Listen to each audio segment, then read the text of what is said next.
Let's go.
Let's go.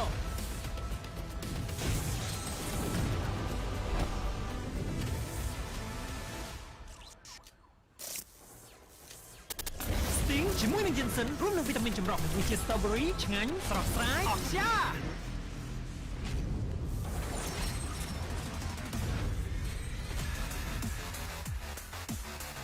Sting Metaverse switch on. Are you ready?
From 16 teams down to the last two of the strongest in all the regions, we have now come to the final stage in the land of dawn.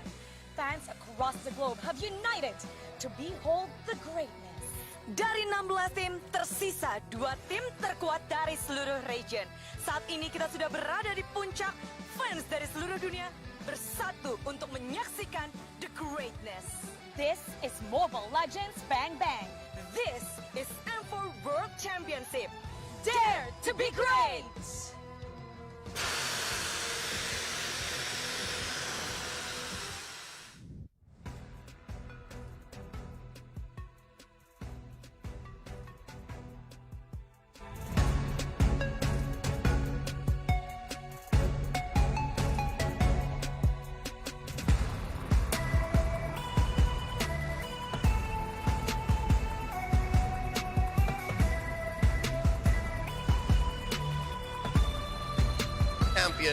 But let's take a trip down memory lane. Gideon, you were there during M1. It was live from Malaysia. Yes, it was. It was a beautiful event, and more importantly, an incredible story of EVOS turning things around and really living up to the name of EVOS Legends, dropping down to the lower and then pushing it all the way back to the grand finals. Looking back in history, that was the age of Indonesian domination. The grand finals were between EVOS Legends and RRQ Hoshi, and I think that set a good,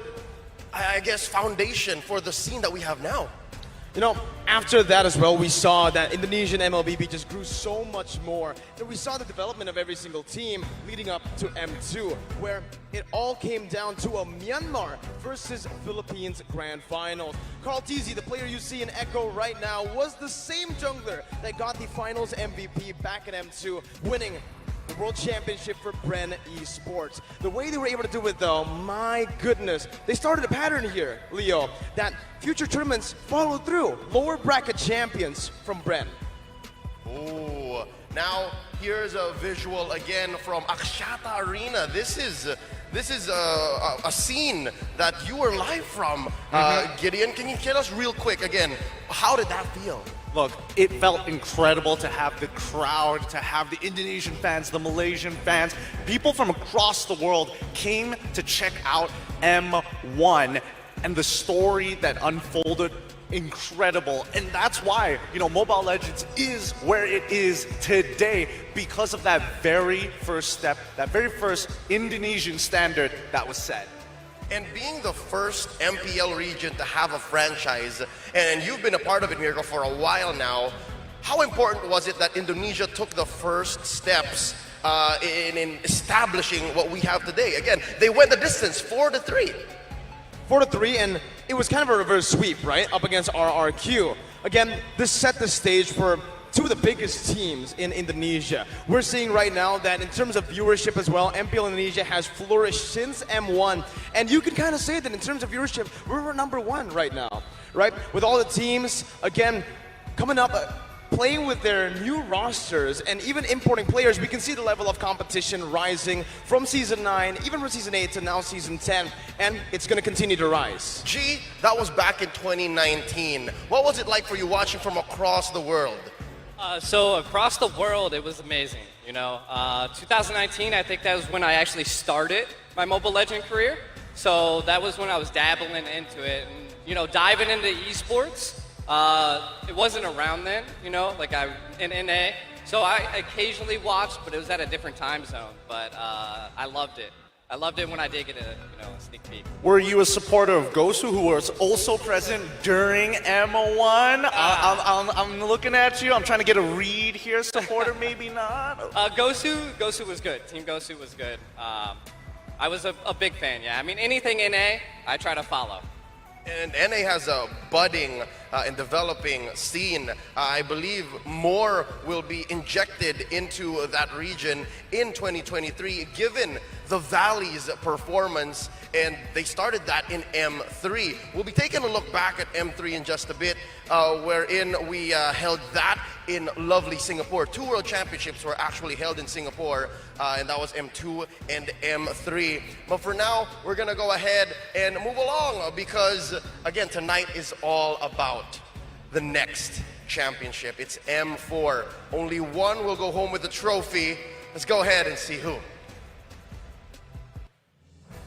Clara and I are here with two gorgeous girls all the way from the Philippines. Dexy, one of the most popular content creators and the owner, co-owner of Blacklist International, Alodia. Hello, selamat siang cantik. Hello. You know what it means? Hello, good afternoon, pretty. Oh, thanks for teaching us. Yes. Now, regardless what happens, Philippines will come out a winner. How proud are you that once again, Philippines versus Philippines in the grand finals? Actually, it is very surreal because this is kind of reminiscent from the M3 tournament last year. And I'm just really proud to be able to get this far because Blacklist didn't have really like an easy path. All the teams were doing really well in this tournament, so I wish them luck for this match. Oke, Alodia benar-benar nggak menyangka ini akan terjadi lagi Philippines lawan Philippines seperti halnya di M3. Tapi melihat perjalanan Blacklist yang nggak mudah, dia benar-benar proud, dia benar-benar bangga terhadap anak-anak dari tim Philippines yang bertemu kembali di M4. Dexy, how about you, Dexy? All I can say is hashtag Pinoy Pride. Pinoy Pride! Hashtag Pinas lang malakas. Pinas lang malakas! Now tell us, what's so great about both teams? What do you see in both teams? Let's start with Echo. Echo is really good, and I think they're a difficult opponent. And all I can say is they're young players, which is Sanji and Sanford has a bright future ahead. So I hope they can help their families after this M4. Wow, untuk Eko sendiri dari Dexy ngelihat bahwa ini adalah tim yang sangat kuat, apalagi dengan dua bintang muda yang begitu bersinar. Semoga yang terbaik untuk player Eko tentunya. Kecil dia. For Blacklist, I'm just really impressed by how they carry themselves. I mean, even if they've won back then, they always stay hungry and it never gets to their head. Wow, mereka benar-benar pengen banget kemenangan ini. And it's for the Filipinos because this is grand final for Filipinos. Now, let's do a prediction. Because you seem to have superpowers. You can predict the future. What's the outcome? All right, so my prediction for this match is that Philippines will win. Philippines will win, all right. Right. That's the message. Philippines will win, and that's true. That's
you can see these two boys right here, that's Sanjay and Sanford, 16 and 17-year-old. They're the first timers here in the M series, already making a statement. It's going to be a bright future for the both of them. Yeah. Let's pick another one. For sure. Let's go. Find another one. Ooh. Grangers, right over here. Grangers Bang, is bang, saying, wishing luck to the whole Echo team. Can't let Blacklist getting that back-to-back. Ooh, that's going to be a really hard one because Blacklist International is very determined. We love getting your comments on TikTok, so keep them coming. Be sure to use the hashtag Mobile Legends Bang Bang, MLBBM4, and Dare to be Great. Langsung aja kirim postingan kalian tentunya untuk ngedukung tim-tim yang akan beradu di Grand Final tentunya di TikTok. Now we're going to dissect the performance of Echo and Blacklist International during this entire M4. So analyst, break it down for us. The world watches here today, incomprehensible of what might be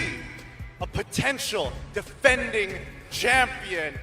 Us here at the Analyst Dance once more. This is LaFell. This is the most wanted man here and across the world. It's Wolf, Miracle, and myself, Gideon Q. We're going to talk a little bit about between the matchups between Blacklist International and as well as Echo. But honestly, guys, I think there has been a lot of talks, and based on what we've seen, thanks to Mara and Clara, I'm thinking that maybe, I don't know, Echo seems to be the favorite for a lot of teams. But do people really understand how much of a challenge that is going to be, LaFell? Okay, so here's the thing. They already went for the best of 5, and in that one, Blacklist did win. But the thing is, looking at how Echo plays, they're very explosive. They have a lot of drive. Once they get a small victory, they will snowball out of control. So I feel like it's going to be a very tight match because Echo is very explosive, but with explosions, Blacklist can see it happening, and they could like weather it down and then get a comeback. Well, I mean, comeback or not, a best of 7 is a different challenge here. And we got to obviously ask the smartest man at the desk, as proclaimed, the best of 7. How does this really shake things up between Blacklist and as well as Echo? And we've seen before, Blacklist has stated that they don't usually lose twice to a team, but in a best of 7, who's more favored in this particular situation? I think that it's just natural to vote for Blacklist International, right? Because they had a lot of experience. They have been here before in the Grand Slam stages. But then again, I think it's going to be a question of who is better when it comes to like handling their fatigue. Because we saw in the best of 5 series, right, between these two teams, there were so many, there's so many ideas and strategies that kind of got exhausted by both teams between each other. So I will say that when it comes to just to answering your question of who is favored here, I think Blacklist because of their experience, but Echo, if they really showed something different from a best of 5, I think that Blacklist will be stunned from that. Well, we'll see how that's going to be. Soon we're going to be throwing off some graphics and we're really going to start breaking it down. But Miracle, my brother, unfortunately our nations have been cut down a little short here. It's a little sad, of course, but you know, walk me through this because now the performance summary overall, how important is this overall first pick rate? You know, blue side used to be dominant side during the group stages, but things have changed and the meta technically has evolved. Well, you know, obviously looking at it right now, for the first pick, it's kind of weird, right? Because for first pick, Echo has a very, very good win rate. They love picking up their prio heroes. Sometimes it's the Kaja, it's the Yi, but mostly it's the carry on Benny, right? So the first pick has been very, very good for Echo. Not so much for Blacklist, but it's a fun fact that right now, in the M4 meta, we all think that, hey, first pick is going to be better. No, not for Blacklist because they actually enjoy being the second pick. 72.7% win rate on second pick, which is pretty crazy, but it really makes sense when you understand their heroes. They really like to counter the opponents based on what they prioritize first, and Blacklist, especially up against Echo, they kind of have their number. I mean, if we're talking about numbers here, Wolf, I mean, when we're looking at that, and especially when it comes down to that second part of second picks, generally it's just overall higher. And it's not even like below 50% for either one of these teams. 72%, right? I think that it is the Blacklist special, the Bonchan special, to kind of go for the trade, the first 2 picks, then eventually go for a curveball in the last pick. That's how he is able to outplay his teams. But looking now at the KDA, okay, so almost the same, but Benny Cutie, that's 7 average KDA is actually pretty high. Okay, so here's the thing. Looking at KDA, it's either 2 things. Number 1, you don't die as much. Or number two, you just get a lot of kills. And that's why we got to talk about the numbers, because according to the average KDA, numbers have proven that Echo, they're more explosive. Because even talking to Bonchan, it's like, it's all about the objectives. But for Echo, it's the same. But their objectives are kills. I mean, this could honestly skew the data here. And that's something that I really want to talk about, because overall, we're talking about GPM high score. We're looking at OHEB here, and I honestly was hoping to see him in the KDA side, but no, he's only in that GPM. So teams, and especially for Blacklist International, are winning games with OHEB just hard farming, but not getting as many kills as we would like to, imagine, from the performance of M3. Honestly, looking at it, if you see how Blacklist International plays compared to Echo, I think LaFell kind of touched on it already. Echo is very explosive, but Blacklist International, they're consistent, right? They don't need a lot of kills. Sometimes they even die for it, but hey, they deal a lot of damage, and the damage is enough for them to get the dub in the game. For Echo, it's a lot relies on actually their mid lane and their gold lane, sometimes even their XP lane. Carl TZ has taken more of a utility role this time, as you can see from the performance summary here with the top hero picks. The top hero picks for Echo, it's going to be the Fredrin. So Carl TZ in this tournament, he's evolved, he's matured as a player from the player we saw at M2, the assassin, the hyper carry Carl TZ. He's still here, but he knows that right now it's time to enable these younger players, the players like Sanji, Sanford, to perform on the stage. Funny enough, LaFell, you and me, we have no stake in this, unfortunately. We're not part of that top region, so we can actually have an objective look at the overall performance of both of these teams. And so far, and especially with Echo, we're seeing, Cortez's performance. Yeah, he's great. The next generation of a potential Filipino dynasty here being built upon his shoulders. Is this going to be a problem, or is Blacklist going to defend? Honestly, I'm on the side of Echo. I kind of feel like they will build their own dynasty as long as they understand they got to watch out for the draft, because so far we're looking at performance summary, but something we got to take note of,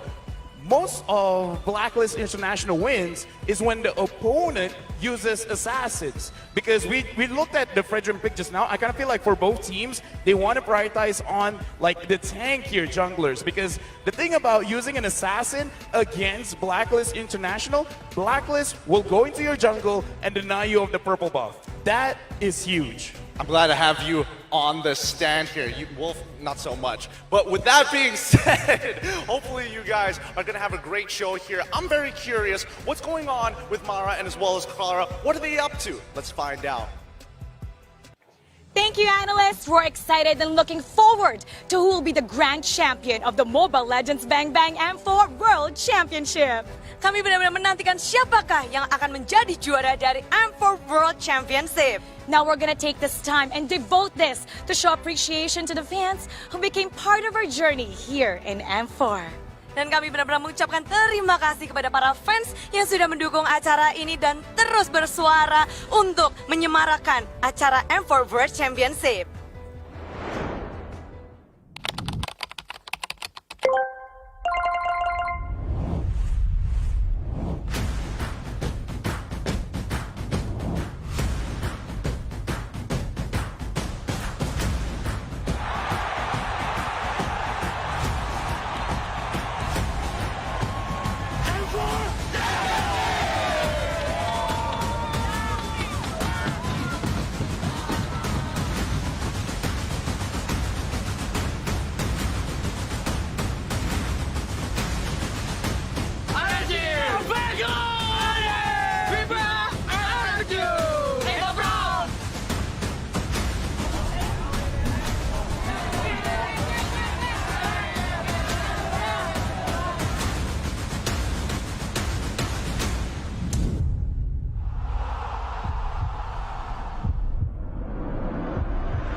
Dare to be great. Dare to be great. Dare to be great.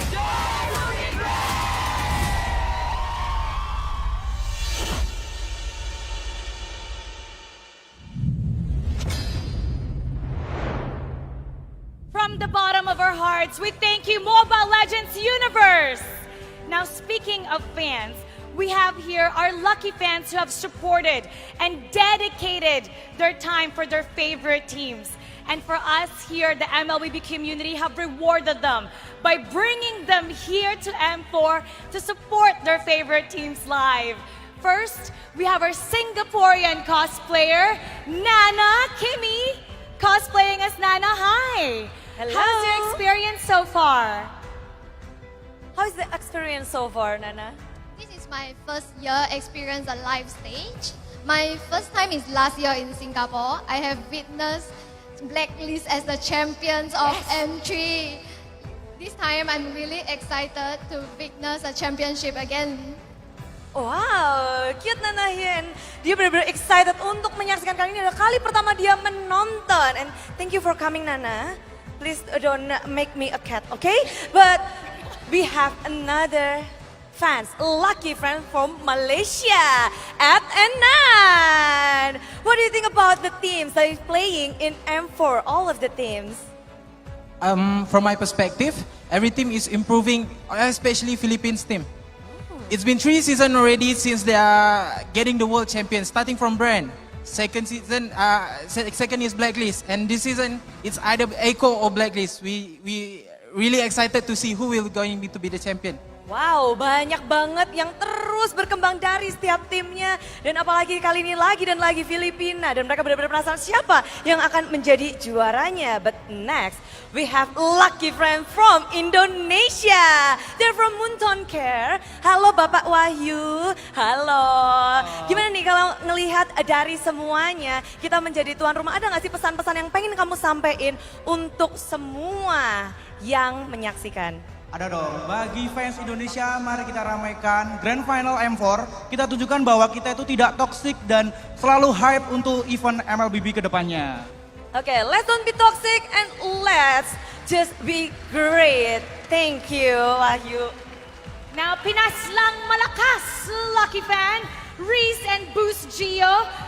When you found out that it's going to be Philippines versus Philippines in the grand finals, tell us what your reactions were. Reese. Sobrang saya, Timara. Na Sobra? Philippines at Gaano Philippines kasaya? 100%. 100%. Sobrang saya po na kasi yung Philippines at lalo na yung Blacklist nakapasok sa Grand Finals. And yun po, sobrang... kahit ngayon, di ako po makapaniwala na Blacklist nakapasok sa Grand Finals. And this is my first travel in international, kaya sobrang memorable po.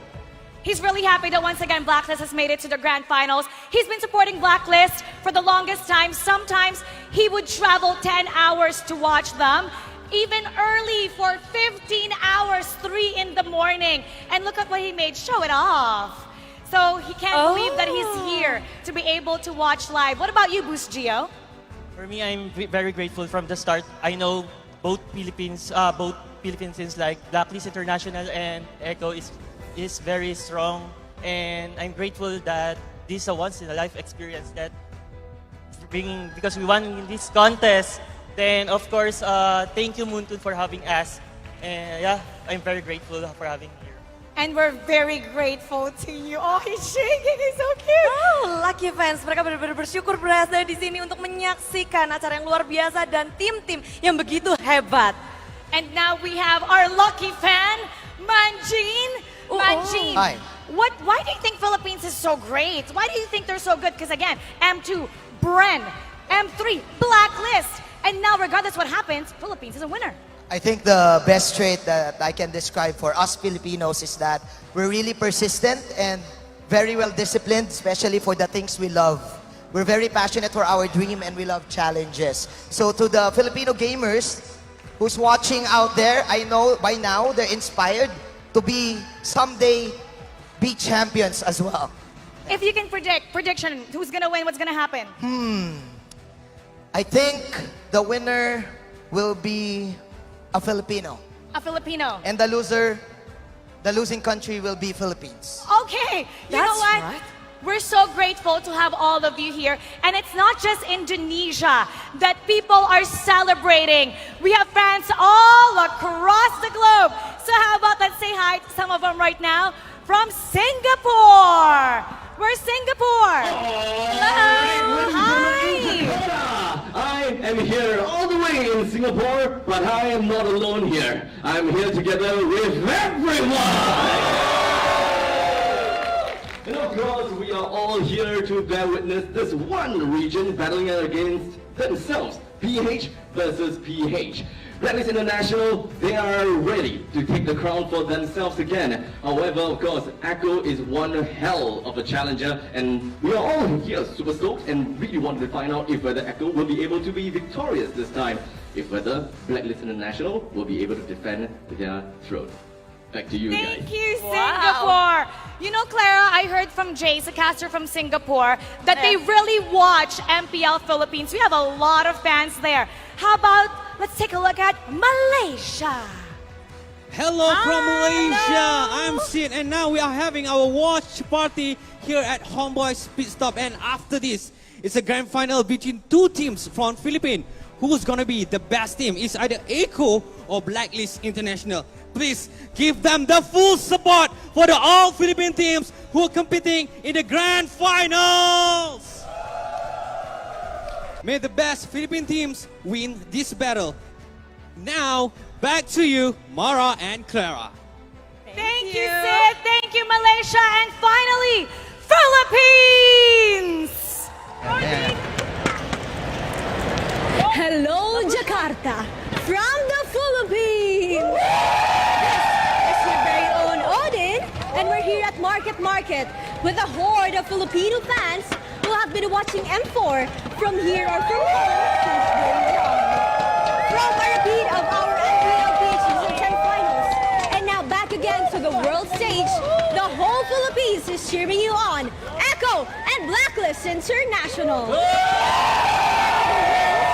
have an excellent series. Everyone here just wants to watch exciting MOBB. And so you can feel the energy here. Audience, let's show Jakarta our pride. When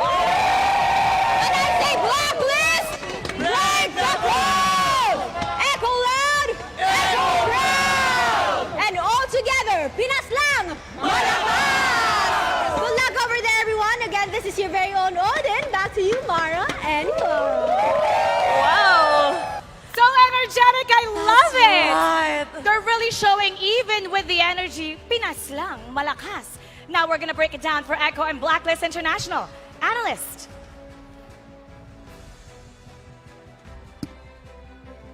Into the details we go before this best of 7 bout begins. Let's talk about what these teams might bring into their lineups. M4 has had the metagame evolve one way, make a swerve, and then go another direction. And here we're gonna try to break it down between Blacklist International and Echo. We have here Lafel, Wolf, Leo, and Mirko to do just that. Wolf, you've been watching these teams since forever. What can we expect going into this best of 7?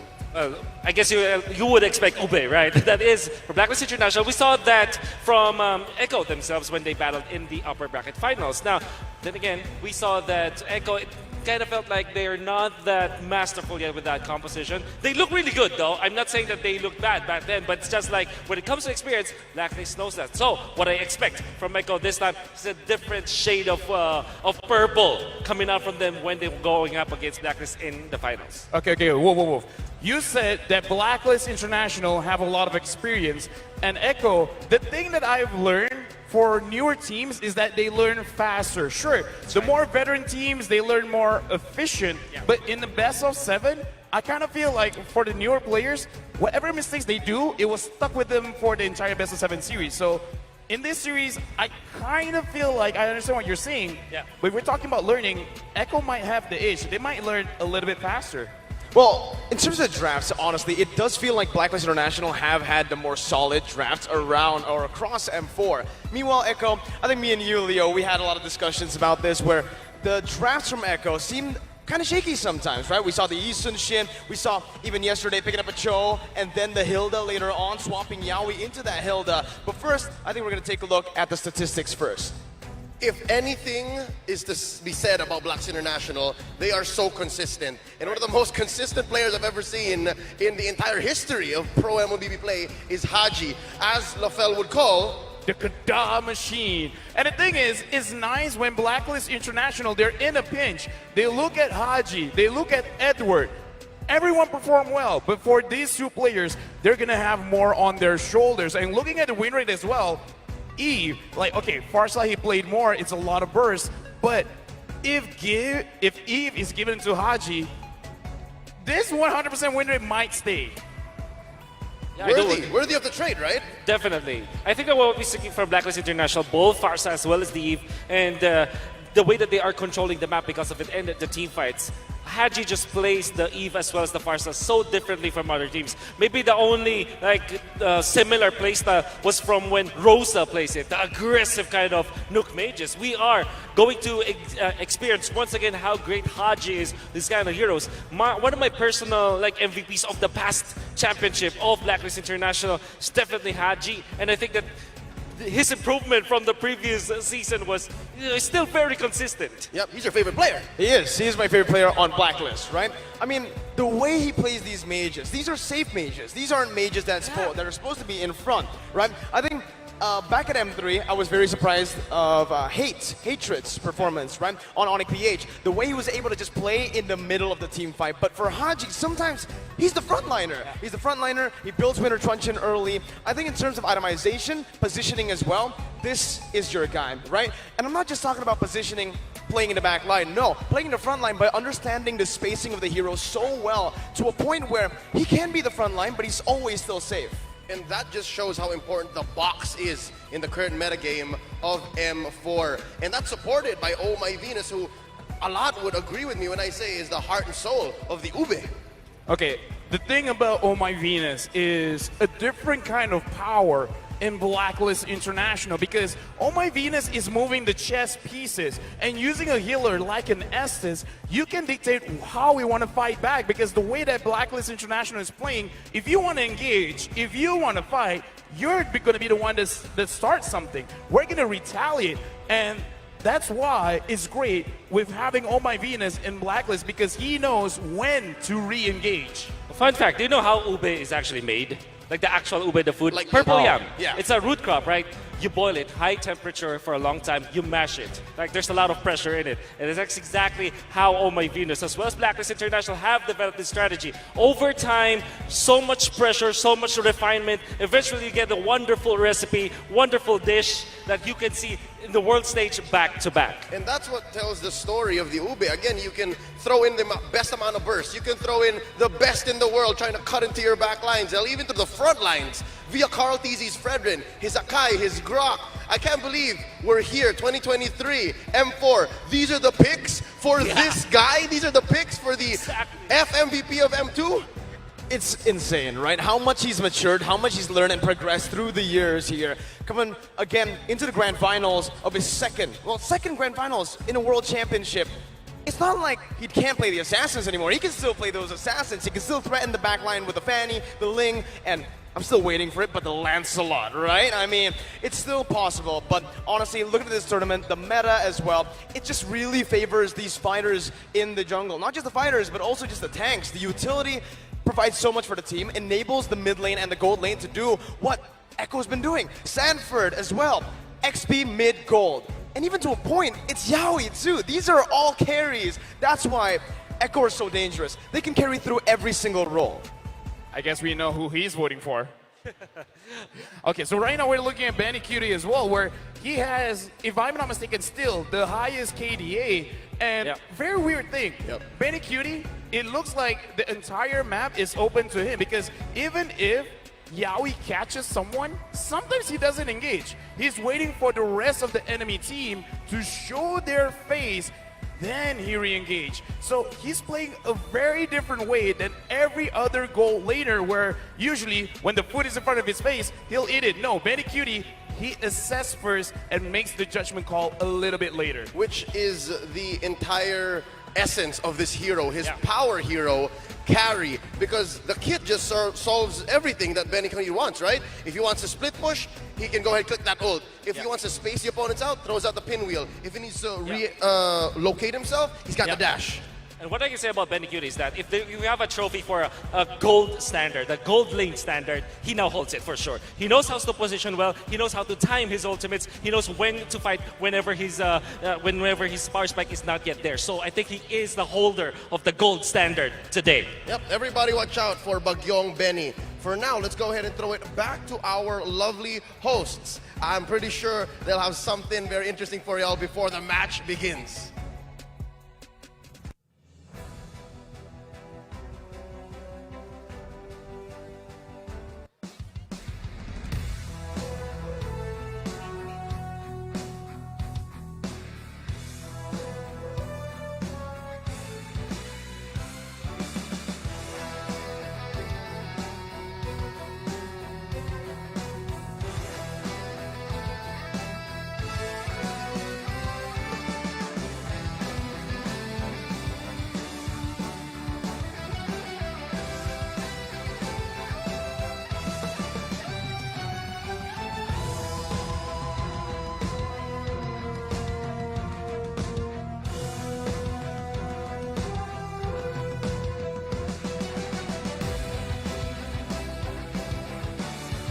Right in the players holding area, and let's take a look at them now. They're interacting with each other. We're gonna pull one of them, JP. Hi JP,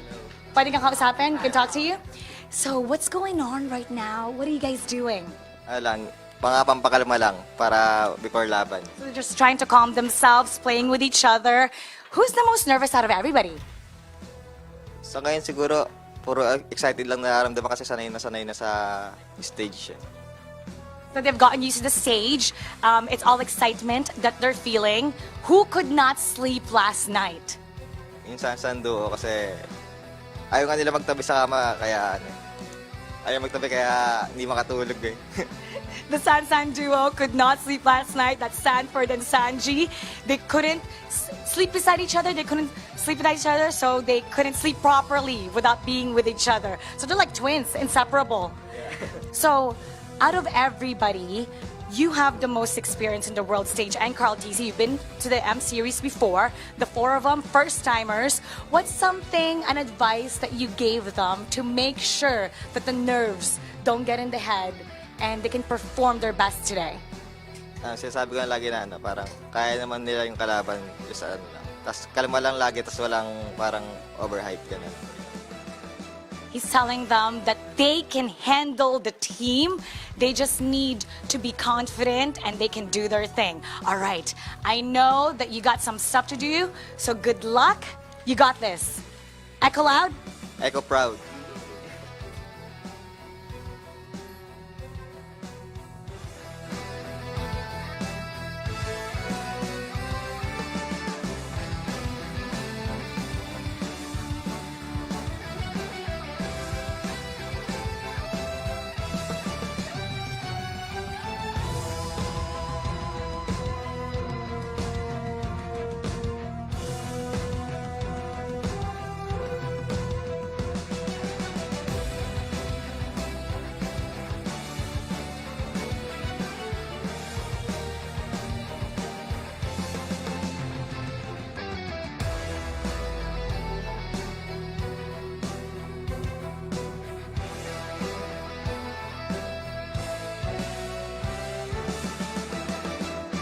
Now it's time to talk to Blacklist International. We're gonna put somebody here that's available. Oheb,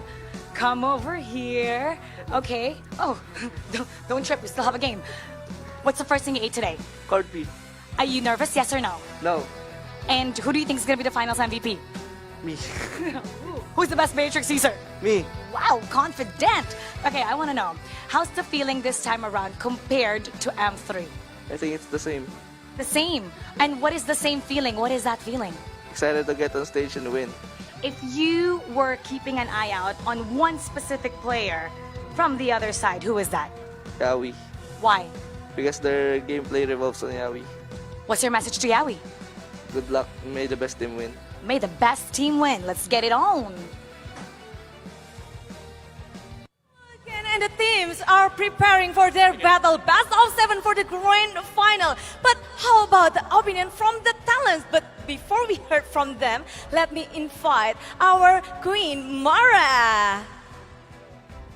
Hi, hello, Mara. We want to hear from our talents here. I had to run all the way from the players' room. Oh, Now, you know, this is going to be a really exciting match. So we got our talents. We got a little bit of a debate going on right here. So on our right, who do we have? Blacklist! Wow, okay. Assassin Dave. Yeah, Blacklist for the win! Okay, for Blacklist, representing Blacklist International, there's Jay's Assassin Dave, Professor KB, and Wolf. I think Wolf is on the wrong side. Oh, really? We need to push Wolf on the other side. This curse is too strong. Oh, the curse is the curse. The wolf curse. Okay, right over here. For the side of Echo, there's Gideon, Mirko, LaFell, and Leo. Wow. Come on.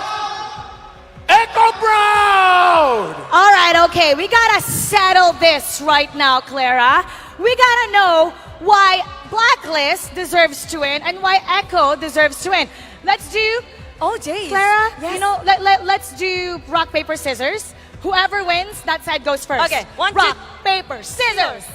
Okay, I won. Echo will first. go first. All right, here we go now. Here we go, Orcus.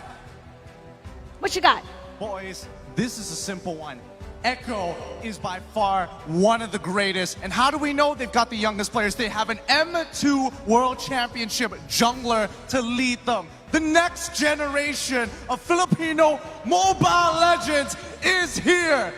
Tell them, Leo. Wow. That's right. Best in the world. Wait, that's not what orcas say, right? What noise does the Orcus make? What do they make? Blue. Is that what? Is that how? No, orcas like.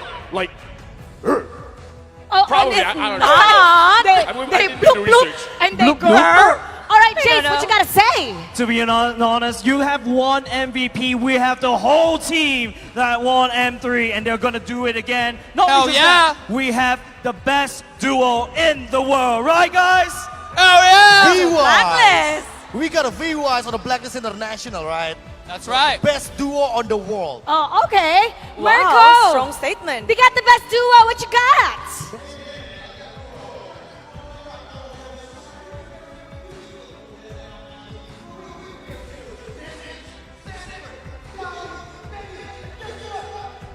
Easy, best in the world. Whoa, 5 of them. Okay. Yo, we have Dave. super AI, okay? Assassin Blacklist is all about the playstyle. It's all about the discipline. It's all about everything that Echo does not have. All right? Discipline. Wow. Okay, Assassin Lafel Dave's want to trying say to something. assassinate Blacklist you. has everything. Come on. We got VYs, we got OHAB, we got Haji, the KDA machine, right? Yes. We got a number. Oh, maybe they got the because numbers. the Blacklist is #1. Oh, they got the numbers. Number one, LaFell. LaFell, what you gotta say to that? Okay. Not gonna lie, I'm here because I'm upset. Oh, why are you upset? Oh, Why? Blacklist. Why? Because I wanted to buy their jacket and it's sold out. That's why you went there. Wait, bro. I got the last jacket. With I that got the said, last our one. loyalty can be bought. So if you guys could hook us up, then we could trade places. Hey, Is that right? Hey, that's right. That's right. That's Hey, right. LaFell. Loyalty Hey, can be LaFell. bought. What a reason. Hey, LaFell, how about a jacket and a jersey and track pants and some shorts, some merch from Blacklist? Will you come over here? Oh yeah. Oh, let's do do it. we have a jacket for them? Where's Elodia? No, you move it. Wait. Whoa. Are we giving him a jacket? Whoa. Whoa. Have you seen their varsities, bro? Uh-oh. Lovell? LaFell, You want to change what's your going heart? on? Okay. Since we're on the side of Echo, no. Echo loud, No. Echo proud. Oh, You we got thought we could buy him rejected. over. We thought we could buy him over. Yeah, but we know, we don't have to buy him over though, because we know that Yeah. in Blacklist International, they're the trendsetters. They set the meta and everybody just follows. And if you're even looking at the past the matches that we saw from Blacklist International and Echo and even other teams, like they're just really following Blacklist International. They haven't broken the code. Oh, okay. Leo, how we gonna break the code? It's very simple, isn't it, Leo? Wow, they're discussing right now. What discussion? Come on, They're come on. discussing. You guys just hold on. Okay, we need Leo to hype up a little bit. This have- is just gonna be short and sweet, just like this best of 7. Yeah, we. You ready for this, Leo? All right. Echo is going to need the help of Limang Echo fans all around the world. Limang Echo fans so that they can eventually become best in the world. Best in the world. Okay. All right, Clara. We gotta settle this with a cheer battle. All right. Let's go. Okay. Let's hear it from that side. Gonna start, ladies and gentlemen. I say blacklist, you say break the code. Blacklist. Break the code! Blacklist. Break the code! Blacklist. Break the code! Whoa, for Blacklist. Okay, Jace, you gotta save that voice for later. Now, 7. Let's hear it from the Orcas. Come on, we can do better, boys. We can do better. Okay. Echo loud, echo proud. Everyone, ready? Echo loud! Echo proud. Echo loud! Echo proud. Echo loud! Echo proud. There you go.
M5 in Philippines. Thank you very much, Jakarta. Thank you very much, Munton. Thank you so much, Mr. Tolentino, the president of the Philippine Olympic Committee. This is going to be very exciting. And regardless what happens today, Philippines will come out as the winner. It's now time to find out who is the strongest amongst all the regions, the best team, the fiercest. Let us now start the Mobile Legends Bang Bang M4 World Championship. Dare to be great!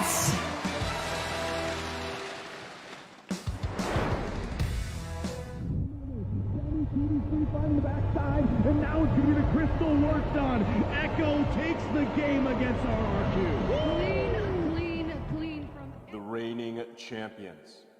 The relentless agents from the Philippines marched through the M4 World Championships with sheer dominance, taking down opposing foes one at a time, and claimed a spot in the grand finals. Haji's gonna fight it as well. Haji takes him down, and Black International is the first Filipino team to confirm a grand finals spot. Right now, looking in the room, looking inside the scene.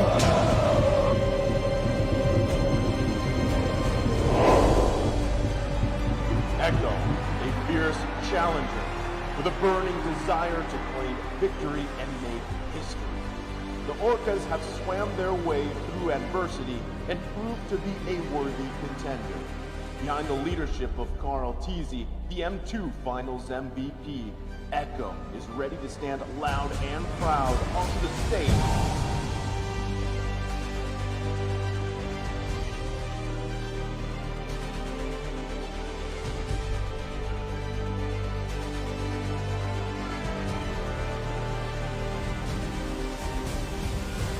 Sa mga kalaban namin bukas sa Echo. Sobrang gusto ko manalo bukas para sa akin at para sa kakampi ko. Gagawin po namin ang lahat para sa trophy na to dahil ito po yung matagal namin hinahangad kung simula pa. At hindi na po kami titigil kasi 1 series away na lang po kami. Are you ready for the grand finals of M4?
Warriors across the universe would gather, and they tried their best to reach the sky and ignite the stars.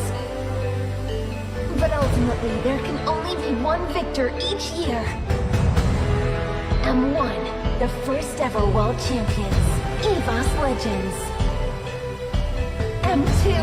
the meteoric rise of brand esports. And M3, Blacklist International, which finally broke the code. And now, it's finally time to commence the grand finals of M4 World Championship. Now this is a wonder to behold. Touch the sky, you are made of silver and gold. Touch the sky, you're the greatest ocean now. You and I, we can make it out of the cold. Hang tight, we're gonna reach for the greatness. We will always rise, we will never fall. We fight in our hearts, we'll be strong. Even though we know we're best against the wall. The game takes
បាទសូមគោរពនឹងសូមជម្រាបសួរមកកាន់ការប្រកួត Mobile Legends ស្បែងកម្រិតពិភពលោក M4 World Championship វាផ្នែកប្រវត្តិ Philippines បាទ Philippines Black League International នឹងចូលជាមួយនឹងក្រុម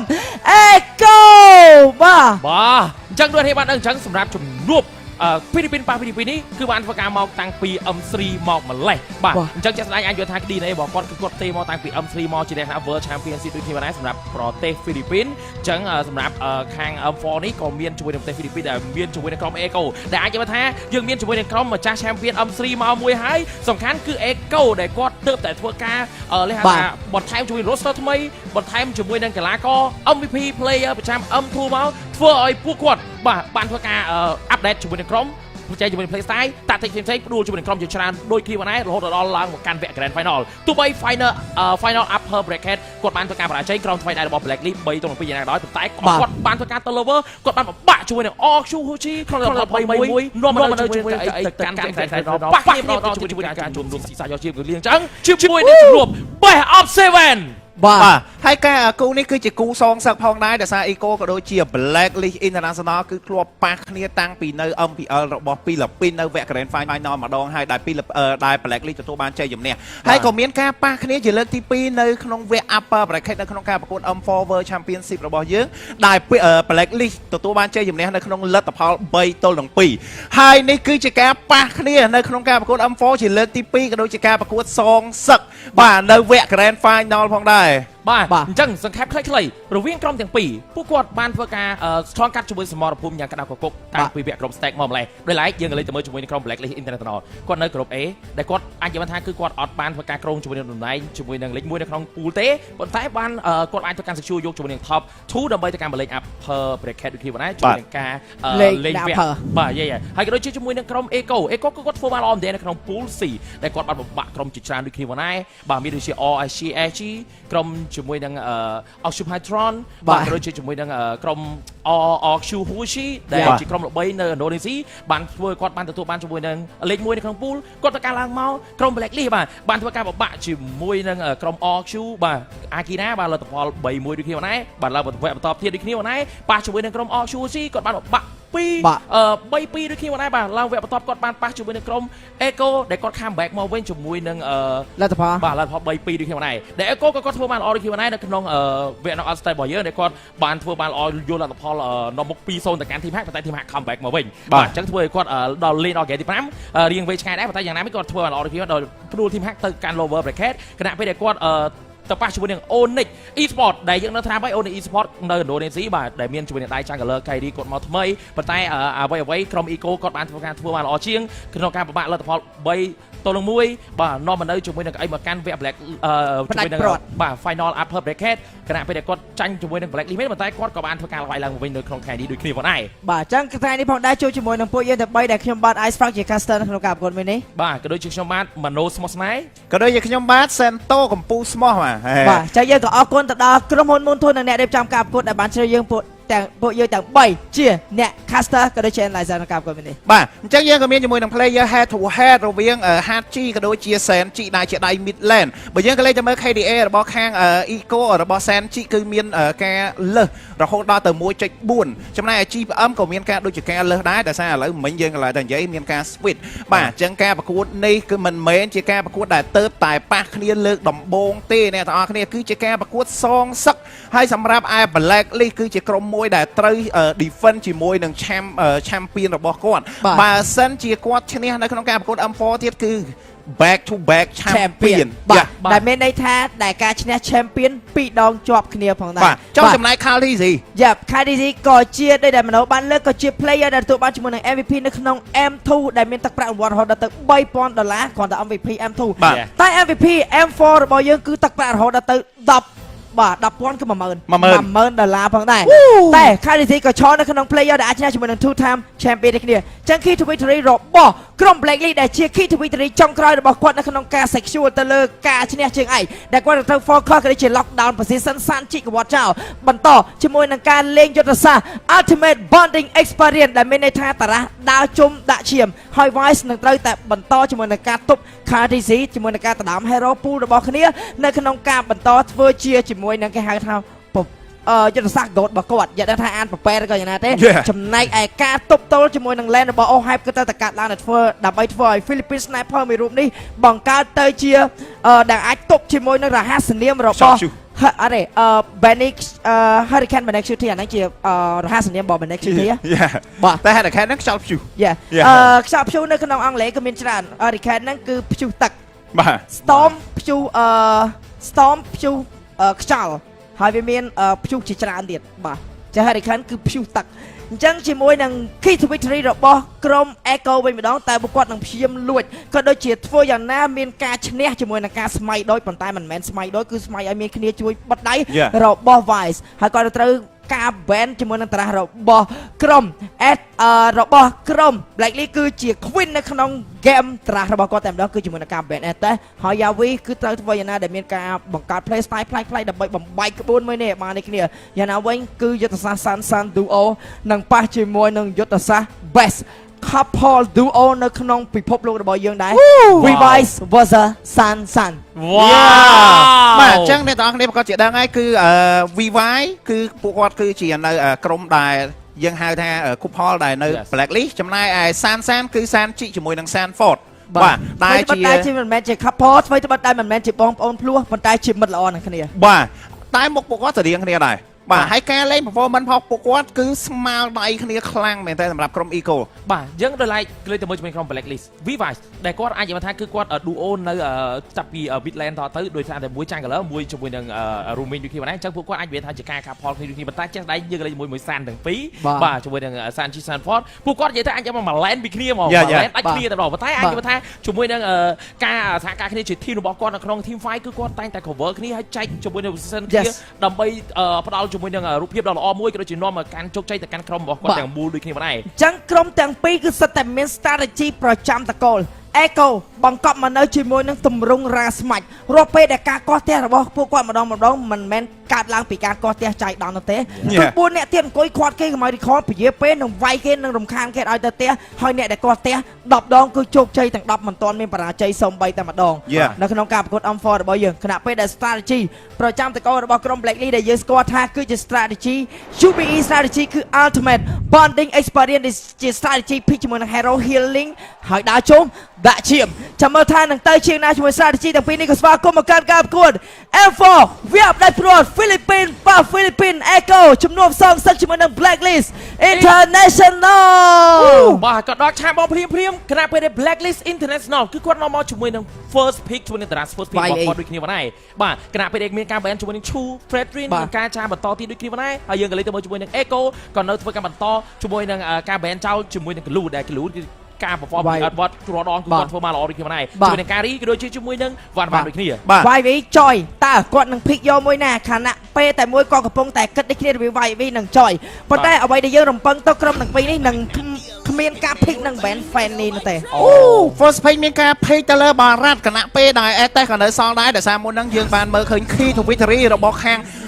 Eco គឺគាត់មានការចង់ថា respect ទៅលើ pool hero របស់ Oh My Venus ដែលមានការ ban ទៅលើ STសល់ Cloud សល់ជាមួយនឹង Estes បើសិនគាត់យក Estes នៅក្នុងហ្គេមនេះគឺជាល្អបំផុតដូចគ្នាដែរប៉ុន្តែBenedettaអាចនិយាយថាការលេងពួកគាត់ប៉ះគ្នា Benedetta ពី Edward គាត់អត់សូវចេញនៅ slot ទី3បានទេបាទគាត់ដូចគ្នាដែរបាទអញ្ចឹងផាឆាមកមួយបាទបាទអញ្ចឹងយើងបានឃើញហើយ3 hero របស់ខាង Blacklist International មានដូចជាបារ៉ាត់ក៏ដូចជាហារិតនេះគឺឆ្នៃទៅលេង Golan សម្រាប់ Ohab ក៏ដូចជាផាសាសម្រាប់ Hachi បាទយើងឃើញឯត្រាដែលគេ enemy មានក្តារអុកសម្រាប់ Blacklist International គឺអត់សូវ pick តែគាត់จะpick Digi និង Lolita អញ្ចឹងបើសិនជាចង់បិទដៃជាមួយនឹង Oh My Venus តើនៅមានការ ban Estes ឬមួយក៏ ban Lolita ក៏ដូចជា Digi យើងចាំមើលទាំងអស់គ្នាអ្វីដែលខ្ញុំបានធ្វើការស្ដាប់ Oh My Venus គាត់បានធ្វើការនិយាយនៅការលើពេលដែលគាត់ឈ្នះជាមួយនឹង Echo ណាគឺគាត់និយាយថាក្រុម Echo គាត់ព្យាយាមការ focus ពេកទៅការបិទដៃជាមួយនឹង Hachi ក៏ដូចជា Ohab ដូចគ្នាដែរហើយជាពិសេសនោះគឺហេតុអ្វីបានគាត់នៅតែធ្វើការបើក Estes ឲ្យគាត់ជាអ្វីមួយដែលធ្វើឲ្យគាត់ចាញ់ដូចគ្នាដែរប៉ុន្តែនៅពេលបច្ចុប្បន្ននេះ Echo បើកជាមួយនឹង Hero Pool របស់ខាងក្រុម Blacklist ដូចជា Ohab ដូចជា Hachi មកទាំងអស់បាទដោយតែបាននិយាយគាត់នៅតែ ban Estes ទាំងដឹងថាគាត់មិនសូវជា perform Estes ទេនៅក្នុងក្តារអុកបាទអញ្ចឹងអ្វីដែលសំខាន់គឺយើងបានដឹងហើយថា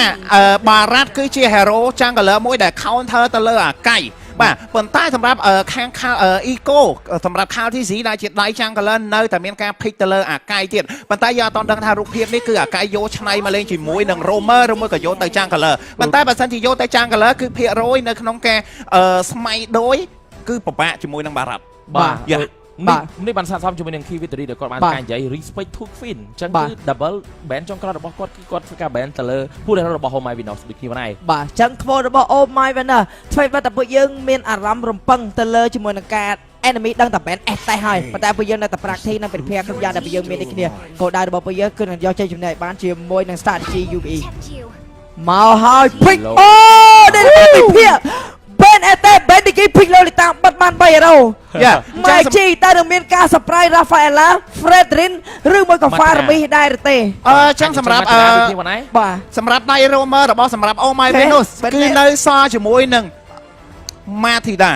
យ៉ាគេដែរគាត់លេងទូទៅប៉ុន្តែសំខាន់ចាំមើលថា Goland នៅក្នុងហ្គេមនេះនឹងជា100គេដែរអាចជាលូនដូចក៏ Cloud យកជាមួយដល់គ្នា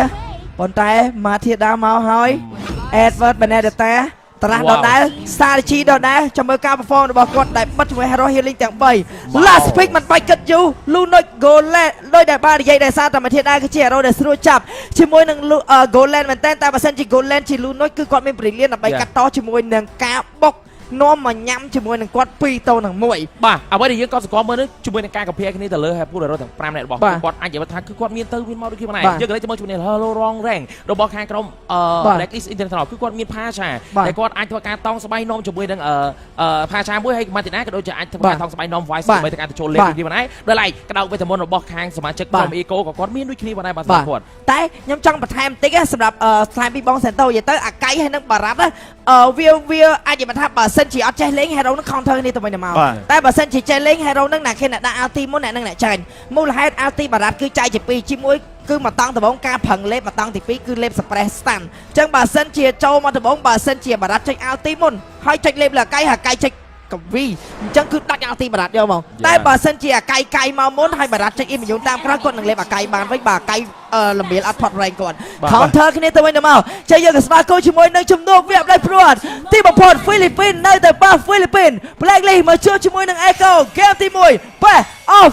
7បាទចឹងគឺយើងមើលឃើញហើយជាមួយនឹង spy របស់ខាងក្រុមទាំងពីរដូចគ្នាដែរដល់ឡែកគណៈពេល Blacklist បាទគាត់ធ្វើការយកជាមួយនឹង Sweet Spy ដល់ទៅពីនេះដូចគ្នាដែរនៅក្នុងការ secure នៅក្នុងការវាយដងនៅក្នុង team fight ក៏ដូចជា secure ក្នុងការកិច្ចជាមួយនឹង skill CC ច្រើនដែលចេញពី Echo ដូចគ្នាដែរដែលយើងបានឃើញហើយបាទអញ្ចឹងក៏មិនភ្លេចដែរបាទជាមួយនឹង Sting ជាភេទជ្ជៈបើកម្លាំងពីរជាតិពលក្រហមដូចជា Strawberry ពលរឿងរសជាតិ Johnson Sting ជីវិតប្រកបទៅដោយភាពស្វាហាប់ខ្ញុំគិតថា game នេះ audience ទាំងអស់គ្នាដែលកំពុងតែទស្សនាមិនថាជាតិនិងអន្តរជាតិទេគឺទូទាំងពិភពលោកតែម្ដងគេចង់ឃើញនៅពេលដែលឈុតស្មៃដូចដែលបាននិយាយ hero 2ហ្នឹងអ្នកដែលអត់ធ្មត់ជាងគឺនឹងអាច control គ្នាបានប៉ុន្តែខ្ញុំថាឈុត control hyper ទៅ hyper នឹងកើតមានដែរទេហើយក៏ភ្លេចថា shield Lolita គឺអាចបាំងដាតរបស់បារ៉ាត់បានបើសិនជាដាត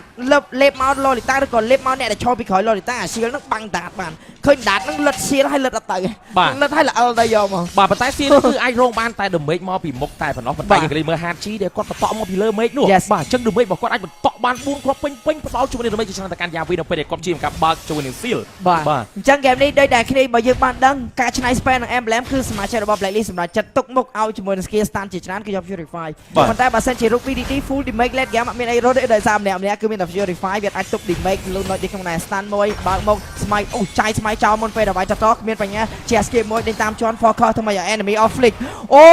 ការវាយមួយនេះគឺគ្រាន់តែចង់ឲ្យ Yavi off flick តែប៉ុណ្ណោះបាទដើម្បីគាត់ងាយស្រួលក្នុងការ rotate មកដើម្បីតែការ kill ទៅលើ Yavi នៅពេលដែលក្រោយដូចគ្នាដែរបាទអ្វីដែលយើងក៏សង្កល់មើលនោះគឺមិនគឺគាត់អត់ប៉ាំងចាប់ជើងជាប់មួយ skill ម្នាក់ម្ដាយតែដៃទីក្នុងដែរសំខាន់គឺធ្វើឲ្យ Yavi អាចយក level 4បាននៅ total ទី1អ្វីដែលយើងគិតមើលនោះពេលដែលគាត់ off flick គឺគាត់ខាតដូចគ្នាដែរសម្រាប់គាត់នៅពេលដែលអត់មាន flick គឺគាត់អាច flick ដល់នៅពេល flick ជួយជាមួយសមាជិករបស់ខាងក្រុម Eco បានទេតែវាយមិញគឺគាត់មាន ultimate គ្រប់គ្រាន់នៅក្នុងការលេបឈុតស្មៃដូចប៉ុន្តែដូចជាមិនបានស្មៃដូចបន្តតាមស្មៃនេះគឺជាមួយនឹង skill នៅសល់ stand មួយទៀតប៉ុន្តែ Immune ក៏នៅសារគ្នាឈុតស្មៃដូច The Retribution Machine ស្មៃនៅអាចយកបានជាមួយនឹងវាយទៅដាច់វាយទីក្នុងដែរ1ទៅ2ជាប់ Clean ជាមិនអាចជួយ advance បានគ្នាបាត់បង់ដល់ទៅ2 kill 2 Blacklist ខាងលើយកបានមកគៀមមួយជាមួយនឹងការ rotate ពី support ទៅជួយ Goland នៅក្នុង team fight total បាទនេះគឺយើងអ្វីមួយដែលយើងមិននឹកស្មានដល់ថា Happy នៅពេលដែលវាយដុំនៅក្នុងកន្លែង total គឺគាត់ព្យាយាមការ rotate ទៅជួយជាមួយនឹង FV ទាំងតែគាត់គិតថាអាចនិយាយថាវាយគឺគាត់អាចទុកចិត្តលើដៃជាមួយស្មៃរបស់គាត់ដើម្បី secure ជាមួយនឹងការយកបាន total ប៉ុន្តែគាត់បាន2មែនប៉ុន្តែគាត់បាន total ដើម្បីចំណេញជាមួយ experience គាត់ទាំង5រូបដូចគ្នាបានដែរសម្រាប់គាត់គឺសម្រាប់ខាង Blacklist គឺចំណេញមែនទេពេលដែលគាត់បានជាមួយនឹង total ហើយ បាទព្រៀបប៉ះគ្នាតែមកដល់បិទគូតមួយ ultimate flick ដាច់ចកេះបារៃដល់សារម្ដាយចុងក្រោយ flame shot ចាប់ចឹងពីរដៃចុងក្រោយមុនគ្រប់ damage នៅទេមិនការគប់ស្គៀតតែម្ដាយចុងក្រោយមកស្គៀតនៅតែបានយកគេពី HG បាទវ៉ាវល្អមែនទេបាទជាមួយនឹងការ perform របស់គាត់ដូចគ្នាដែរគាត់ចែកគ្នាក្នុងការលេងដូចគ្នាមិនបើសិនជាអាចនិយាយថាបើសិនហូមហើយគាត់ឈាមការហូជាមួយនឹង basic attack របស់គាត់ដើម្បីតែការចង់ប្រាច់យកជាមួយនឹង support ពេកគឺគាត់អាចខ្លាំង Chaos Make បាំង shield គ្មានបញ្ហាតែអាទីរត់យកតែម្ដងប៉ុន្តែមិនខ្ចី stand ខាងក្រោយគ្មានការចង់វាយពីក្រោយតែខាងទីថា no កំតណាគេសប purify អត់ការទេបន្ថយបាទកលេចទៅមើលជាមួយនឹង Emblem របស់ពួកគាត់បាទមានការឆ្នៃផ្សេងដូចគ្នាដែរបាទសម្រាប់ក្រុមទាំងពីរដូចគ្នាតែអ្វីដែលខ្ញុំមើលឃើញនោះគឺសម្រាប់ Blue Notch របស់ជាមួយនឹង Bane បើមក stand ដេញតាមកាយអូបាទអញ្ចឹងយើងអ្វីដែលខ្ញុំមើលឃើញគឺ Blue Notch ជាមួយនឹង Bane Shooting គឺគាត់ប្រាប់ថា Emblem Magic Passive ដែលយើងដឹងស្រាប់ហើយជាមួយនឹង Emblem ដែលមាន damage ច្រើនដូចគ្នាដែរតែ Emblem ហ្នឹងបើសិនជាយើងគិតមើលទៅយើងវិភាគថា Emblem ហ្នឹងវាឈឺហើយប៉ុន្តែវាមានឆេះបន្តិចទេប៉ុន្តែចូលត្រូវចាំមកឆេះបន្តិចនៅពេលដែលយើងបុក damage ជាមួយនឹង KO damage ចូលម្ដងទីវានឹងឆេះទៅរហូតតែម្ដងសម្រាប់គាត់បាទវាស្តៀងជាមួយនឹង item អូមក Chaos Damage បានតែពីរដៃតែម្ដង Bane Shooting ខ្ញុំដកថយដូចគ្នាជាមួយនឹង Make Goland ទាំងពីររូបនេះនឹងទៅជាយ៉ាងណាបាទសម្រាប់ខាងក្រុម Black League គឺ play style របស់ពួកគាត់គឺគាត់តែងតែ secure ទាញ game ទៅឲ្យ mid game ឬមួយក៏ late game ហើយនេះគឺជា play style របស់សម្រាប់ Black League បាទចឹងយ៉ាងណាមិញយើងក៏លេងទៅមើលជាមួយនឹងក្រុមទាំងពីរអាចនិយាយថាតាំងពីប៉ះគ្នានៅ LPL មកម្លេះពួកគាត់ដឹងគ្នាពួកគាត់ដឹងអំពី play style របស់គ្នាខ្លួនហើយអញ្ចឹងដល់វគ្គ Grand Final នេះគឺគាត់លក្ខណៈតា game ទី1មែនមកចូល knock មួយប៉ុន្តែហាត់ជាអត់ដៃទៅទេ13តង់ចុច purify មួយសិនចុចយកតែ movement speed ដកថយនៅ stand មកបន្ត2បន្ត3បន្ត4បន្តបាត់បង់ Sanford បាត់ហើយជប់ហើយថតក៏បានមកដល់ទីគ្នាព្រៀបមានការលេងតាម Wise ដល់ទៅមួយក៏ដូចជាបាញ់ពងស្មាំងប៉ាងព្រៀបជាមួយនឹង Wise បុកពីក្រោយស្វាឡោខ្លាំងមែនតែ stand មួយ ultimate ព្រៀបដល់ថយពីអស់ហើយមានការ flick តែមានការកាយចុកលេចានគឺជាមួយឈុតស្មៃដោយ and the distribution machine នៅណាយកបានជាមួយវត្តមានរបស់តតទីគាត់លេងតាមជាមួយនឹង KDC មាន shield អស់ shield Wire ម្ដង and HG secure ជាមួយនឹង kill ពី Edward ខ្លួនឯងយ៉ាងវិដាច់បាត់ទៅហើយបាទជាមួយនឹង retribution machine របស់គាត់អស់ស្មៃដូចគ្នាឈុតដដើមអត់មានស្មៃវិញមើលថាវាយនៅទៅយកបានដែរទេមើលមិនទាន់យល់ប៉ុន្តែមាន KDC យកបាននេះខ្លួនឯងតែតាមណកពួក3តង់ក៏ដូចជាបថោងតង់ស្មៃនាងនេះរត់បាត់ទៅហើយបាទរហ័សនាម retribution machine របស់ Wise នេះគឺមិនធ្វើឲ្យអ្នកដែលគាត់ control ក៏ដូចជា audience អ្នកដែលគាត់ដាក់ឈ្មោះឲ្យគាត់ហ្នឹងគឺខកម្ដងទេជាមួយនឹងការ retribution របស់គាត់ជាមួយនឹងការវាយបាន2តង់ជាមួយនឹង total នេះគឺនាំមកនៅភាពចំណេញមែនទែនទោះបី early game ជាមួយនឹងការយកបាន total ទី1គាត់បាត់បង់យ៉ាងណាក៏ដោយប៉ុន្តែយើងលេងជាមួយនឹង OHF នៅ HG នឹងឥឡូវក៏បានធ្វើការ pick up ទៅកាន់ Benexuity ដែល Benexuity អាចនិយាយថាប៉ាំងភញុកយកតែម្ដងដល់មានអីតដៃទៅទេជាមួយនឹង Oh my goodness បាទអញ្ចឹងម្ដងទៀតដូចគ្នាសម្រាប់ Benexuity យើងអ្នកនេះនឹងស្រាប់ហើយដែលជា hero លេង Golet ដូចគ្នាដែរប៉ុន្តែជា hero មួយដែលមានជាមួយនឹង KO damage ហើយ magic របស់គាត់គឺគាត់វាយអត់ខ្វាយខ្វល់ជាមួយ បើមក stand ចុច purify ខាងទេព្យាមរត់ដូចខ្ញុំដែរមកបន្តចុងក្រោយមាន chat មាន flame shot អត់មានវាយគ្រប់យ៉ាង Oh have 1 AP alive ប៉ាំង clear land បាទគ្មានបញ្ហាបាទសម្រាប់គាត់ដូចគ្នាដែរ OHF ចាយតែមក Shootify តែម្ដងខ្ញុំក៏លេចទៅឃើញថាសម្រាប់ខាងក្រុម Eco ហាក់បីដូចមានការខាតបង់ធ្ងន់មែនទែនដោយសារតែការ rotation របស់គាត់ជាការវាយ OHF ណាឡើង3ដងតែម្ដងប៉ុន្តែការ rotation របស់គាត់គឺគាត់ខាតតែម្ដងវាយ OHF អត់ដាច់3ដងហើយគាត់បាត់បង់ kill ហើយទោះបីគាត់ pick off យកបានតែជាមួយនឹង Home Windows ក៏ដោយឬមកគាត់ pick off យកបានជាមួយនឹង Edward អីក៏ដោយប៉ុន្តែចាប់ស្ដែងគឺខាតដោយសារតែ OHF អត់ទាន់បានធ្វើការត្រូវបាន shut down ត្រូវការធ្វើការ pick off ដូចគ្នាដែរតែ like Benedict Shooty គេនេះខ្ញុំជឿថាគាត់អាចនឹងក៏នៅតែចាញ់ល្បែងទោះបីមានការរងសម្ពាធពីសំណាក់ខាងក្រុម Eco ជាមួយនឹង Black League ក៏ដោយបាទសម្រាប់គាត់បាទបើយកបកទៅកាន់តារាគឺ impossible មែនតើ South នេះដឹងតែអត់លេងតែ South Vive សង្កត់ first speech ជាមួយនឹងបារ៉ាត់ចេះដឹងជាមួយនឹង Hero Pool បុនចានថ្ងៃនេះគឺ focus ជាមួយឲ្យ lane មួយបានលេង Hero ធំប្រចាំខ្លួនអញ្ចឹងមិញអត់បានការរីជាធំ Maxman អត់បានជាមួយនឹង Hero ធំ lane ផ្សេងៗទៀតគឺយក Hero ធំសម្រាប់ Hyper មកមុនតែម្ដងបាទដែលហាត់ជិះឆ្នៃព្រាមជាមួយ Chaos Damage បាញ់ពេញបបតែម្ដង Off Purify បារ៉ាត់ surprise ឡើងឈាមទាន់ពី Oh my Venus support ជិះសត Team Fighter តបុក Ultimate បន្តទៀតបាច់នំខួរចាប់ជើង1 and 2ទៅជុំស្បៃដោយខាងក្រោមតស្បៃដោយគ្នាបន្ត1បន្ត2ងាកទៅមើលខាងក្រោមវិញជាមួយឈុតស្បៃដោយកវីជាមួយនឹងកាយបាងអ៊ីមញូនលេបានដែរទេលេបានប៉ុន្តែមិនមែនលេបានហើយបើទេយកវាយទៅក្នុងប៉មខាងលើ Class ដើម្បីពេញម្ដងទៀត Benedict យកបានគ្នាជាមួយនឹងហាត់ជីប៉ុន្តែខាងលើជាមួយនឹងឈុតស្បៃដោយមិនទាន់កើតមានដូចគ្នាផងដែរនៅតែបន្តវាយជាមួយនឹង Turtle Mini Turtle Reset ឈាមចាប់ដល់មកពេញ Edward ចូលចាក់ដល់ខាងក្នុងជាមួយនឹងឈុតស្បៃដោយក៏បានមកដល់ប៉ុន្តែអ្នកទាំងពីរអស់ឈាមនេះខ្លួនដែរហកពូហកដំគវីកបួតវាយស្ដាច់បាត់ហើយ KDC យកជាមួយនឹង Objective របស់ Edward ដាក់លេខរត់ បាទជាមួយនឹងការឈុតឆាវវាយបាក់ធីមហ្វៃពីរផ្សេងគ្នាដូចគ្នាបងដែរបាទសម្រាប់ខាងលើទោះបីសមាជិករបស់អេកូគាត់បានធ្វើការប្រាច់បានជាមួយនឹងហាត់ជីក៏ដោយប៉ុន្តែគាត់ការកែរបស់គាត់គឺគាត់ជាការប្រាច់យកជាមួយនឹងអូហេបទេតែជាក់ស្ដែងអូហេបមិនមាន Queen ក្នុងការមកជួយបានល្អមែនទែនជាមួយនឹងការកិច្ចជាមួយនឹង RCB ក្រៅវិញទៅមុនពីសានជីបានល្អដែល Queen បានធ្វើការតង់ស្បែកក៏ដូចគ្នាដែរដែលបានអាចធ្វើការ play out យកបានជាមួយនឹងអូហេបទោះបីអាចបានហាត់ជីប៉ុន្តែហាត់ជីអ្នកនេះសាបាច់ជាមួយនឹងហាត់ជីគឺជាដើម្បីឲ្យបានជាមួយនឹងចៅលុយបាភ្លាមៗដេញតាមចាញ់សមម្ដាយខាងទីនេះយកបានដូចគ្នាបាទអូខាងក្នុងវាយដល់ប៉មទី2តែម្ដងជាមួយនឹងការគៀប C2 តទៅនឹង1បាទអាយ៉ាបន្ទាប់ពីមានការ pick off ពីរដង fail ដូចគ្នាដែរឥឡូវនេះគឺគាត់ចាប់បានប្រើផ្លាស់ប្ដូរជាមួយយុទ្ធសាស្ត្រថ្មីដោយសារតែការមកមុនគឺមានហាជីតែពេលនេះគឺអូហេបគឺគាត់លន់នៅម្នាក់ឯងតែម្ដងចឹងជាក់ស្ដែងនៅពេលដែលគាត់នៅម្នាក់ឯងគាត់មិនអត់ជួយថ្វាយទេមុនបាទដាក់ Master កិច្ចមួយបើកលេបដកថយកិច្ចទល់នឹងកិច្ចនេះគ្នាមកណាជាមួយនឹងវ៉ាខ្លាញ់ទៅជាមួយនឹងការបើក ultimate របស់គាត់នេះគ្នា ultimate ដូរជាមួយនឹង ultimate ភ្លាមៗមានការពាត់ map ខាងលើច្រើនខ្លាំងមែនទែនពី A ក៏បើសិនជាដាក់អត់ប្រយ័ត្ននឹងមានការយកជាមួយនឹង kill នេះខ្ញុំថា surprise Benexity ដាក់ slow ដើរចេញ slow ទៅមកដាក់មួយនេះគ្រឿងជាមួយនឹងការ CD វាយជាមួយនឹង form គាត់មានកៃតែគាត់អាចធ្វើអ្វីបានដែរទេកៃមិនខ្ចីបើក smite so speed ដកថយធម្មតាជាមួយនឹង KTC បាទសម្រាប់ game 5គឺគាត់អាចធ្វើការឈរនៅក្នុង team 5បានយូរតែដោយសារតែយើងមើល damage របស់ Benexity ជាមួយការ kill damage របស់គាត់មិញតែមក skill មិញគឺធ្វើឲ្យវាយអស់ជាមួយកាំអត់ហើយអញ្ចឹងយកអត់ច្បាស់ទេថាវាយគាត់នឹងធ្វើការប្រើប្រាស់ជាមួយនឹង video មកដែរទេបាទសម្រាប់គាត់គាត់ទិញ ready មកហើយវាយតែគាត់ទិញដើម្បីទប់ damage សានជីឯងខណៈពេលមួយជាមួយនឹងលុននោះគឺជា arrow ដែលវាយអត់គិត defense ដូចសុនហើយនឹង D រត់ចឹងដែរសារ passive របស់គាត់ដក defense ច្រើនពេកចឹង item ដើម្បីទប់ជាមួយ damage របស់លុននោះគឺមានតែ ulti និង shield តែប៉ុណ្ណោះ Echo ក៏ប៉ុន្តែជាប់ចំណាត់ថ្នាក់លេខ1ជាមួយនឹងការរកបាន average kill ក្នុងមួយ game 16.1 ចឹងយើងជាមួយនឹងឈុត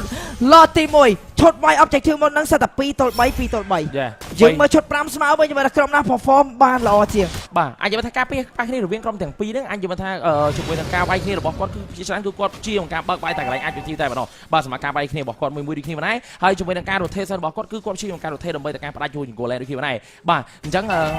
ស្ទីងមេពីរជាតិស្ទីងក្រហមដូចជា strawberry ក្លិនឈ្ងុយដូចជាឆ្ងាញ់ស្ទីងលឿងបង្កើនតាពោជាមួយនឹងជាតិស្វាហាប់ព្រាមដើរចូលទៅហើយបើក ultimate មកបន្តពីបន្តចាក់ ultimate មួយអត់ដល់នេះក្នុងជាមួយក្បាច់ដើមកាមេរយដកថយបណ្ដាសានជីក៏អស់ឈាមនៅក្នុង team fight នេះក្នុងដែរតែតាមពួក3តង់វិញក្តៅវេទមន្តsupport ទាំងពីរចេះ debate កវត្តចោលទាំងពីរអត់មានតែគេ point debate ចូល team fight បានដូចគ្នាឈុតស្មៃដូច retribution machine wise នៅកណ្ដាលវងស្រប debate វាយយក advert មុនដាច់ advert បានហើយ oh have ក៏បានមកដល់មានរឿងអ្វីបានជាត្រូវឆ្ងល់ឈុតស្មៃដូចនឹងការឡើងជាមួយការជួយជាមួយការស្មៃទៅ KTC សេចជួយជាមួយនឹង lot ទី1ហើយ Black Lee ដកថយមិនបានសម្រេច stand មួយបន្តតស្មៃនេះដែលតាមជាន់នេះតាម stand ប៉ុន្តែ lot បានទៅលើ Echo បាទដូចមានការបានប្រើ chaos បើ easy ជាមួយនឹង Ruby D Benic Shooty បាទជាមួយនឹងការវាយផ្ដាច់ Advance នេះធ្វើឲ្យខាងក្រុម Black Lee International គួរឲ្យធ្វើការឈរដើម្បីជួយយក 100% នៅក្នុងការស្មៃយកជាមួយនឹងវត្តមាន lot ទី1បានទេមូលហេតុគឺដោយសារតែយើងកន្លែងទៅមើលជាមួយនឹង Vice មិញគឺគាត់រៀងតាន់នៅក្នុង team 5បានយូរមែនប៉ុន្តែអត់មាន damage ណាដើម្បីតែការចាយទៅលើ lot ដើម្បីឲ្យគាត់ងាយsecure យកបានជាមួយនឹង lot ទី1ដែរមក stand ចាប់ slow ប៉ុន្តែ Oh my winner តាន់ដូចក្របីថែមមក stand ទៀតបើកក្តារអុកដេញតាមវាយចំណងបើកដកចំណាយ flick មួយជាន់ slow ស្មៃ slow ដេញតាមវាយផ្ទះម្ដាយម្នាក់ម្ដាយដូចគ្នាបងដែរប៉ុន្តែ Go Super Marian ក៏បានមកដល់ទៅ3ផ្លូវជាមួយនឹង KTC ស្មៃ drop slow ដាក់លេខរត់ដូចគ្នា Edward clear ខាងក្រោម3នាក់ clear កដាលពួកគាត់ចង់ secure តាំងពី form ទី2ឡើងនេះគ្នាក៏មិនមានការវាយដៃកយ៉ាយ៉ាងណាមិញខ្ញុំក៏លេចទៅមើលជាមួយនឹងការស្មៃនេះប្រកាសជាឃើញថាសម្រាប់2ដងរបស់ខាងក្រុម Echo គឺគាត់ធ្វើយកបានល្អជាមួយនឹង attitude របស់ខាងក្រុម Black Lee International មូលហេតុ2ដងដំបូងដែលវាយគាត់ធ្វើការយកបានគឺគាត់មានដៃគូដៃករបស់គាត់ Edward គាត់ចាក់ ultimate ទៅកន្លែង attitude ហ្នឹងអញ្ចឹងគឺគាត់នឹងងាយស្រួលការ secure ដើម្បីក្នុងជាមួយនឹង retribution របស់គាត់ក្នុងការស្មៃយកជាមួយនឹង attitude នេះដែរប៉ុន្តែចាក់ស្ដែងមិញអាចុងក្រោយនេះគឺ Edward បានដាច់មុនហើយអញ្ចឹងគាត់មាន damage គ្រប់គ្រាន់ក្នុងការ deal ទៅលើ lot ហ្នឹងទេអញ្ចឹងអាចនិយាយថាគឺសមាជិកក្រុម Echo គាត់មាន damage deal ច្រើនគឺបាទចាំមើល lot ទី1នេះពួកគាត់ធ្វើអ្វីបានខ្លះដូចគ្នា KTC គាត់ចូលមកគេតែអស់ឈាមដាក់លេខថយ lot ប្រមាណដៃក្តៅវេទមន្តក៏បានចេញក្នុងណែវាយចង់វាយតិចចង់ដកថយតិចជា skill មួយដាក់លេខថយទៅក្នុងណែព្រៀប goal spam នេះត្រូវបានអស់ game មានលំនឹងមកវិញបាទអាចនិយាយថាសម្រាប់ Echo គឺគាត់ក៏មិនសូវហ៊ាន control ប្រហែលដែរបាទសម្រាប់គាត់ព្រោះការ control របស់គាត់គឺតាមទៅនៅមកជាមួយនឹងការ comeback របស់ខាងក្រុម Black Lee ដល់ច្រើនដងដូចនេះដែរជាការប៉ះគ្នាមួយដែលគាត់អាចនិយាយថាសឹងទៅយកចិត្តគ្នាយកចិត្តគេដាក់ចិត្តយើងហើយអញ្ចឹងគាត់ជាងធ្វើអ្វីដែលគាត់អាចធ្វើបានបើអាចធ្វើការ clear យកជាមួយនឹង attitude ឬមួយក៏យកបានជាមួយនឹង 3-1 threat 2 threat 3 គឺគាត់អាចយកប៉ុន្តែបើគាត់គិតថាកន្លះទេសៈនឹងត្រូវបដូរ 50% នៅក្នុងការយកអញ្ចឹងគឺគាត់នឹងដកវិញដូចគ្នាដែរដើម្បី secure ក្នុងការនាំជាមួយនឹង goal league ក៏ដូចជា scoreboard ហើយក៏ដូចជានឹងធ្វើការនាំជាមួយនឹងចាំជាមួយនឹងវត្តមាន lot កាត់មកដូចគ្នាដើម្បីគាត់ជួក្នុងការយកឈ្នះតែម្ដងបាទមិញវាយចាយស្មៃតាមបានបើ KO ឯ KTC អ្នកយក Wow wise what happened បាទចឹងអាចនិយាយថាសម្រាប់ពួកគាត់បើយើងមើលទៅគឺខុសគ្នាមកល្បែងអត់ទេគេស្មៃគាត់ស្មៃដែរអូហាត់បានទេបាទ What happened wise today tell us what happened យើងជាមួយនឹងអរគ្នា បាទចង់អត់មានបញ្ហាទេសម្រាប់ពួកគាត់អាចនិយាយថាដោយសារតែគាត់មើលទៅគឺគាត់រងសម្ពាធពីខាងក្រុម Eco ដូចគ្នាដែរប៉ុន្តែជាក់ស្ដែងអានឹងគឺថ្លៃទៅលើជាមួយនឹង team fight របស់ពួកគាត់ណាសមាជិករបស់ខាងក្រុម Eco ទោះបីឥឡូវគាត់កំពុងធ្វើការ lead ជាមួយនឹង goal យ៉ាងណាក៏ដោយប៉ុន្តែយ៉ាងណាមិញយើងចាំបានថាសម្រាប់ការប្រកួតរបស់គាត់លើកមុនទោះបី Eco ព្យាយាមការដាក់សម្ពាធហើយទៀតប៉ុន្តែខាងក្រុម Bradley នៅតែមានបច្ចេកទេសយុទ្ធសាស្ត្រក្នុងការ defend របស់គាត់គឺបានជាប់រហូតតែម្ដងខ្ញុំចាំបានថានៅការ Grand Final Upper Bracket បាទជាមួយនឹង Final Upper Bracket ហ្នឹងគឺពួកគាត់ចាញ់ goal ឡើង12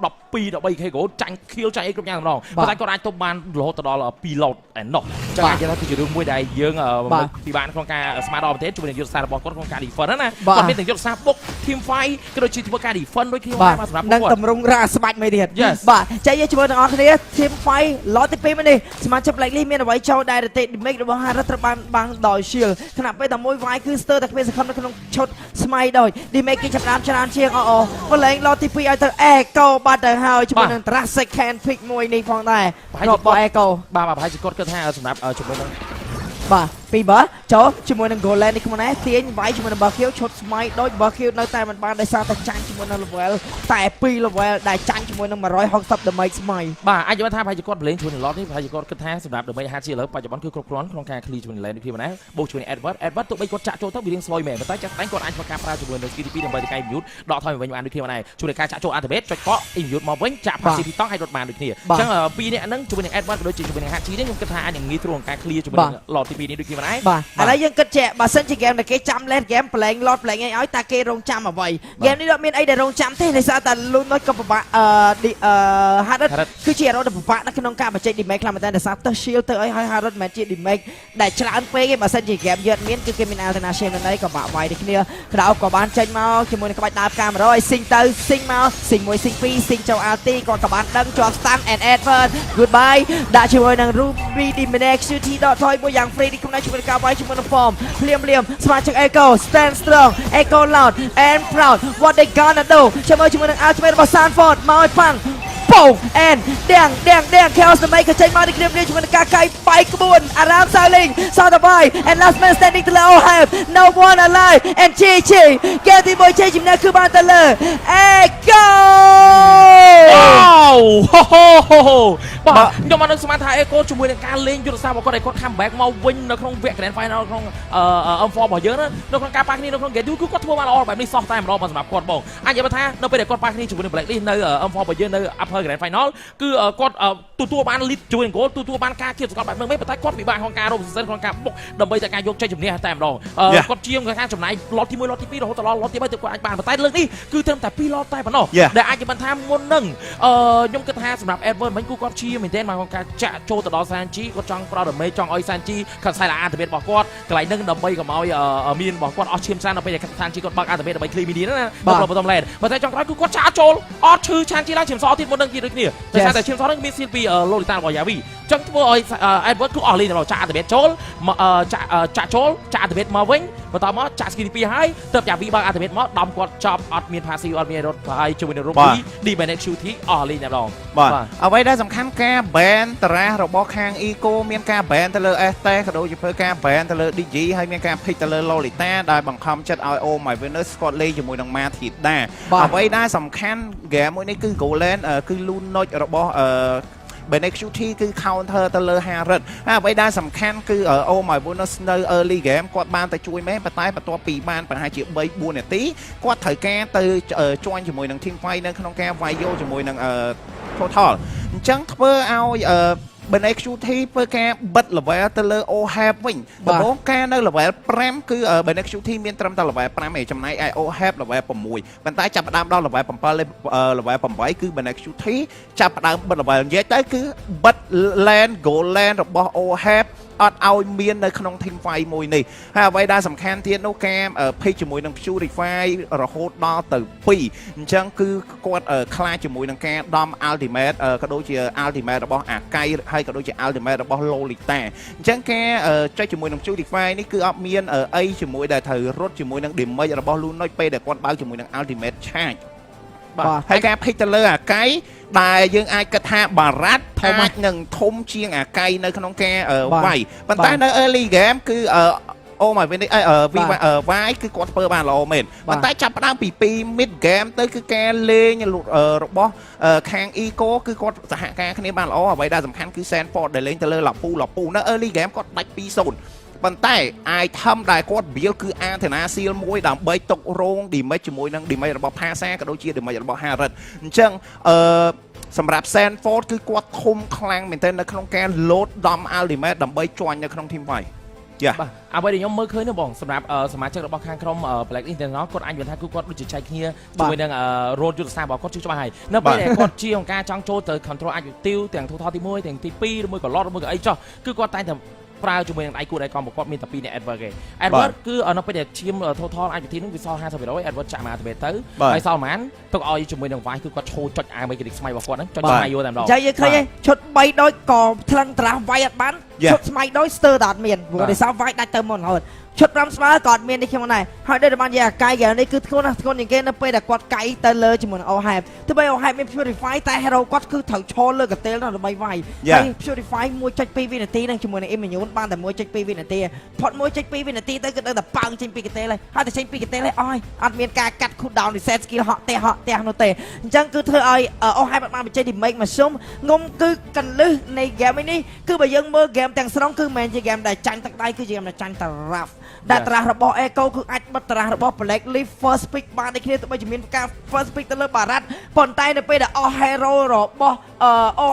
Oh my Venus គេរុញ Oh my Venus ទៅលេងមកធាតាដូចខ្ញុំនិយាយចឹងកន្លែងហ្នឹងក៏ធ្វើ surprise hero មួយដែល heal ដូចជា Florin ដូចជា Angela ឬមួយក៏ Farami អីចឹងទៅប៉ុន្តែគាត់លេង hero pool ចុងក្រោយរបស់គាត់ដែលយើងធ្លាប់ឃើញគឺមកធាតាវាមានពាក់កណ្ដាលជា assassin ពាក់កណ្ដាលជា support ព្រោះរមកធាតាគឺ support assassin អញ្ចឹងនៅពេលដែលគេយក Golden Luno គឺមកធាតាបុក ulti ពីក្រោយហ្នឹងគឺអាច kill គេបានទេហ្មងគេចាំដាក់ Brilliant កាត់ត game នេះបាច់មានអាកាង Golden ក៏គេ kill Luno យ៉ាងបានដែរបាទអញ្ចឹងគឺយើងឃើញថាបានលេ hero ដាក់ឈាមថ្លឹង team fight ស្មើគេកាឡាដល់គេដូចគ្នាផងដែរហើយ game នេះគឺជា game ចាញ់តារ៉ាស់តែម្ដងបាទអ្វីដែលខ្ញុំមើល slot 2 slot ចុងក្រោយបន្ទាប់ពី Black International គាត់ធ្វើការពីយកបារ៉ាត់ហើយខ្ញុំគិតថាគាត់នឹងចេញជាមួយនឹង Asta ហើយនឹងចេញជាមួយនឹង Pasha ដែលគាត់ត្រូវការ damage magic មួយដែលនៅ villain ដែលធំហើយបើសិនជាគាត់មានជាមួយនឹង Hachi damage villain ដែលធំមួយហើយដែលងាយស្រួលបោក Pasha បន្តជាមួយនឹងកណ្ដោវវិញទៅមុនរបស់ Sanchi ហើយគឺគាត់មិនខ្វល់ទេអូ Have ចង់បាន Cloud ក៏បាន bet trick ក៏បានដែលគាត់ឬមួយក៏ Brody ក៏បានដែលគាត់មានជាមួយនឹង damage physical ដូចគ្នាបានដែរបាទអញ្ចឹងអ្នកនេះ complete ជាមួយនឹងត្រីសមត្ថភូមិនៅថ្ងៃទី21ខែមករាតទៅបាទចឹងបងប្អូនអរគ្នាអ្នកខ្លាដែលមកគ្រប់បាក់ធ្វើការចូលទៅបំពេញជាមួយនឹង mission បាទបំពេញតាពេជ្រជំនួសទេវតាដើម្បីទៅការទទួលបានជាមួយនឹង skin epic ក៏ដូចជា skin epic limited edition ជាច្រើនទៀតដូចគ្នាដែរហើយនៅក្នុងនោះក៏មានជាមួយនឹង star protection សម្រាប់ពុកម៉ែបងប្អូនដែលគាត់ធ្វើការបើកនៅថ្ងៃទី21ហើយក៏មានការតេស្តទៅលើ skin epic ជាច្រើនទៀតដូចគ្នាបាទអញ្ចឹងយើងចង់តតិចទៅព្រោះដោយសារការមុនហ្នឹងក៏មនោបាននិយាយដែរថាពេលដែល pick ជាមួយនឹង Pasa គឺជាប្រភេទ hero មួយដែលមាន damage ច្រើនបាទប៉ុន្តែអ្វីដែលសំខាន់គឺគាត់ចង់ pick ជាមួយនឹង Harrod ដើម្បីចង់អាចគិតថាយក Harrod ដើម្បីបិទដៃទៅលើជាមួយនឹង Benex Shuti ព្រោះដោយសារការ performance របស់ Benex Shuti គឺអត់ដែរឃើញ performance ជាមួយនឹង Lunoch ទេអញ្ចឹងយើងក៏មានជាមួយនឹងតារាងបន្ទុកក៏ដូចជា item នៅក្នុង game ទី1របស់យើងដែល Black List មានត្រឹមតែ4 kill តែប៉ុណ្ណោះចំណែក Eco គឺមានរហូតដល់ទៅ13 kill ដែល game នេះគឺបញ្ចប់នៅត្រឹមថរៈវេលា14នាទីនិង42 second អញ្ចឹងបើយើងក៏លេខទៅមើលចំនួន goal គឺខុសគ្នារហូតដល់ទៅ 11k goal គឺច្រើនមែនទែនសម្រាប់ខាង Eco ហើយ Torret គឺអត់មានសំបីតែផ្ដាច់ទៅលើខាង Eco មួយ8 Torret ពេញបឹបបាទក៏ដូចជា total គឺបានទៅខាង Black List 2ខាង Eco 1ចំណែកខាង Eco គឺគាត់បាន lot រហូតដល់ទៅ2បាទអញ្ចឹងយើងក៏មានជាមួយនឹង item អញ្ចឹងយើងក៏លេខទៅមើល item របស់ Benex Shuti ដែលជា Lunoch ដែលគាត់ goal របស់គាត់នោះគឺច្រើនមែនទេមានរហូតដល់ទៅ 1500 បាទចំណែក Ohab បើយើង compare គ្នាគឺខុសគ្នា 2500 ស្មើនឹងមួយ item ដែរបាទអញ្ចឹងLunoch នៅក្នុង game មួយនេះគឺគាត់ damage ច្រើនជាងគេនៅក្នុង team fight ការ load charge យ៉ាងម៉េចក៏ដូចជា brilliant ដើម្បីបើកមុខមិនចាំបាច់ពឹងជាមួយនឹងប្រភេទ hero tank ដូចជា Lolita ឬមួយក៏ជាអាកៃអញ្ចឹង Rich Guy របស់យើងគឺបានទៅលើ Benex Shuti Go per minute គឺ720ចំណែក SNG គឺ damage deal 59000 Y damage taken 130,000ចំណែក Yavi បាទ total assist 9ដែល performance ទៅលើ Lolita ដែលជាការ pick hero ធ្វើការដែលជាតារារបស់ខាង Eco ban បិទដៃទៅលើ Oh my Venice ហើយ pick hero របស់ Oh my Venice យកមកលេងវិញទៀត យ៉ាអញ្ចឹងយើងក៏មានជាមួយនឹងការjoin team fight ចំណាយ Hachi គឺ 75% Edward 75% Oh my Venus 75%ចំណាយ Advice join team fight មានតែ 25% បាទដែលបាននិយាយគឺតារាថ្លឹង damage អត់ស្មើគេទេ First pick បារ៉ាត់ដល់ពេលមាន healer បិទឲ្យពីខាងក្រោយប៉ុន្តែ no healer no happy បាទ no nice one baby no ultimate bonding experience សំខាន់អ្វីដែលខ្ញុំមើលឃើញនោះគឺគាត់វាអត់មាន hero ជា physical រមួយធំបងដែលធំណាព្រោះឥឡូវគាត់ចេញបាន Hachi ដែលខ្ញុំឆ្ងល់គាត់ចេញបានជាមួយនឹង Pasha ដែលជា hero magical damage ដែលពេញបបសម្រាប់ Pasha ហ្នឹងព្រោះអីដើម្បីបកគាត់ឡងរ៉ែអញ្ចឹងគាត់អាចយកថាបើតាមមើលជាមួយនឹង hero របស់ខាងសមាជិករបស់ខាងក្រុម Eco អត់មានអាគេងាយស្រួលក្នុងការចូលទៅដល់គាត់ប្រហែលទេអញ្ចឹងគាត់អាច build magic ពេញបបឈប់តក់ activate បន្តមាន activate បន្តមាន activate បន្តដេញជាមួយនឹង Black Shoes ចេញក្រៅទី fight ទៅហើយអាចបាទជាមួយនឹង player MVP ក៏បានទៅលើ Sanji ដែលផ្ដល់ថាមពលឲ្យ Sting ដូចគ្នាប៉ុណ្ណេះបាទ KDA របស់ Sanji គឺ2-0 នឹង Z8 GBM គឺ608បាទអញ្ចឹងការ join team fight របស់គាត់ 77.5% អញ្ចឹងអ្នកនរគ្នាអាចកលេចទៅមើល item របស់ Sanji បានដោយសារ Sanji នៅក្នុង game មួយនេះគឺមិនបាត់បង់ជីវិតសូម្បីតែម្ដងបាទអញ្ចឹងការ build របស់គាត់គាត់ build ជាមួយនឹងអាតាណាសៀលមួយទៀតដើម្បីទប់ជាមួយនឹងដើម្បីរបស់ Pasha ក៏ដូចជា Harrod អញ្ចឹងការ build item របស់គាត់គឺគ្រាន់តែទិញជាមួយនឹងសភៅកាត់ cool down ក៏ដូចជា item slow item chase ដែលយើងដឹងថា glowing van អញ្ចឹង game មួយនេះសំបីតា Benedetta ក៏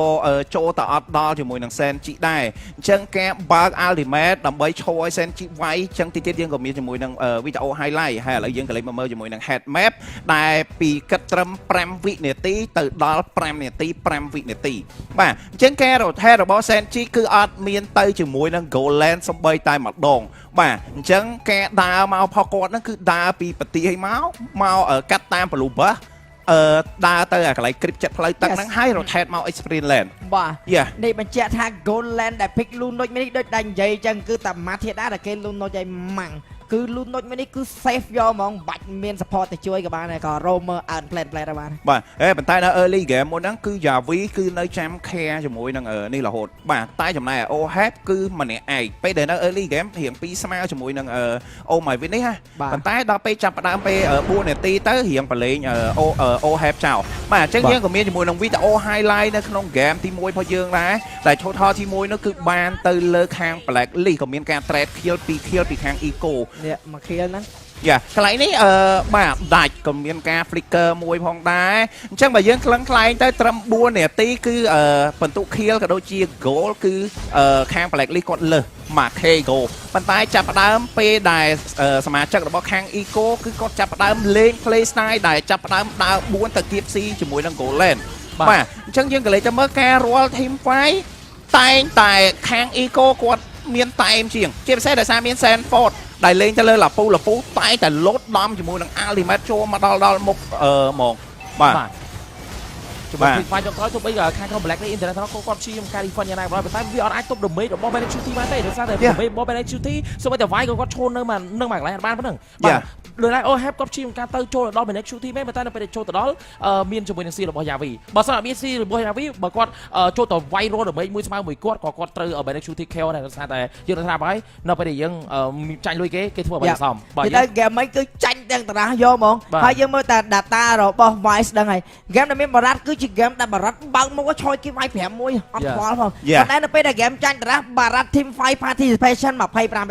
នេះបើយើងគិតរឿងរៀនវិញធ្លាក់វត្តមានបាត់ហើយតិចមែនតើឥឡូវបើយើងគិតទៅថាបារ៉ាត់ពេលដែល pick មកជាមួយនឹងអាកៃគឺអាច counter ទៅលើជាមួយនឹង ultimate របស់អាកៃប៉ុន្តែយើងគិតថាពេលដែលបារ៉ាត់ប្រភេទ hero Lunoch ក៏ដូចជា Lolita សុទ្ធតែជាប្រភេទ hero ដែល cancel ជាមួយនឹង ultimate របស់បារ៉ាត់បានសម្បីតែលពូក៏មានជាប្រភេទ hero ដាក់ skill low ជាមួយនឹង ultimate ដើម្បី immune ជាមួយនឹង ultimate របស់បារ៉ាត់ដែរបាទអញ្ចឹងគាត់ចង់និយាយថាពេលដែលគាត់លេបគាត់គ្រាន់តែ dash skill ចេញទៅគឺផុត rank បាទហើយបាទបើដូច Lolita គាត់បើកជាមួយនឹង seal បាទបើដូចជា Lunoch គាត់ brilliant បាទអញ្ចឹង3 hero ដែលអាចកិច្ចចេញបានសូម្បីតែអាកៃក៏មានជាមួយនឹង skill ទី1ដែល dash skill ដែរលើកលែងតែគាត់ timing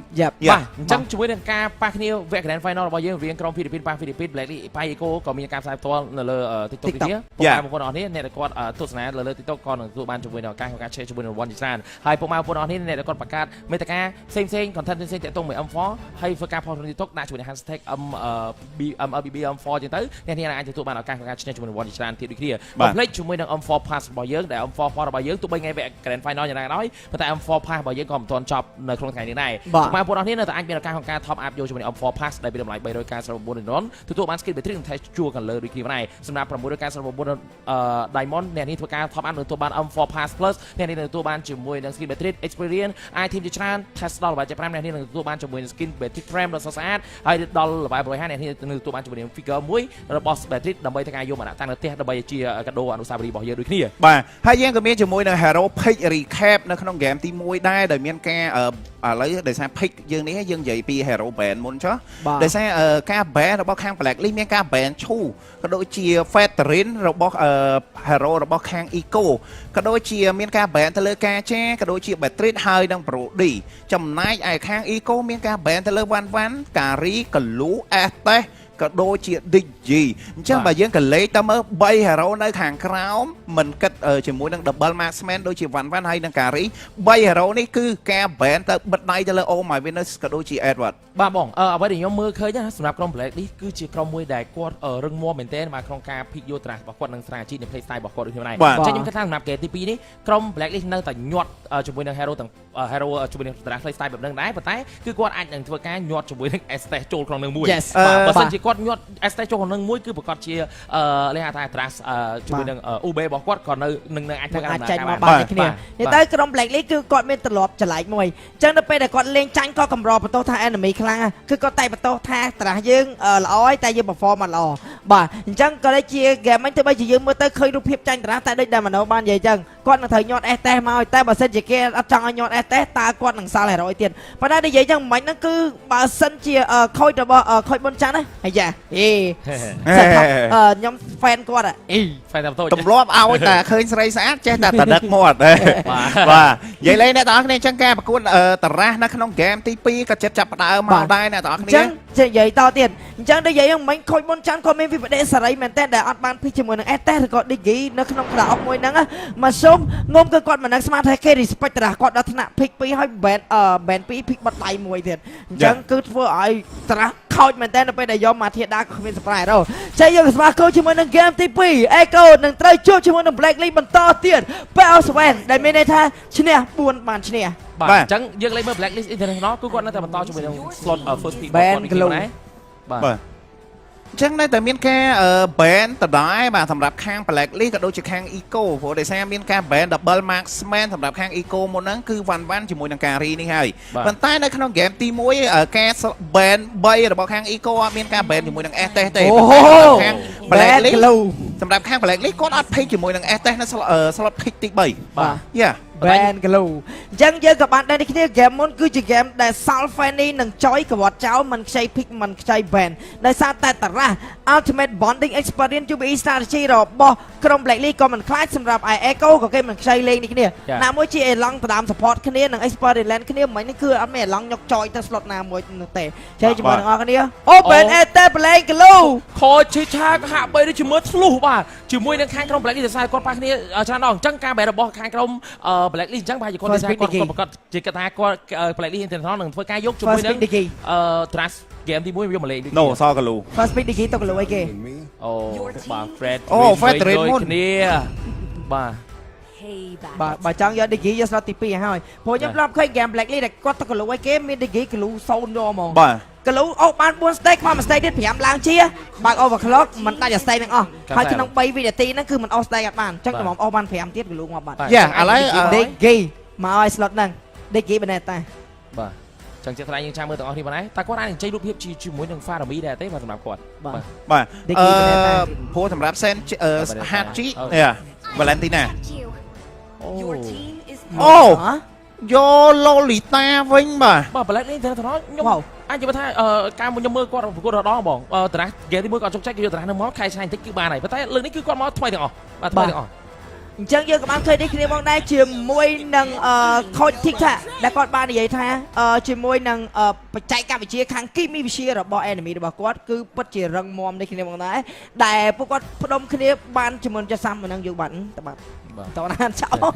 អូ Pick បារ៉ាត់បិទដៃ តែម្ដងតែដោយសារតែគេ pick hyper ហើយគ្នា បាទបើសិនគាត់មិនរួច hyper ដល់ slot ទី 3 ទេគឺអាចនឹងបាត់បង់ hyper របស់គាត់បាទ game នេះអ្វីដែលខ្ញុំចង់មើលតើគេ counter កលូនេះរបៀបណាដោយសារការ counter កលូយើងធ្លាប់ឃើញមុនគឺគេ blacklist តែងតែរើសជាមួយនឹង Pakito experience land ហើយក៏ដូចជាយកជាមួយនឹង Diggy ដើម្បីបិទកុំឲ្យកលូឡើង stack ហើយមាន goal land full damage តែឥឡូវ goal land អត់ទាន់ចេញរមមើលខុសពីការគិតរបស់ខ្ញុំក៏លេង Lolita ខណៈពេលតែមួយគឺ support ចេញហើយនេះគឺ Valentina តើ Valentina នេះនឹង copy កលូឬក៏យ៉ាងណាខណៈពេលដែលនឹងមានការ ban Data ឬមួយក៏ Pakito ជាមួយអស់គ្នាបើសិនជាយើងគិតថាបើសិនជាពួកគាត់ចង់ដើរ Smile មួយកលូតែម្ដងគឺគាត់អាចយកជាមួយ Euro របស់ Small ដើម្បីទៅការអូសបន្លាយពេលវេលាអូសបន្លាយ team fight ឲ្យយូរបានដូចគ្នាដែរសម្រាប់គាត់ដោយសារជាប្រភេទ hero Euro គឺជា hero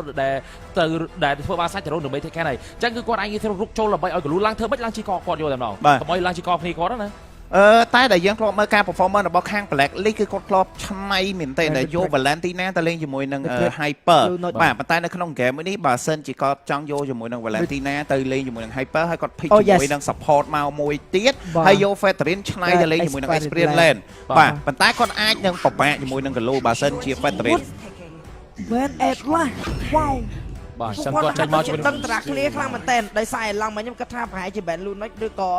Betrayed ហើយបាទអញ្ចឹងសម្រាប់ game ទី1គឺក្រុម Black League ទាំងគឺគាត់ធ្វើការ ban ជាមួយនឹង Brody នៅ slot ទី4បាទអញ្ចឹងស្ដីលើពេលនេះគឺគាត់ធ្វើការបដូរថាគេទៅ ban ជាមួយនឹង Atlas ក៏ដូចជាជាមួយនឹង Harrod វិញក៏នាំមកចេញជាមួយនឹង Brody មកនៅ slot ទី4សម្រាប់ ban QT ដូចគ្នាបានដែរបាទអញ្ចឹងដូចបង Sento និយាយចឹង Atlas នេះអាចនៅ Valentina 2បើ Expert Land Fredrin ដែរទេហើយ pick ជាមួយនឹង support មួយទៀតដែលជា support full damage នៅក្នុង team fight អាចជា Lilia ឬក៏យ៉ាងណាបើសិនជាគាត់ follow ជាមួយនឹង hero គាត់ទូទៅគាត់ប្រកាសជាខ្វះជាមួយនឹង gold land ហើយនឹងខ្វះជាមួយ expert land ដែលយើងធ្លាប់ឃើញអដងគាត់លេង banana តែប៉ុន្តែជាទូទៅគាត់យកជាមួយ Pakito កាត់តជាមួយនឹង Galo បាទJoy expert land Betrayed gold land blast pick ភ្លាមមិនខ្ចីចាំយូរ Franco ខំជាមួយនឹង Joy បាទដែលយើងដឹងថាហើយជាមួយនឹង Yavi គឺគាត់ជាដៃ Franco ដូចគ្នាដែរតែការ perform របស់គាត់នៅពេលដែលគាត់ប៉ះមួយខាងក្រុម Falcon ដូចជាប៉ះក្រុមដូចជា Orc ជួយគាត់អត់ដកមក Franco មកលេងបាទសម្រាប់ពួកគាត់អត់ងាយដកហ្មងដឹងថា Yavi នេះគឺគាត់លេងថាការ form របស់ Franco របស់គាត់គឺល្អដូចគ្នាដែរប៉ុន្តែគាត់សុខចិត្តចេញជាមួយនឹងប្រភេទដូចជា Kofra ដូចជាអីវិញដូចគ្នាបាទសម្រាប់ការ form របស់គាត់Wow អញ្ចឹង team fight នេះ Franco ទទួលស្គាល់ថានៅពេលដែល pick off គ្នាគេនឹងដើរហុកហើយប៉ុន្តែ along late game គេនឹងខាត់ចយកុំឲ្យចយទៅលេងជាមួយនឹងBrody ប៉ុន្តែអញ្ចឹងនៅ team fight គឺ Romer ក៏ដូចជា Golan គឺឆោអោបគ្នាហើយក៏ដូចជា support អញ្ចឹងអ្នកបើកមុខគឺមានតែ2ទេ Galo ហើយនិង Hyper ចាំមើលថាតារារបស់ Black នេះវាយអ្នកបើកមុខ2នឹងទៅដែរទេខណៈពេលដែលការពារ item counter គ្រាប់ Betrayed នឹងកាត់ឡើងនេះគ្នាកុំឲ្យ Betrayed វាយឈឺពេកប៉ុន្តែ complex ថាជាមួយនឹងការវាយបើកមុខផងដែរនឹងមានជាមួយនឹង damage ដ៏ច្រើនពី Valentina នេះគ្នាជាមួយនឹង Valentina នេះនឹងឆ្នៃ copy ឯគេនៅក្នុង team fight យើងក៏ស្វាគមន៍ជាមួយនឹង game ទី2ជាមួយនឹង Echo ត្រូវជួយជាមួយនឹង Black League វាផ្ដាច់ fraud L4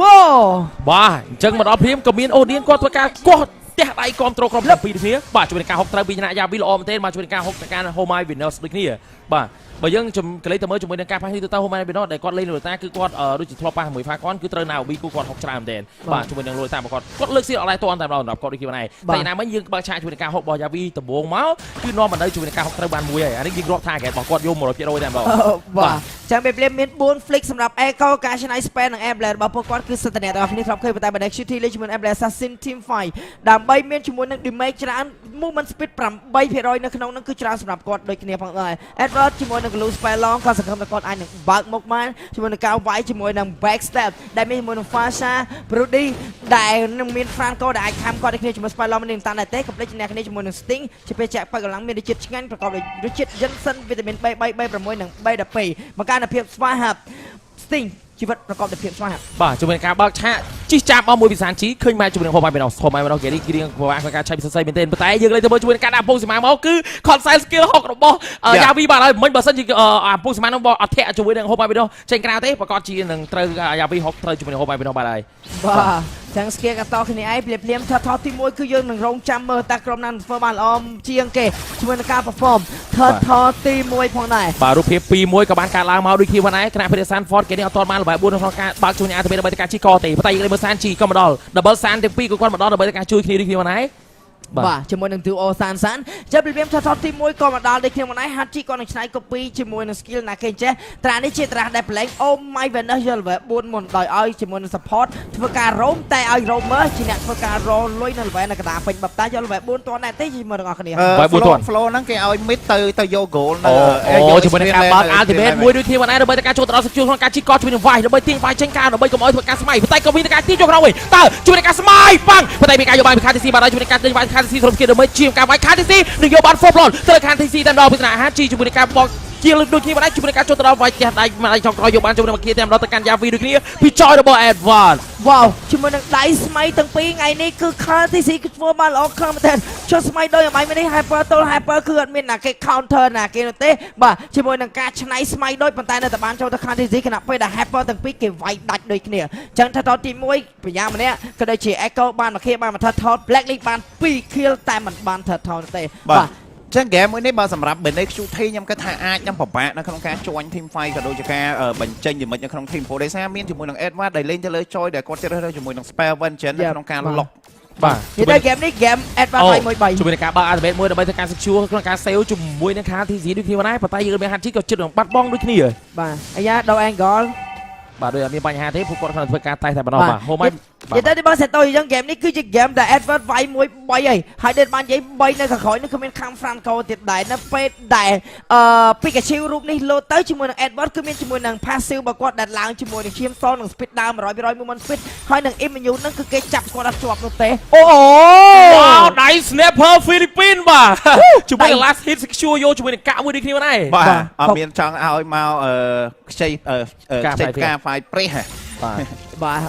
លៀមយើងក៏បានដឹងចឹងហ្គេមហ្នឹងគឺពេលដែល Edward បើកមកទៅជាមួយការឆ្នៃ team របស់គាត់តើគាត់អាចតាមបានដែរទេនៅពេលដែលមាន Brody វាយគាត់សានជីបតគាត់ហើយមាន Franco ខំបញ្ញោគាត់ដែល Immune មិនអាចស៊ូជាមួយ Suppress Stand ដែរទេនោះទេក្នុងនេះ Echo មាន Suppress Stand ដល់ទៅ2ដែលមាននៅ Franco គឺដូចជាមាននៅជាមួយ Barat អញ្ចឹងអត់ខ្លាច Immune នោះទេឲ្យតែដល់ rank គឺដល់តែបានហើយបាទជាមួយនឹងការហុកវិយាវីហាក់បីមានការខុសពីរដងមកហើយប៉ុន្តែក៏មានការបន្ត activate មួយពីសំណាក់ជាមួយនឹងសានជីដើម្បីទៅការដេញជាមួយនឹង Fight ចេញក្រៅដូចគ្នាដែរអញ្ចឹងការបើក total ទី2នេះសម្រាប់ Eco ខ្ញុំគិតថាអាចនឹងពិបាកដោយសារ Phasa គាត់អស់ជាមួយនឹង Ultimate បាទ Experiment វាយគ្នាតាមផ្លូវមកហើយបាទ Sanford ក៏ដូចជាជាមួយនឹង Edward កំពុងជាការ rotation មកតែម្ដងអូហុកមួយប៉ុន្តែអ៊ីមយូបានហើយជួយនឹងការលេបគ្រប់ប៉ុន្តែក៏មានការកសាចុចឆ្មៃយកបានតែម្ដងជាមួយនឹង total ពី Snapfire ប៉ុន្តែវាការបើ Ultimate ដើម្បីការ copy វិញដល់ទីដូចទីប៉ុន្តែ Edward ដូចជាមិនស្ទើរតាន់ក្នុងទី fight ទេគាត់ជាទៅការចូលទៅដល់បាល់ជួយនឹង Ultimate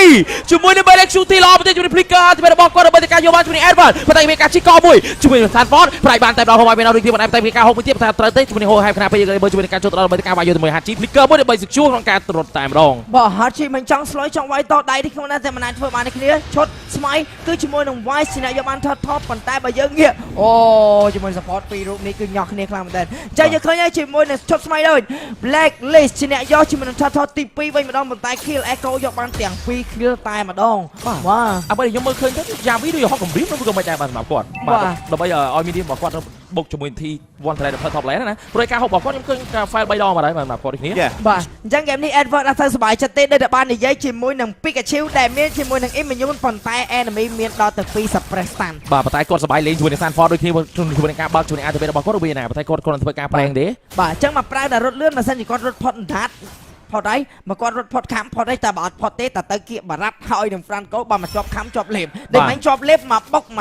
កតង់ដាច់យកហ្មង flick មកបាញ់ ulti ទេដាច់ល្មមបាទ Yavi ដូចជាដឹង map មុនដូចគ្នាដែរខណៈពេល home មកវិញក៏បានធ្វើការមេក់ទឹកចិត្តដូចគ្នាជាមួយនឹងការបើកសៀលទុកចោលតែម្ដងបាទខ្លាច Yavi ក៏ទៅការហុកបាទ team fight មាន experience land គេមកបានមុនអូទៅកាក់ land វិញបាទអញ្ចឹងអត់មាន team fight កាក់ land ទេដោយសារតែ Echo សម្រាប់ថាទេទៅក្រុមវិញ Sanford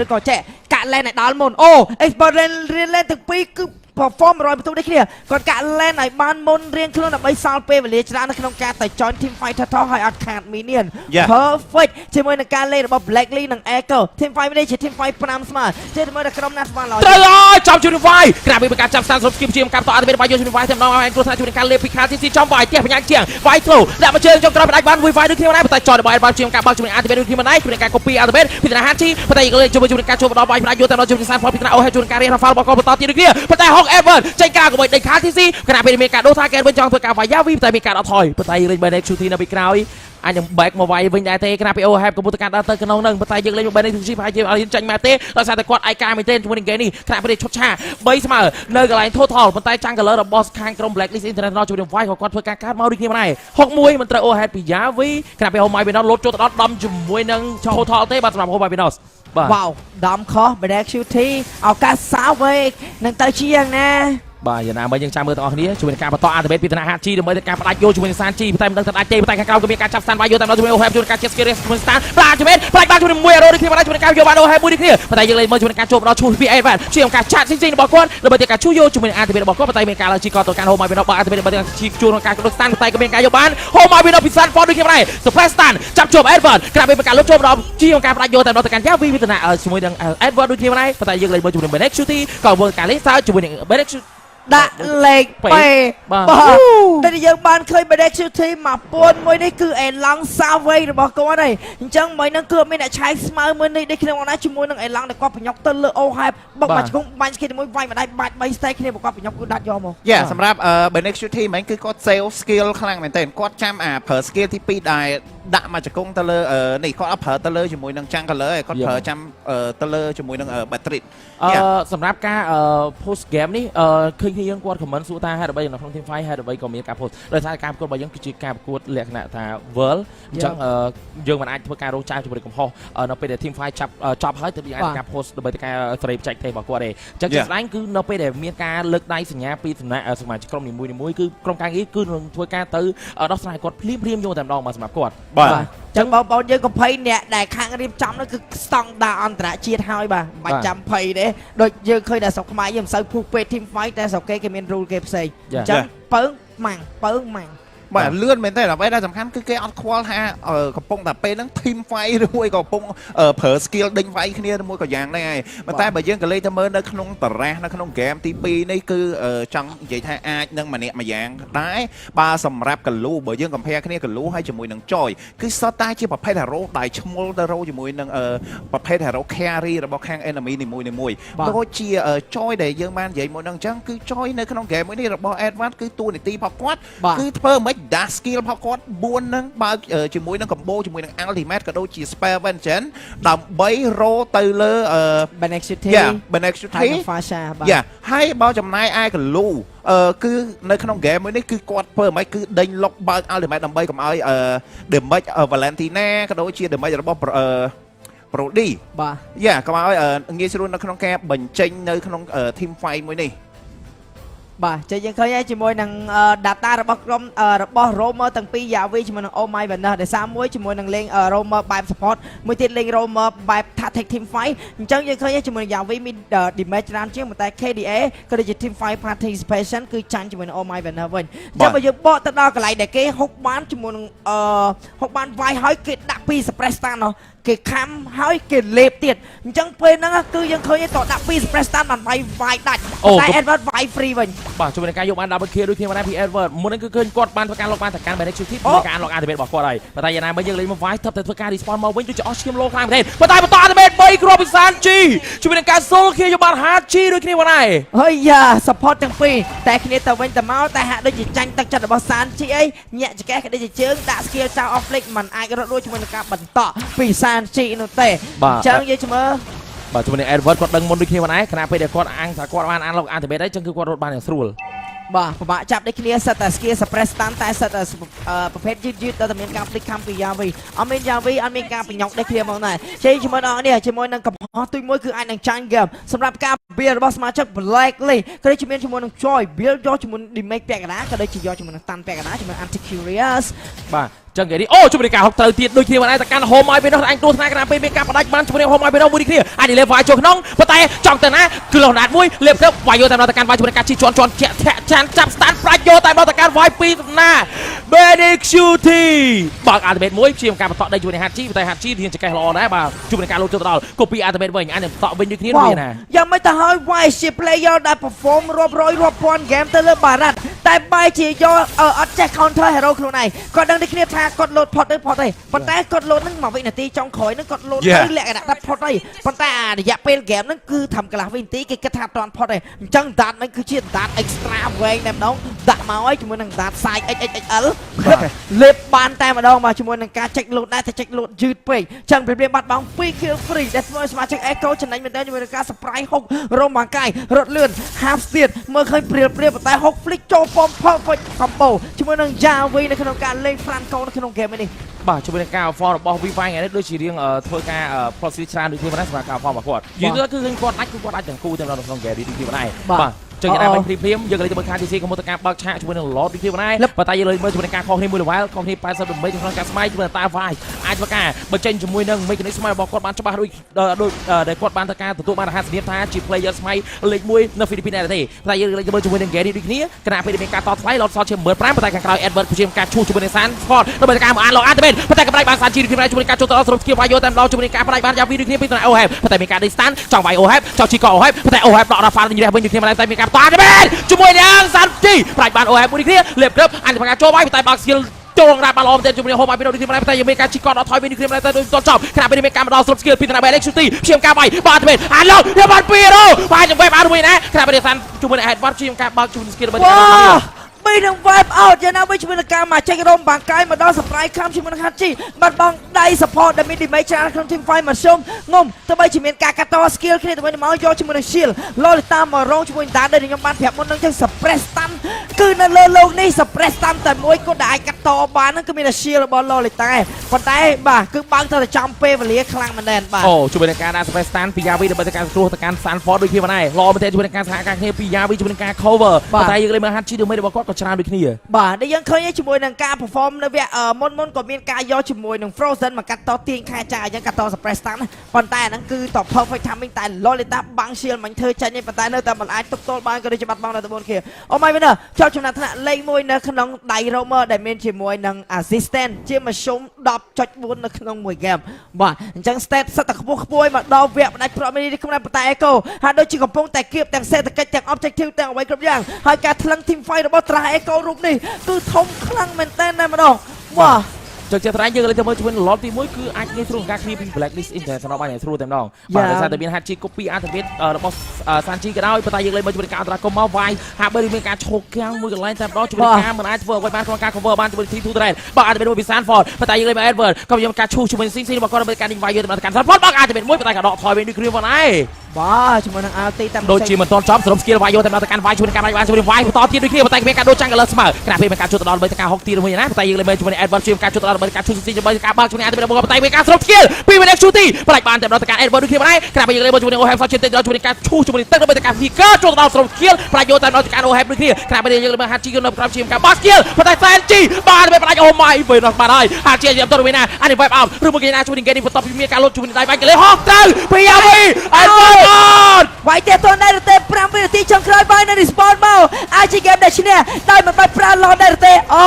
ទៅមកឲ្យស្មើបាត់ទៅហើយអញ្ចឹងដែលយើងបានឃើញជាមួយនឹង game នេះដែលនិយាយទៅមុនហ្នឹង game នេះគឺជា game Edward ត្រូវវាយ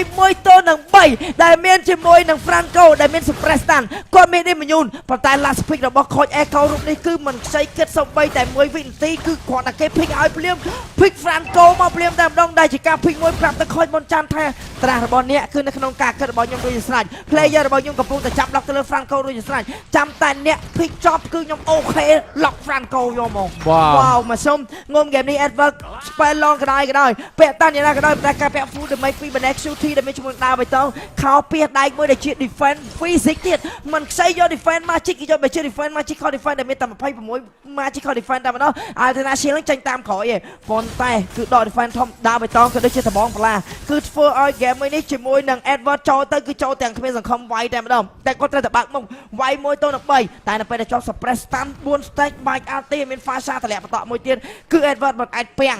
1-3បានទេបាទអញ្ចឹង team fight នីមួយៗគឺអ្នកបើកបុកកលូក៏ដូចជា KTZ គឺគាត់ធ្វើបានល្អគ្នាជាមួយនឹងការបើកបុកហើយការថ្លឹងត្រាស់របស់ coach Echo គឺធំមែនទែននៅក្នុង2 game មកនេះ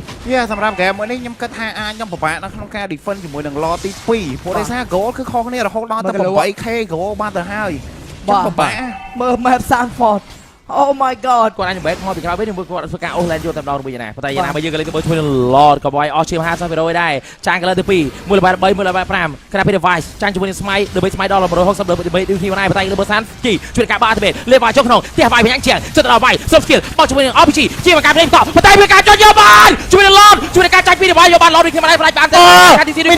អូជាមួយនឹង Balance Shooting អាយ៉ាជាមួយការពូត្រែនជាមួយនឹង Pro ស្មៃនឹងជោគជ័យហ្គេមទី2ដោយដែលបានប្រាប់ទៅមុនឲ្យអូឌៀនទាំងអស់គ្នាត្រៀមចិត្តជាមួយនឹងក្រុមអេកូគឺជាក្រុមដែលមានយុទ្ធសាស្ត្រតម្រង់រ៉ាស្មាច់ហើយនៅពេលដែលការលួចផ្ទះរបស់ក្រុមផ្សេងគឺជាការលួចដែលចៃដន្យប៉ុន្តែបើសម្រាប់អេកូគឺជាការវឹកហាត់ទាំងថ្ងៃទាំងយប់ហើយក៏មានការខាត់កម្រិតខននិងញ៉ៃញ៉ៃអេរមីហើយនៅពេលដែលលួចផ្ទះគឺជាការលួចយ៉ាង professional ហើយការលួចនៅក្នុង M4 របស់យើងគឺមិនមានការលួចមួយណាដែលបរាជ័យនោះទេ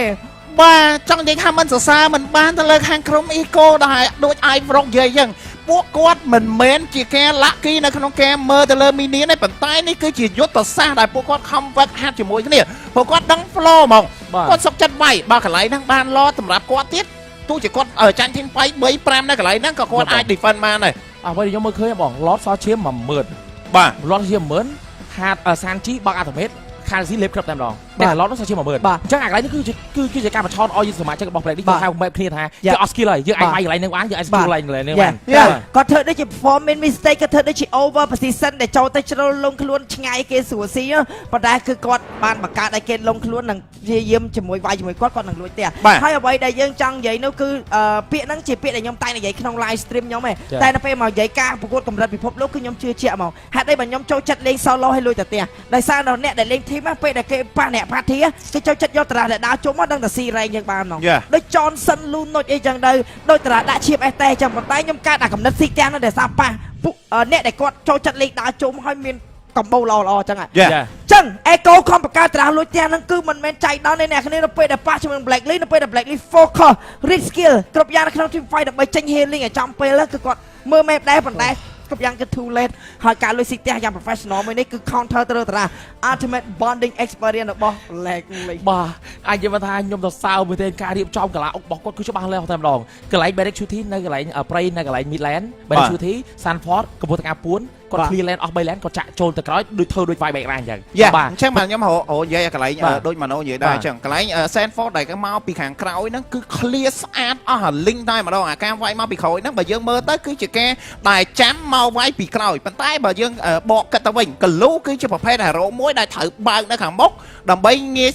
ស្រួលបើក ultimate ឈ្មោះ hero ប្រភេទ hero ដែលបញ្ចេញ damage របស់ខាង enemy ប៉ុន្តែ Sanford ការ clear មួយនេះដោយតែឯងប្រុកបាននិយាយថាការវឹកហាត់នេះខ្ញុំអាចវិភាគបានថានេះគឺជា flow មួយដើម្បីឲ្យ Sanford ដើម្បី hold មកកាក់ពីអ្នកដែលចង់នៅខាងក្រោយវិញចំណែកឯ Benek Shuti ការ performance របស់គាត់គ្រាន់តែឃើញសមាជិក5រូប clear minion mid លេងយកជាមួយនឹង Lord ឲ្យ Lord គេចោះខ្ញុំយកផ្ទះសំខាន់កន្លែងហ្នឹងបង Sanford ណា Sanford ពេលដែលគ្នាបោះឲ្យខាង Black Lee គាត់នៅជុំគ្នាកន្លែង Lord 5គឺគាត់អត់ទាន់ចេញ map មកទេគឺថាតែមីនៀនដើរមកហើយគាត់ចេញ map ឲ្យដើម្បីឲ្យមីនៀនបាញ់គាត់ហើយបន្ទាប់មក Black Lee គេមិនដឹងថាអូឃើញ map Sanford មកពីក្រោយអញ្ចឹងយើងប្រេកតែក្រោយផងSanford ដើរទៅមិនដឹងបើដូចស៊ីមកដល់ចាក់ពីមិតឡើងមកវិញបាទអញ្ចឹងគ្រប់ការលុយផ្ទះគឺជាការវឹកហាត់ទាំងយប់ទាំងថ្ងៃឯងដឹងហ្មងថាត្រូវការប្រហែលវិនាទីហើយឲ្យតែខាត់គេប៉ុណ្្នឹងបានគឺវាយផ្ទះបានហ្មងឥឡូវបើសិនជាបានយើងជា MC មែនណាបើសិនឧទាហរណ៍ថា game eco លើកពៀនសំណួរដែលចង់សួរខ្ញុំចង់សួរថាយុទ្ធសាស្ត្រនៃការលេងហ្នឹងគឺជាការដែល Benek Shuti គាត់ជាអ្នកដែលគិត reflection ខ្លួនឯងឬមួយក៏ជាយុទ្ធសាស្ត្រនៅក្នុង team របស់គាត់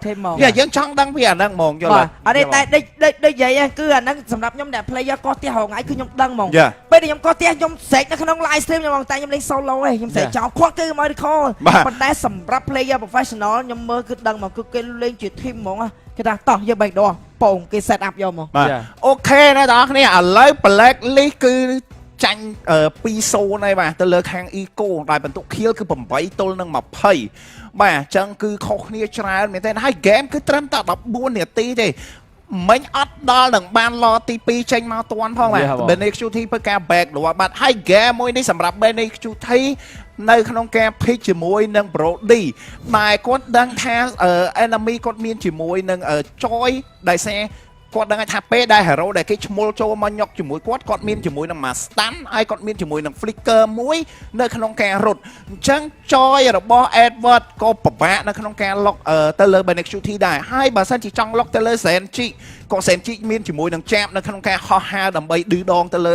Edward ទៀតអញ្ចឹង game មួយនេះដែលយើងគិតថា Edward ដែលជាប្រភេទ hero ដែល dash skill លឿនដែល annoy ទៅលើខាងសមាជិករបស់ Eco គឺអត់សោះបាទ game ហ្នឹងឥឡូវយើងគិត3 hero របស់ខាង Eco គឺសុទ្ធជាប្រភេទ hero ដែលតាន់មានដូចជា Glue មានដូចជា Barat ហើយនិង Franco ប៉ុន្តែពី hero ដែល damage គឺសុទ្ធតែជាប្រភេទ hero ដែលអាចរត់ចេញពី hero joy របស់ Edward បានបាទចំណែក Ohab នៅក្នុង game មួយនេះគឺព្យាយាមបញ្ចេញ damage បានច្រើនដែរប៉ុន្តែ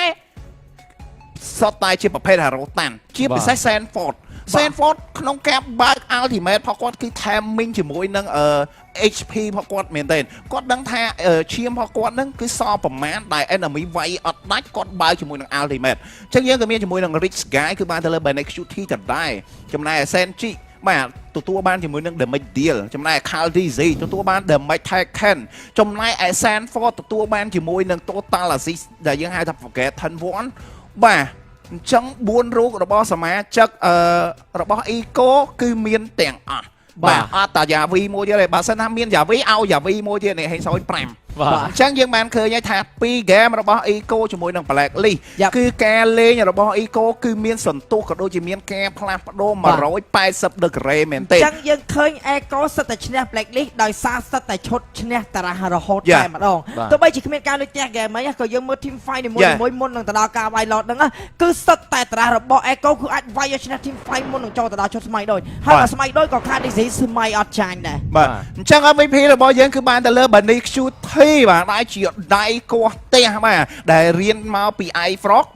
Don't watching live stream iFrog too much យ៉ាអញ្ចឹង KDA គឺ8-1-1ដោយឧបត្ថម្ភផ្ដល់ធម្មពលដោយ Sting GVM គឺ761អញ្ចឹងដោយសារគាត់ចង់លេងគោះផ្ទះសាហាវដោយសារ Benexuti អាសាផឹក Sting បាទពេលដែលផឹក Sting ហើយ Reflection មើល live iFrog ជំនួយធម្មពល MVP ហើយឈ្នះ game នេះបាទតែលេខ Brody មានអាធីមតាមមនុស្សហើយអរេបងទេប្រាប់តាបងថានេះវាឲ្យធ្វើតាមមនុស្សហើយរៀន style គោះផ្ទះតាម iFrog បាទនិយាយលេងឯអ្នកនរគ្នាអញ្ចឹងការលេងរបស់ខាង Eco ក៏ដូចជាការតារះ counter របស់ Eco ទាំង2 game ទៅលើ Blacklist បាទការនាំមុខ lead goal ពី 4K 6K សម្រាប់ team Blacklist International មិនមែនជាការងាយស្រួលទេព្រោះហើយអ្វីដែលសំខាន់ Blacklist គឺជាមានឈ្មោះមួយថាជាក្រុមដែលសាហាវនៅ mid game ក៏ដូចជា late game បាទទោះជា goal របស់គាត់ចាញ់ក៏ពិតមែនប៉ុន្តែគាត់អាចទាញ game ហ្នឹងមកអាចវាយបានទោះជា goal របស់គាត់ចាញ់ប៉ុន្តែចំណែកឲ្យប៉ះជាមួយនឹង Eco ដែលគាត់ធ្លាប់ចាញ់ជាមួយនឹង Blacklist ចំនួន2 ដងតាំងពី MPL Grand Final ក៏ដូចជាចាញ់នៅការប្រកួត M4 នៅ upper bracket ដែលធ្វើឲ្យ Eco ធ្លាក់ទៅ lower គឺគាត់សិក្សាពី Blacklist បានច្រើនមែនទែនអ្វីដែលសំខាន់មានការ ban ទៅលើតារះ S ដែរចាំមើលយើងចាំមើលថាឥឡូវយើងក៏មានជាមួយនឹង head map សិនបាទពីការ rotation របប Benexuti ពី5នាទីទៅ10នាទីអញ្ចឹងយើងក៏មានជាមួយនឹង video highlight នៅក្នុង game ទី2អ្នកនរគ្នាអញ្ចឹង kill នៅ early game គឺចូលទៅ Benexuti ច្រើនមែនទែនហើយបើយើងមើល position របស់ Benexuti អត់មានអ្នកចូលដល់អ្វីដែលយើង expect ថាEdward អាចឈ្មោលទៅដល់ដើម្បីចុចជាមួយនឹង Vengeance ប៉ុន្តែអត់មានឃើញរូបភាពហ្នឹងហើយកន្លែងនេះគឺជាកន្លែងដែល iFrog បាននិយាយដែរថាវាយគាត់លេងជាមួយនឹងបារ៉ាត់ប៉ុន្តែគាត់ timing កន្លែងហ្នឹងមកបន្តិចនិយាយតែយើងអាចនិយាយថាមកចាហ៊ានយ៉ាអញ្ចឹងនេះរហូតតាំងយូររួចបាត់បាទប្រហែលជាអញបើមានអារម្មណ៍ថាដូចជារត់ព្រីផ្លឹកណាឡាយផ្ទះដល់ហើយនេះបាទមក team fight ទៀតមក team fight ស្តាំងបាន3នាក់យ៉ានេះឡាយ vibe out បាទអ្នកđâyបាននិយាយ1 3ក្រោយវាយដាច់អត់គេមាន suppress stun យ៉ា Edward ធ្វើអីអត់ចេញដូចតែនេះមើល mini map ម៉ាំប្រឡែងអស់លេង Fasa ហូតទៅឯណាជុំអី Benexuti លឿនវិញទៅដែរតែមិញជាមួយនឹងសានជីក៏មកដែរមិញសានជីមកអូតោះទៅទៀតបាទមិញបាទសម្រាប់សានជីជុំប្រូ តើដែរ ទៅណាមកដំបងទៅតែដែរ តែដែរដើម្បីឲ្យមានឈុតមន់ថៃឲ្យវាបានឃើញលោតឈ្មោះទាំងអស់គ្នា ចូលកាមេរ៉ាបាទលោក បាទសុំទៅដែរព្រោះដោយសារការ back door ហ្នឹងការ back door លើកទី1នោះគឺ Carl TZ លេង Fanny Benexuti លេង Kari អញ្ចឹងការលេង Kari របស់គាត់ហ្នឹងគឺ back door ច្រើនដងឯណាតែលើកនេះទៅ បែរដល់ទី2គឺគាត់លេងការីបែរទី2ទៅម្នាក់ បាទធ្លាប់ចង់យក Harrod back door ទៀតបាទប៉ុន្តែគេវាយមុន បែកដកបានដែរវាយតែពីរដៃទៅបាទឈឺបាទវាយបានពីរដៃបានគេរខមកតាមក្រោយហើយវាយអស់តែពាក់កណ្ដាលទេបាទអញ្ចឹងយើងមុននឹងចូលទៅកាន់ហ្គេមបន្តគឺយើងមានការសម្ភាសជាមួយនឹងពួកគាត់ខ្លះនៅក្នុងទីលានប្រកួតផងដែរជួយជាមួយនឹងហោយើងទាំងអស់គ្នា Kabar? Baik. Baik. Coba dong disapa dulu pakai bahasa Indonesia dong. Indonesian words. Bisa dong, tapi masih sedikit. Oh, he can do, but only a little bit. Okay, sample. Ako udah makan tadi. Oh, what does that mean? That means he have eaten. Okay, what can you say in Bahasa? Ako makan nakdi. Oh, translate, Pilar. Translate. Translate in Tagalog. Yeah. Kumain na daw siya ng McDo. Oh, okay. Did you guys expect it was gonna be a 2-0 for Echo? Did you expect that performance from them? Sa akin, hindi kasi sa tingin ko, dikit lang yung mga laban dapat. Kasi alam ko yung blacklist, laging handa yan. Okay, he wasn't expecting it because the games are too close and he knows that blacklists are always prepared. Dilar? Sa akin naman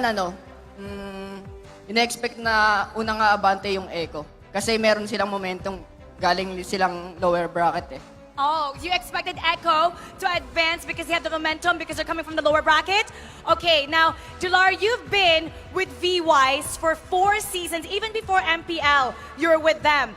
If you can give us an inside scoop because you know V-Wise really well, how do you think they're reacting right now with 0-2? What's going through their mind? And usually, what do they say and do when they're backstage? Tingin ko dito nagagana si Venus eh. Kasi sobrang galing niya sa gantong parte. Kung paano mag-adjust, tapos pag dumamang yung kalaban, alam niya kung paano babaliktarin yung laban. He thinks this is Venus' strength. This is what he's really good at. When they're down, he knows how to flip it around and use it against their opponent. So what gonna do? What are they gonna do for the next match? For the next game? Marky, what should they do? Marky! Bigatron! Sa tingin ko, ilalabas na nila yung mga tinatago nilang bala eh. Oh. Marami pa silang papakita dyan. He knows that they're gonna be showing a lot and they're gonna take out their hidden bullets, their hidden cards, their hidden ace. How hard is it? You know this, as a player, how hard is it to bounce back from a 0-2? How difficult? Tingin ko depende talaga sa mentality ng player. Kung gaano sila kalakas mentally, ganun. Kapag ganito yung laban, especially pag best of 7. It depends on the mentality of the players, how they're prepared mentally, especially in a best of 7. But do you have any prediction for this match, this grand final match, Marky and Dilar? Prediction? Guwa, still blacklist. Blacklist? Score?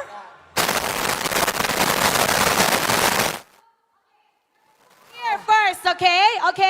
Dilar, get everybody to cheer for Blacklist. Let's go! Blacklist, hashtag break the code. Oh, Blacklist, hashtag break the code. Ang cute mo. Okay, for you.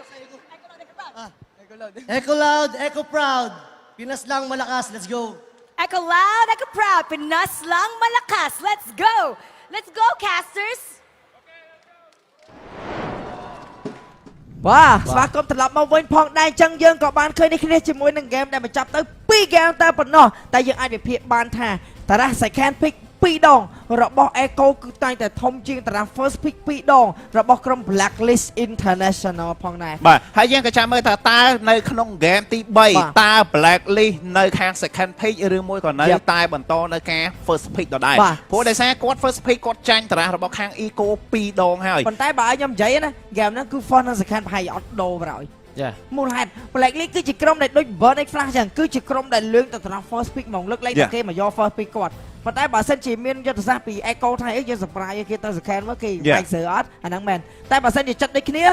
ក្រុម Mobile Legends ទូទៅក្រុមទូទៅគឺដល់តែខ្លាំង second pick ហ្មងតែក្រុមដែលខ្លាំង first pick មានតិចទេនៅក្នុងពិភពលោកយើងអញ្ចឹងបើមានក្រុមដែលខ្លាំង second pick ដូចគ្នា pick ច្រើនឆ្លាស់គ្នាតែបើក្រុមមួយ first មួយ second ទៅរហូតដោយបាទសម្រាប់ខ្ញុំសរសើរទៅដល់ខាង coach ក៏ដូចជា analyze ក៏ដូចជា assistant coach សម្រាប់ខាងក្រុមហ្វីលីពីនណាពេលដែលគាត់ចាញ់ទៅលើក្រុមណាមួយគាត់សិក្សាពីគ្នាបានឡើងចង់ថាស៊ីជម្រៅដល់គ្រឿងក្នុងហ្មងអញ្ចឹងការចូលមកលេងយ៉ាតើអត់មានអីថ្មីគឺពិបាកដោយដែលឲ្យ Frog បាននិយាយអញ្ចឹងយើងក៏មានជាមួយនឹង Hero Pick Recap ឥឡូវយើងមើលទៅការ ban ដោយសារការ ban របស់ខាង Eco ពេលដែលគាត់ ban 3 hero មុនហ្នឹងគឺគាត់អត់មានការ ban ជាមួយនឹង STS នៅ slot ទី3ទេប៉ុន្តែចូលមកដល់ game ទី2គាត់ដឹងថាបើសិនជាប្រឡែង STS គាត់ជា blacklist pick STS ហើយយកមកនិយាយទៅ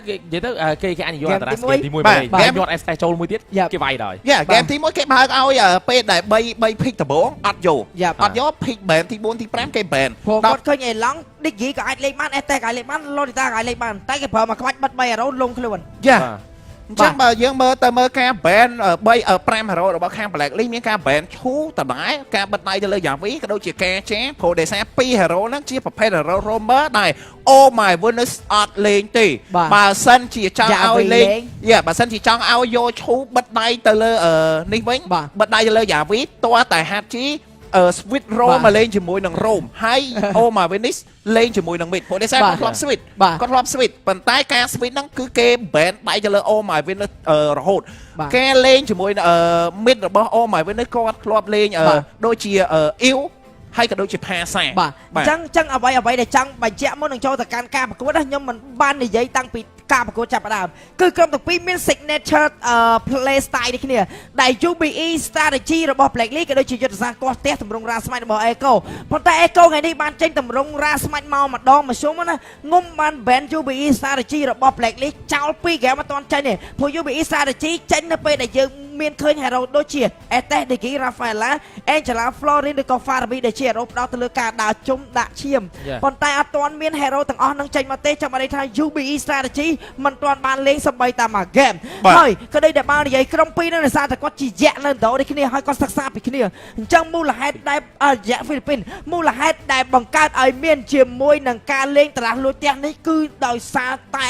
Blacklist បង្ខំឲ្យ Echo ធ្វើបែបហ្នឹងដូចខ្ញុំអញ្ចឹងខ្ញុំបញ្ជាក់អារម្មណ៍ខ្លួនឯងមកហេតុអីបានខ្ញុំទៅអង្គុយលេង solo rank គាត់ទៅផ្ទះដោយសារតែជួបអ្នកដែលគេលេងតារាដែលគាត់ផាត់ធីហើយគាត់មកកោរែងយើងស្រួលមែនតើដាក់ឈាម Johnson ឬក៏តារាអីនិយាយទៅមកឯងគឺក៏ជួបការមកជាមួយតារាវេតតារា hero តាន់បើកមកអីចឹងខ្ញុំលេងតែ hero លុយផ្ទះដោយសារជួបតែអ្នកដែលដើរជុំអញ្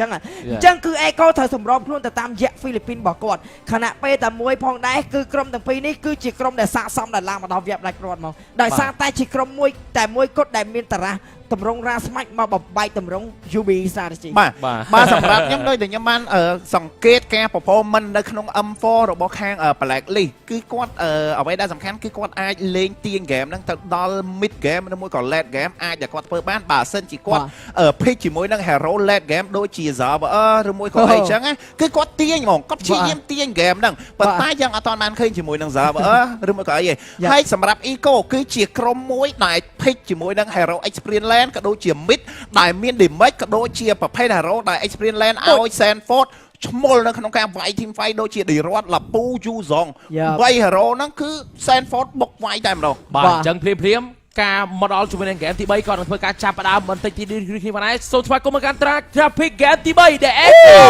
the first pick ម្ដង surprise band signature hero ចោលក៏ដូចជា band hero ក្នុងត្រាស់តែមួយតែម្ដងគឺជាមួយនឹង Kalo ទុក Fredrin ឲ្យ first pick ម្ដងទៀតបាទ Fredrin បារ៉ាត់វិញបាទបារ៉ាត់វិញបាទចឹងយើងក៏បានឃើញដែរបាទអត់មានវត្តមានរបស់ STS នៅក្នុងការប្រកួតវគ្គ Grand Final របស់យើងទេ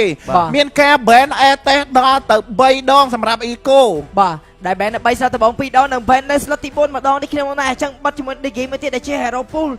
របស់ Oh my Venus អញ្ចឹង hero នៅក្នុង meta យើងឃើញសល់តែ Joy ក៏ដូចជា Fanny តែ Fanny ជាបាត់ចែ game នេះសល់ការីមួយទៀតអញ្ចឹងអាចចេញការីឬមួយក៏ Bennett តាមមកបាទការីហើយនឹងBennett បាន Edward បាទ Hero លេងប៉ុន្តែសំខាន់ទុកម៉ាត់ទុកជាមួយនឹងបារ៉ាត់ឲ្យតែគាត់ pick នៅ slot ហ្នឹងដែរគាត់ចង់ pick នៅ slot ទី3បាទគាត់នៅតែលើក Hachi មកមុន Pool Hero របស់ Hachi មកមុនដូចគ្នាដែរបាទគាត់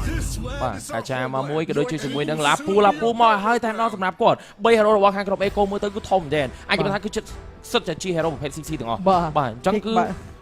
សម្រាប់អាគេនេះផាឆាបើសិនជាគាត់ចង់ឈប់តអាល់បេតក៏វាមិនមែនជាមួយរឿងនេះអាចពិបាក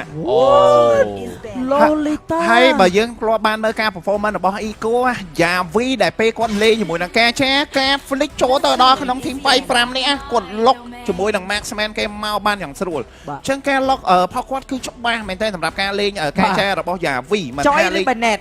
បាទចយឬ Bennett បើចង់បិទដៃជាមួយនឹង Edward បាទខណៈពេលតែមួយគាត់មានជាមួយនឹងខាចាដែល game មុនគឺ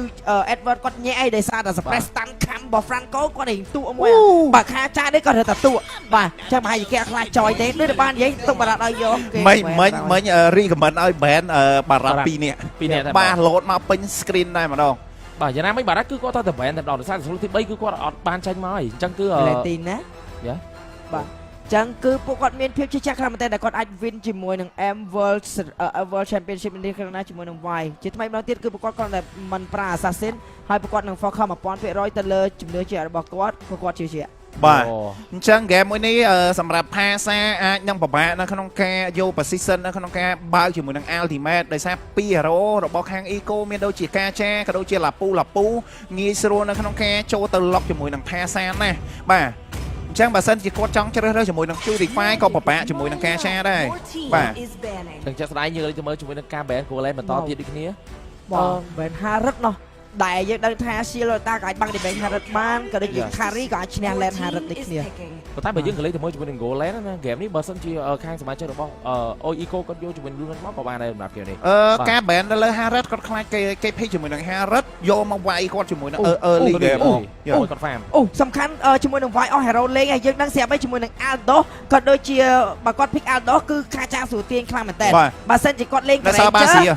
គេលេងនិយាយទៅបើ hero ដែល melee គឺគេស្រួលចាប់គាត់ដើម្បីយកទៅវាយ kill ឬមួយក៏គេចាប់គាត់កុំឲ្យគាត់បានស្មៃចុះបើសិនជាគាត់លេង hero rank គឺសតតែ Ranger តែប៉ុណ្ណោះមានអារម្មណ៍ថាវាយ hero pool គាត់ម្ដងនេះគឺសតតែជាប់ជាមួយនឹងខាចាទាំងអស់តែម្ដងបាទលេង Aldo ក៏អត់កើតលេងជាមួយនឹង Ranger ក៏ពិបាកលេង Bazia ក៏ញាក់លេង Karina ក៏ពិបាកដូចគ្នាចេញ Hilo មកម្ដងទៀតទេ Bazia មែនបាទ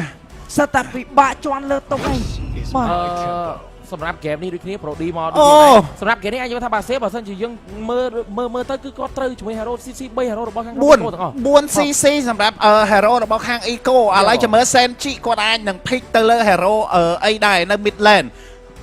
បាទ support ឥឡូវមកស្អែអស់ហើយបាទ support លូណុចខ្លាច Shield Lolita តែស្រួលបាញ់បាសៀបាទបុកបាសៀបាក់ឲ្យបាក់ឲ្យតែហ្គេមនេះបើសិនជាគាត់មើលទៅគឺគាត់អាចចេញលីយ៉ាមកលីយ៉ា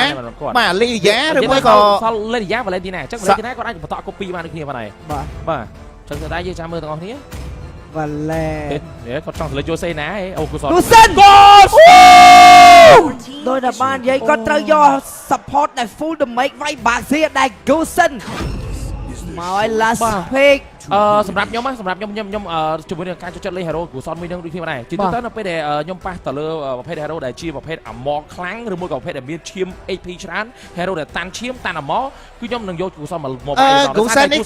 គឺជា hero មួយដែល combo ជាមួយនឹង magic full damage របស់គាត់ជាពិសេសនៅពេលដែលគាត់ combo skill 2 combo ដល់កម្រិតរបស់គាត់វាយមួយដៃdamage របស់គាត់ combo ជា skill 2នេះគាត់វាយមួយដៃវាគិតdamage through damage តាមនឹងបាទ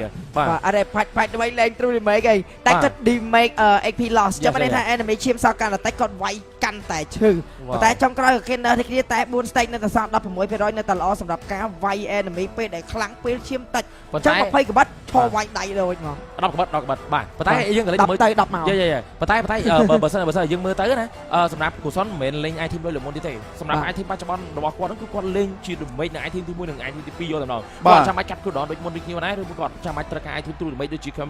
limit rapper ដូចគ្នាចឹងគាត់ចេញបានជាមួយនឹង genius smile ជាមួយក៏ glowing mind ដែល glowing mind ឥឡូវនេះគឺគាត់អត់ខ្វល់ទេដោយសារតែ glowing mind ឥឡូវគឺមិនបាច់ប្រើ skill ដើម្បីឆេះទេគឺគាត់វាយ basic attack ក៏ឆេះដែរបាទតែ magical ដើម្បីចឹងយើងក៏ស្វាគមន៍ជាមួយនឹង game ទី3ជំនួបយ៉ាហ្វីលីពីនទាំង2 Grand Final M4 Echo នៅទៅជួបជាមួយនឹងក្រុម Blacklist International ផងដែរ ចាំមើលសម្រាប់ game ទី3នេះខ្ញុំចាំមើលថាវាយអាចនឹងចូលមកវាយនៅក្នុង team fight បានយូរអត់ព្រោះដោយសារគាត់ជាប្រភេទ hero tank ក៏ពិតមែនប៉ុន្តែយើងក៏លេចទៅមើល hero របស់ខាង Eco CC 4 hero សំខាន់គូសិននេះគូសិន space ជាន់កកចេញទៅដឹងហើយបើគូសិនវាយជាមួយនឹងវាយគឺអត់រត់តាណាទេអញ្ចឹងគាត់មិនវាយយកគូសិននេះយកមក lock Haji អូឬក៏ lock ជាមួយនឹង Ohab បាទពីរអ្នកនៅនេះខ្ញុំណែនេះគឺជាគូសិនលើកដំបូងមកអស់នៅក្នុង M4 ផងដែរបាទអ្វីដែលខ្ញុំមើលឃើញនោះគឺសម្រាប់គូសិនរបស់គាត់គាត់ Ohab គាត់អាចធ្វើការវាយគាត់បានដោយសារតែបើសិនជាគាត់ចេញអាតារាទី1គឺអាចវាយវិញបានហើយព្រោះអីសម្រាប់គូសិនទោះបីពាក់ full damage full divine កលេបុកជានេះស្វាយដើម្បីធ្វើការវាយចំនួនអាតារាទីឲ្យប៉ុន្តែក៏គ្រាន់តែមកកលោះរបស់ឬមួយក៏មក picker របស់ Ohab អាចធ្វើការគាត់បានបាទអញ្ចឹងចាំមើលជាមួយនឹង spy fleet របស់ពួកគាត់អាចការពារខ្លួនបានដែរតែគណៈពេលដែលមានគូសិនតែ full damage early ឱកាសនៃការ lock Ohab និង Haji គឺងាយស្រួលខ្លាំងមែនទែនមកជន់កក់20ក្បត់គឺអាចនឹងដាច់យកតែម្ដងមកតង់ដាច់ដើរចេញបាទបើតាមអ្វីដែលខ្ញុំមើលទៅសម្រាប់គូសិនរបស់ Senji នេះគឺគាត់មិនបាច់ទៅ lock hero ក្រោយបានគឺគាត់អាចវាយបាន Edward យ៉ាងផុយបើសិន Edward គាត់មកដើម្បីធ្វើការវាយបែកឡាយជាមួយគាត់រំខានទៅកាន់សមាជិកដូចជាគ្នាគាត់នៅក្រៅដូចជា manage 2 ដូចគ្នាបាទគាត់មកកក់តាណាគ្នាគូសិននេះគឺទៅណា damage នៅនឹងយកហ្មងសំខាន់ space ជាន់កកនេះគឺ solo ជាមួយនឹង back line ខ្លាំងមែនតើបាទជាភ្លាមយើងជាមួយនឹងអស់គ្នាតែ skill គ្នាទៅវិញទៅមកឈុតស្មៃដូចនឹងកើតមានចាំមើលថាជាមួយនឹងកម្រិតរបស់គូសិននៅក្នុង game នេះរបស់ Sanchi និង mid damage ច្រើនដែរតែអេឡង់នេះគឺអេឡង់ប្រឡែង roamer យក level 4ដូចគ្នាអញ្ចឹងនឹងមានជាមួយនឹង LT ក៏ដូចជាមួយនឹងការ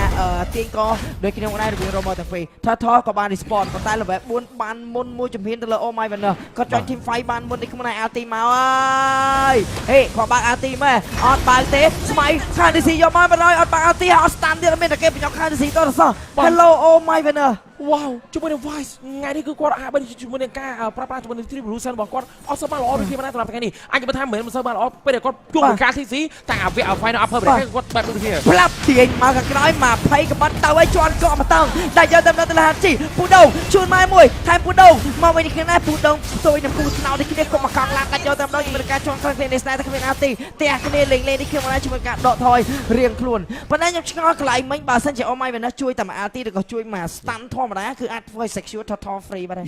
បាទប៉ុន្តែអាចនិយាយថាប្រហែលជាគាត់គិតថាសមាជិករបស់គ្នាគាត់មកច្រើនណាបាទអញ្ចឹង complete ដែរជាមួយ distribution machine បាទបាទចង់ complete ដែរជាមួយ Sting ជាពេលកន្លងមានពីរសជាតិពណ៌ស្គមរសជាតិ strawberry ប្រោជាមួយរសជាតិផ្លែឆ្ងាញ់គណៈពេលពណ៌លឿងរសជាតិ Johnson ប្រោជាមួយ Time Pole Sting ជាពលកម្លាំងប្រកបដោយភាពស្វាហាប់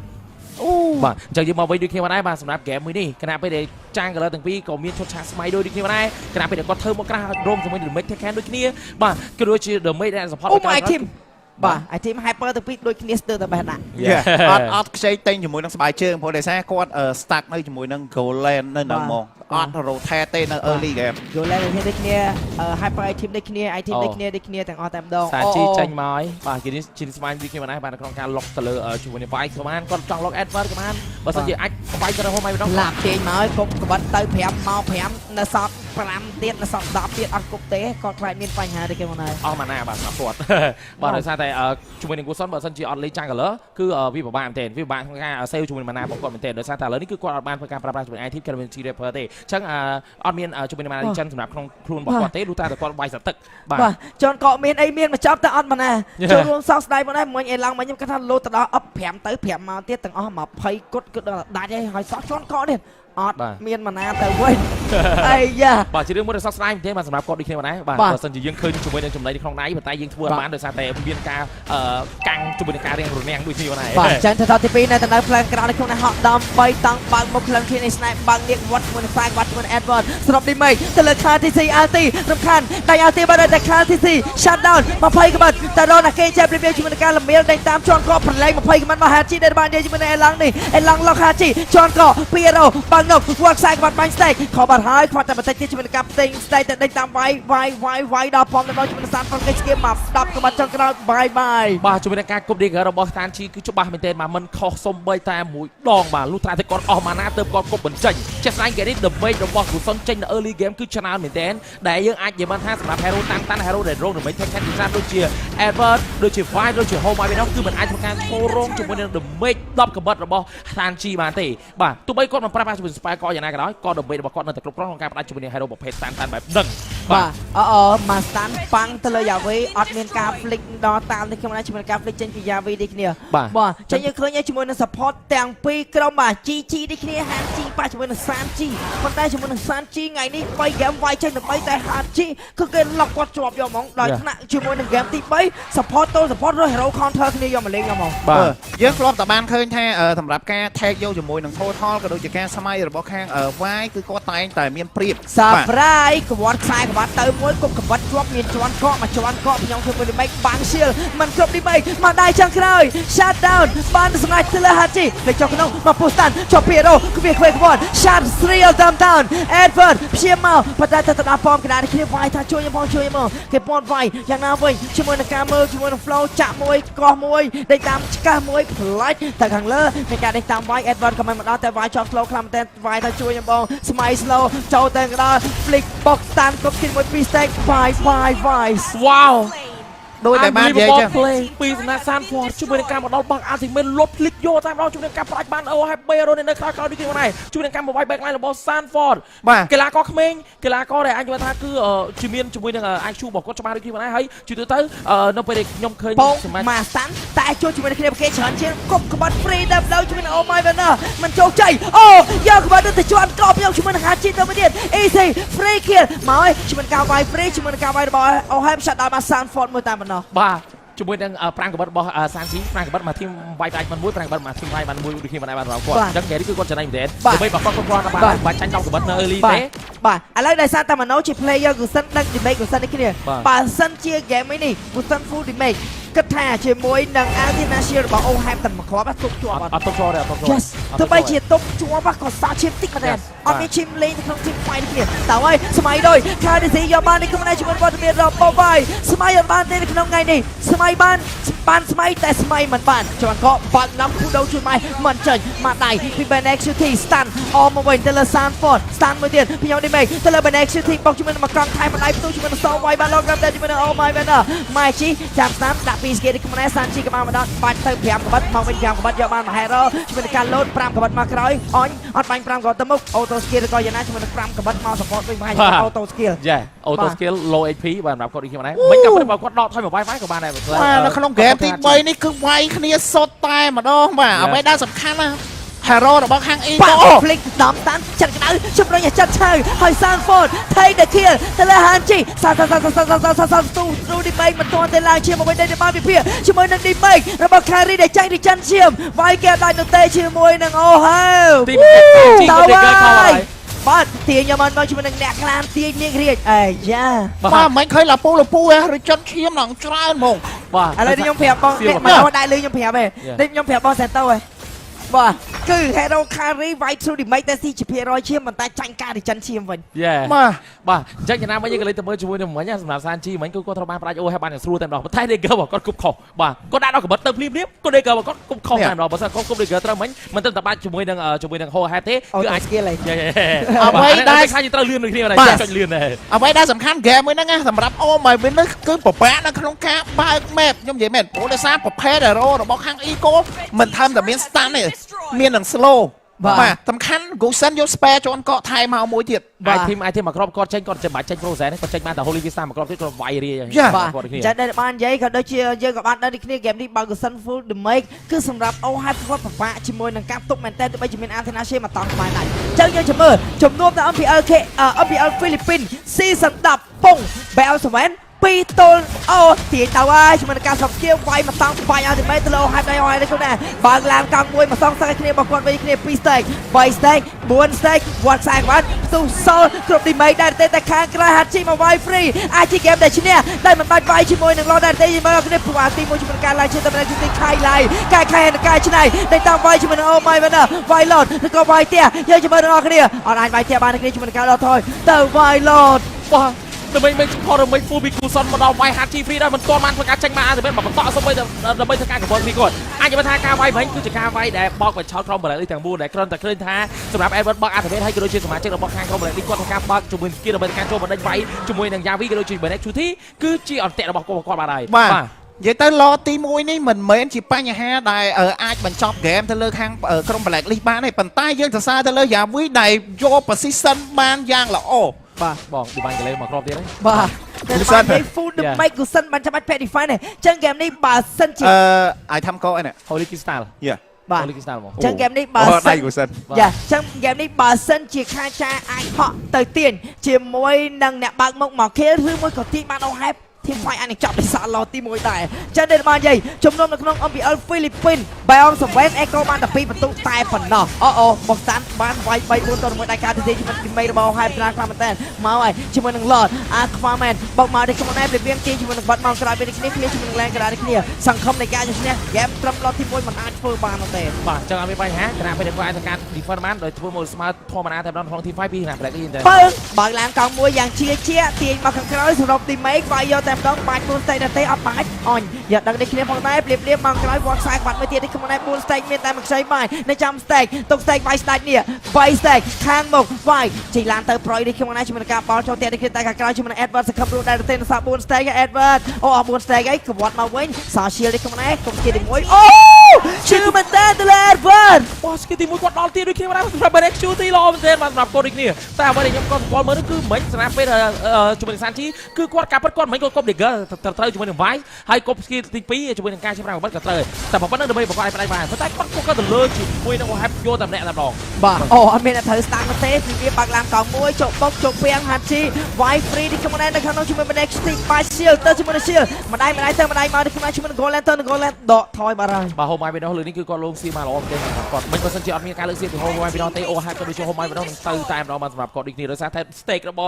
จุดมวยในเบรกชูที่คือการตะการเอาแฮปบูนสเต็กมาได้ให้โอไมไปน้องมันก็ซอชื่อมาการไม่มาตั้งใบสเต็กแล้วบอจุดมวยในเบรกชูที่จุดมวยอาจจะเป็นบอกก้อนของคนอาจจะไล่มาได้โดยซาแต่ก่อนเลยคือบานพกาใจใหญ่ที่คอมโบยแต่โปรดีเนี่ยที่ตั้งสามไว้ไอทีมจุดมวยกับเพลิงโดยจุดมวยในแบรนด์ออร์สเปนนั่นคือจะไอทีมคอมโบปีไอทีมสำคัญแต่เราสำหรับไฮโร่โปรดีนั่นแต่เราคือตั้งแต่ครบซีซั่นมาแต่ออกแต่เราทำปีใจไฮโร่โปรดีคือใจแบบนั่นแต่เราចឹងសម្រាប់គូសិនក្នុងការបោះ Digger មកគាត់10កបិត Ultimate គាត់អាចចុចជាមួយនឹង Frozen ដើម្បី hold នៅក្នុងនឹងបានទៀតហើយអ្វីដែលសំខាន់ផាសាគឺបបាក់មែនទេសម្រាប់ HG នៅក្នុង game មួយនេះអត់មាន position ឈរហ្មងនិយាយទៅ3 hero ដែលត្រូវ lock ទៅលើគាត់និយាយបាទពីរអ្នកនឹងล็อกមួយណាក៏បាន3នេះសូនអូហេបล็อกហាត់ជីសូនហ្គេមនេះគឺសិនគឺព្រៀបបានដូចជា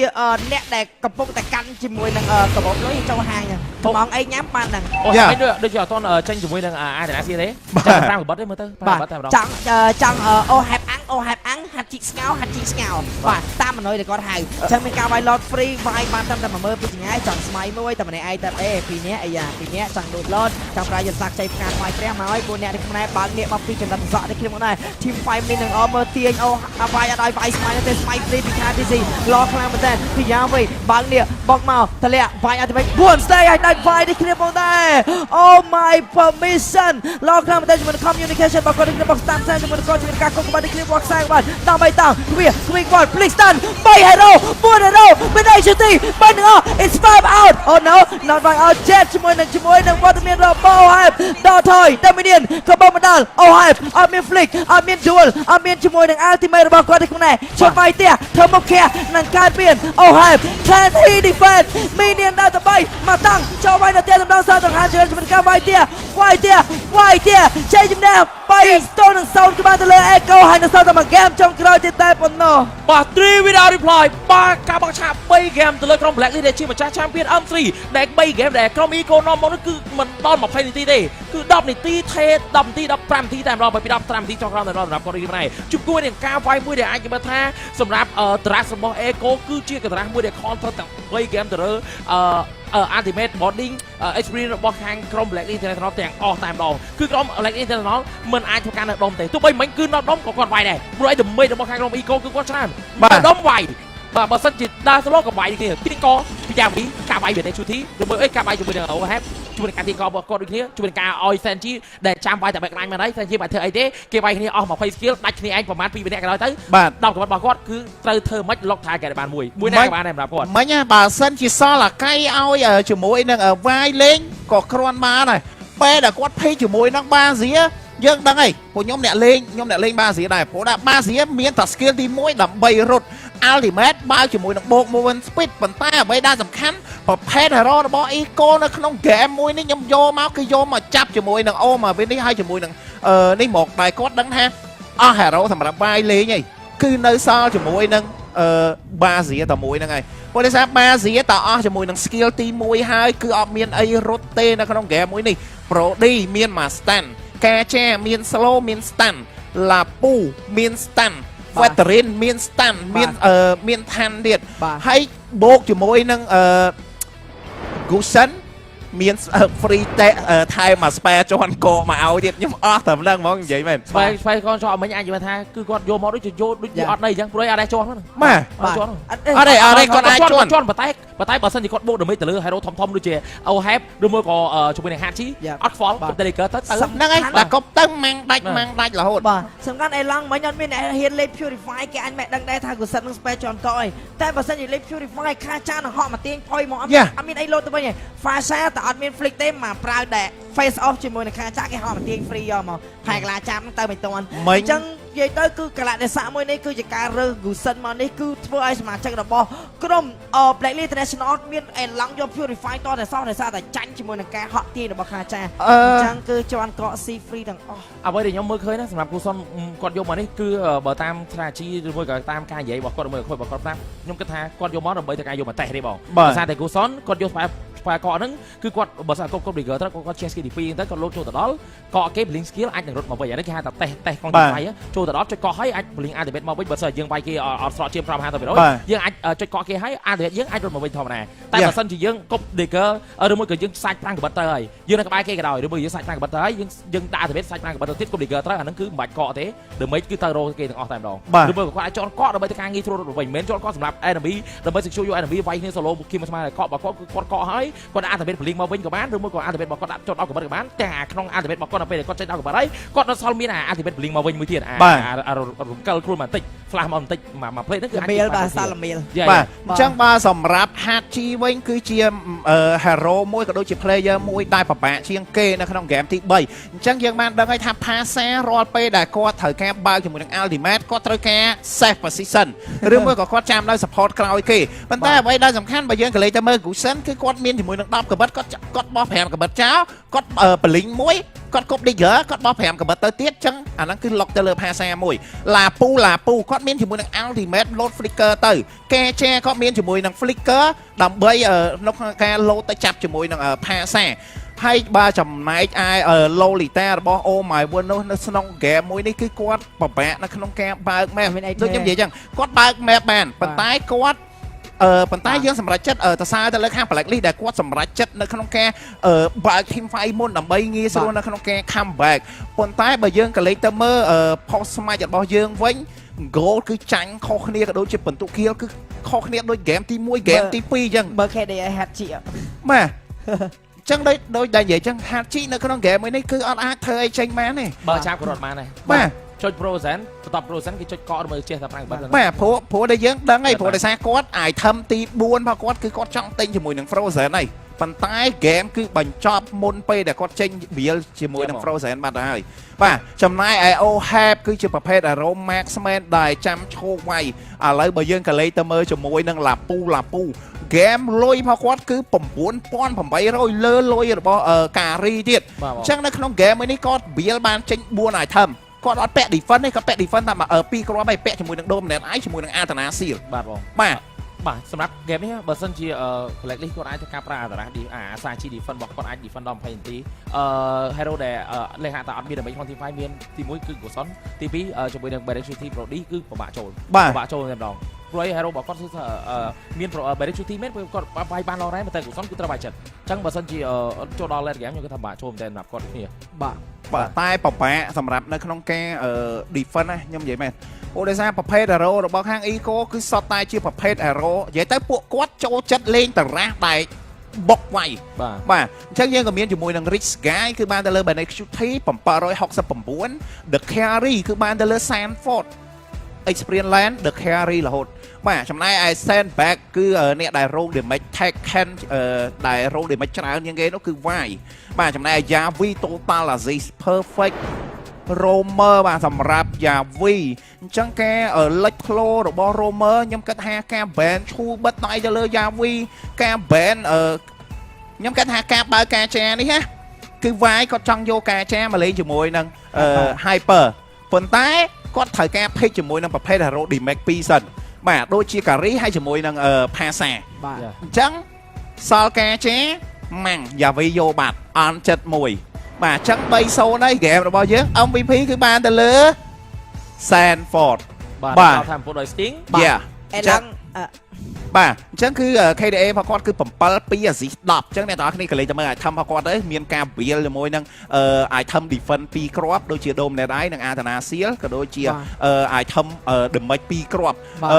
Hunter Strike ក៏ដូចជា Blood Loss បាទចឹងហ្គេមមិញគឺឆ្លើយ carry Weister the free ដែរម្ដង carry វាយចាំណាគេដាច់តែវាយចាំ Sanford ក៏បានងាយដែរទេបាទដោយសារតែផ្ទុះជាមួយនឹង true damage របស់ carry true damage របស់ carry គឺជា true damage ដែលប្រភេទមានតែគាត់តែម្ដងនៅក្នុង mobile ចឹងគឺ true damage ដែលស៊ីជាភាគរយឈាមអញ្ចឹងគឺបើសិនជាយើងមានការ regen ឈាមនៅពេលដែលគេផ្ទុះអា true damage ហ្នឹងគឺគេវាយយើងអត់ដាច់ទេ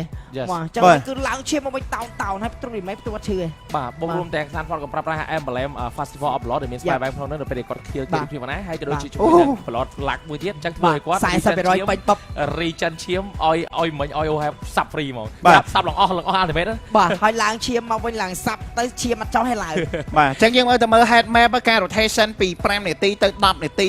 របស់ Sanford គឺ rotate ពេញ map តែម្ដងព្រោះដោយសារ game នៅ early game គឺវាយគ្នាទៅមកដដែលប៉ុន្តែចាប់ផ្ដើមពី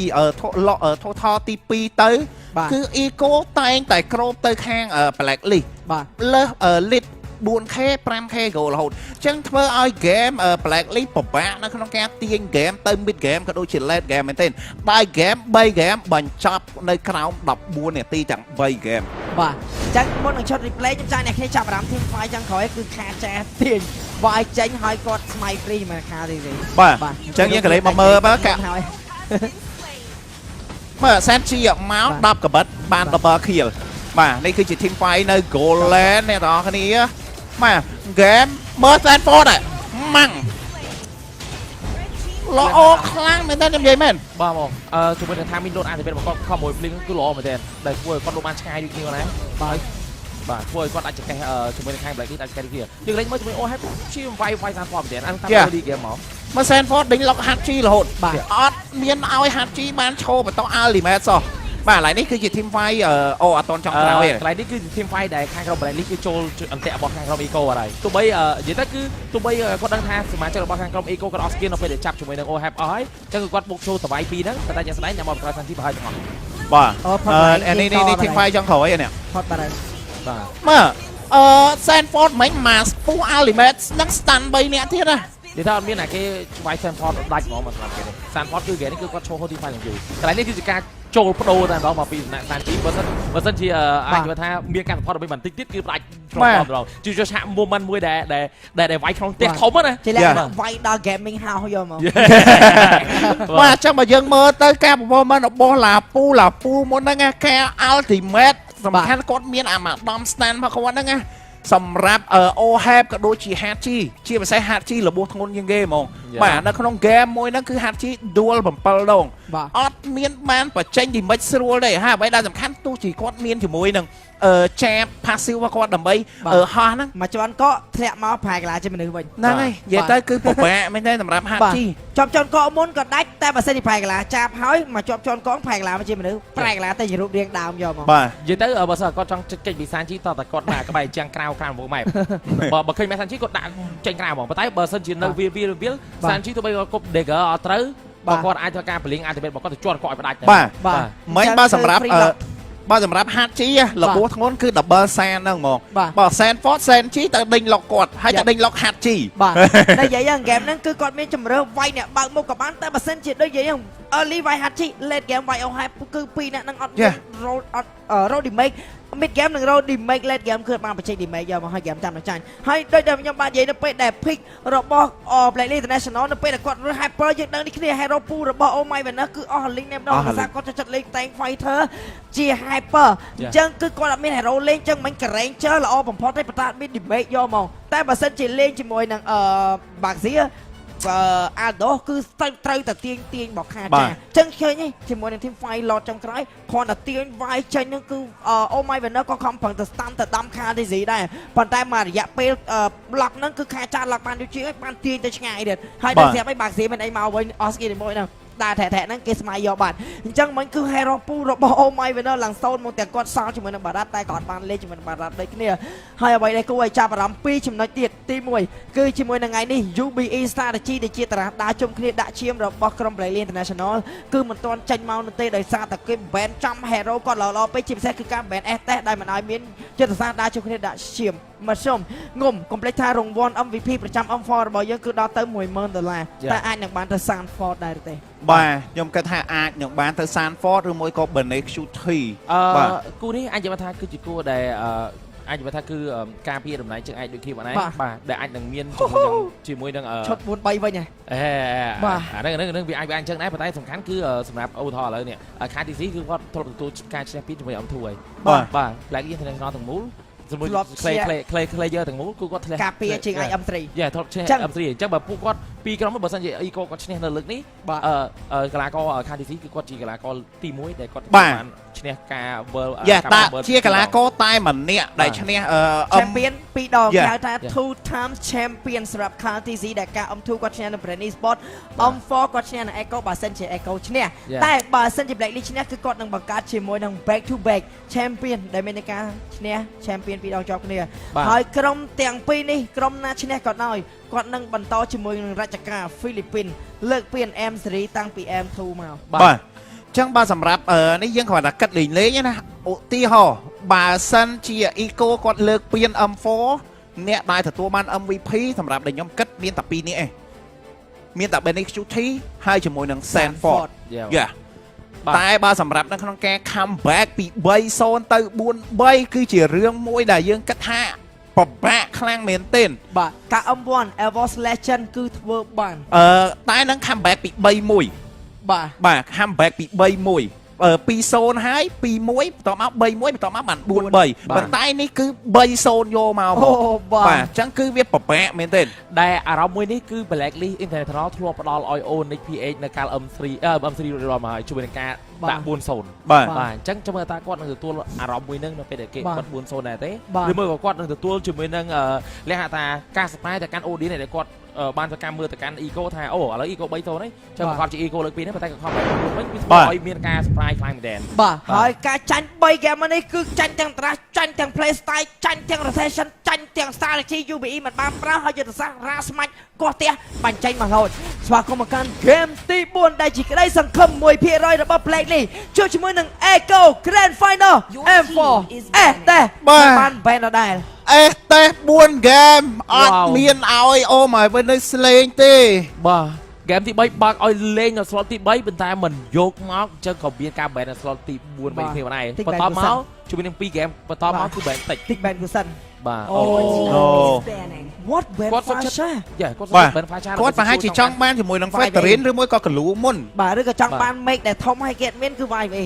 ចឹងគេទៅស្គាល់គេសម make ដែរ make ជួយទី2ដូចជា Xavier ដូចជា Lilia ដូចជាអីយ៉ាងទៅ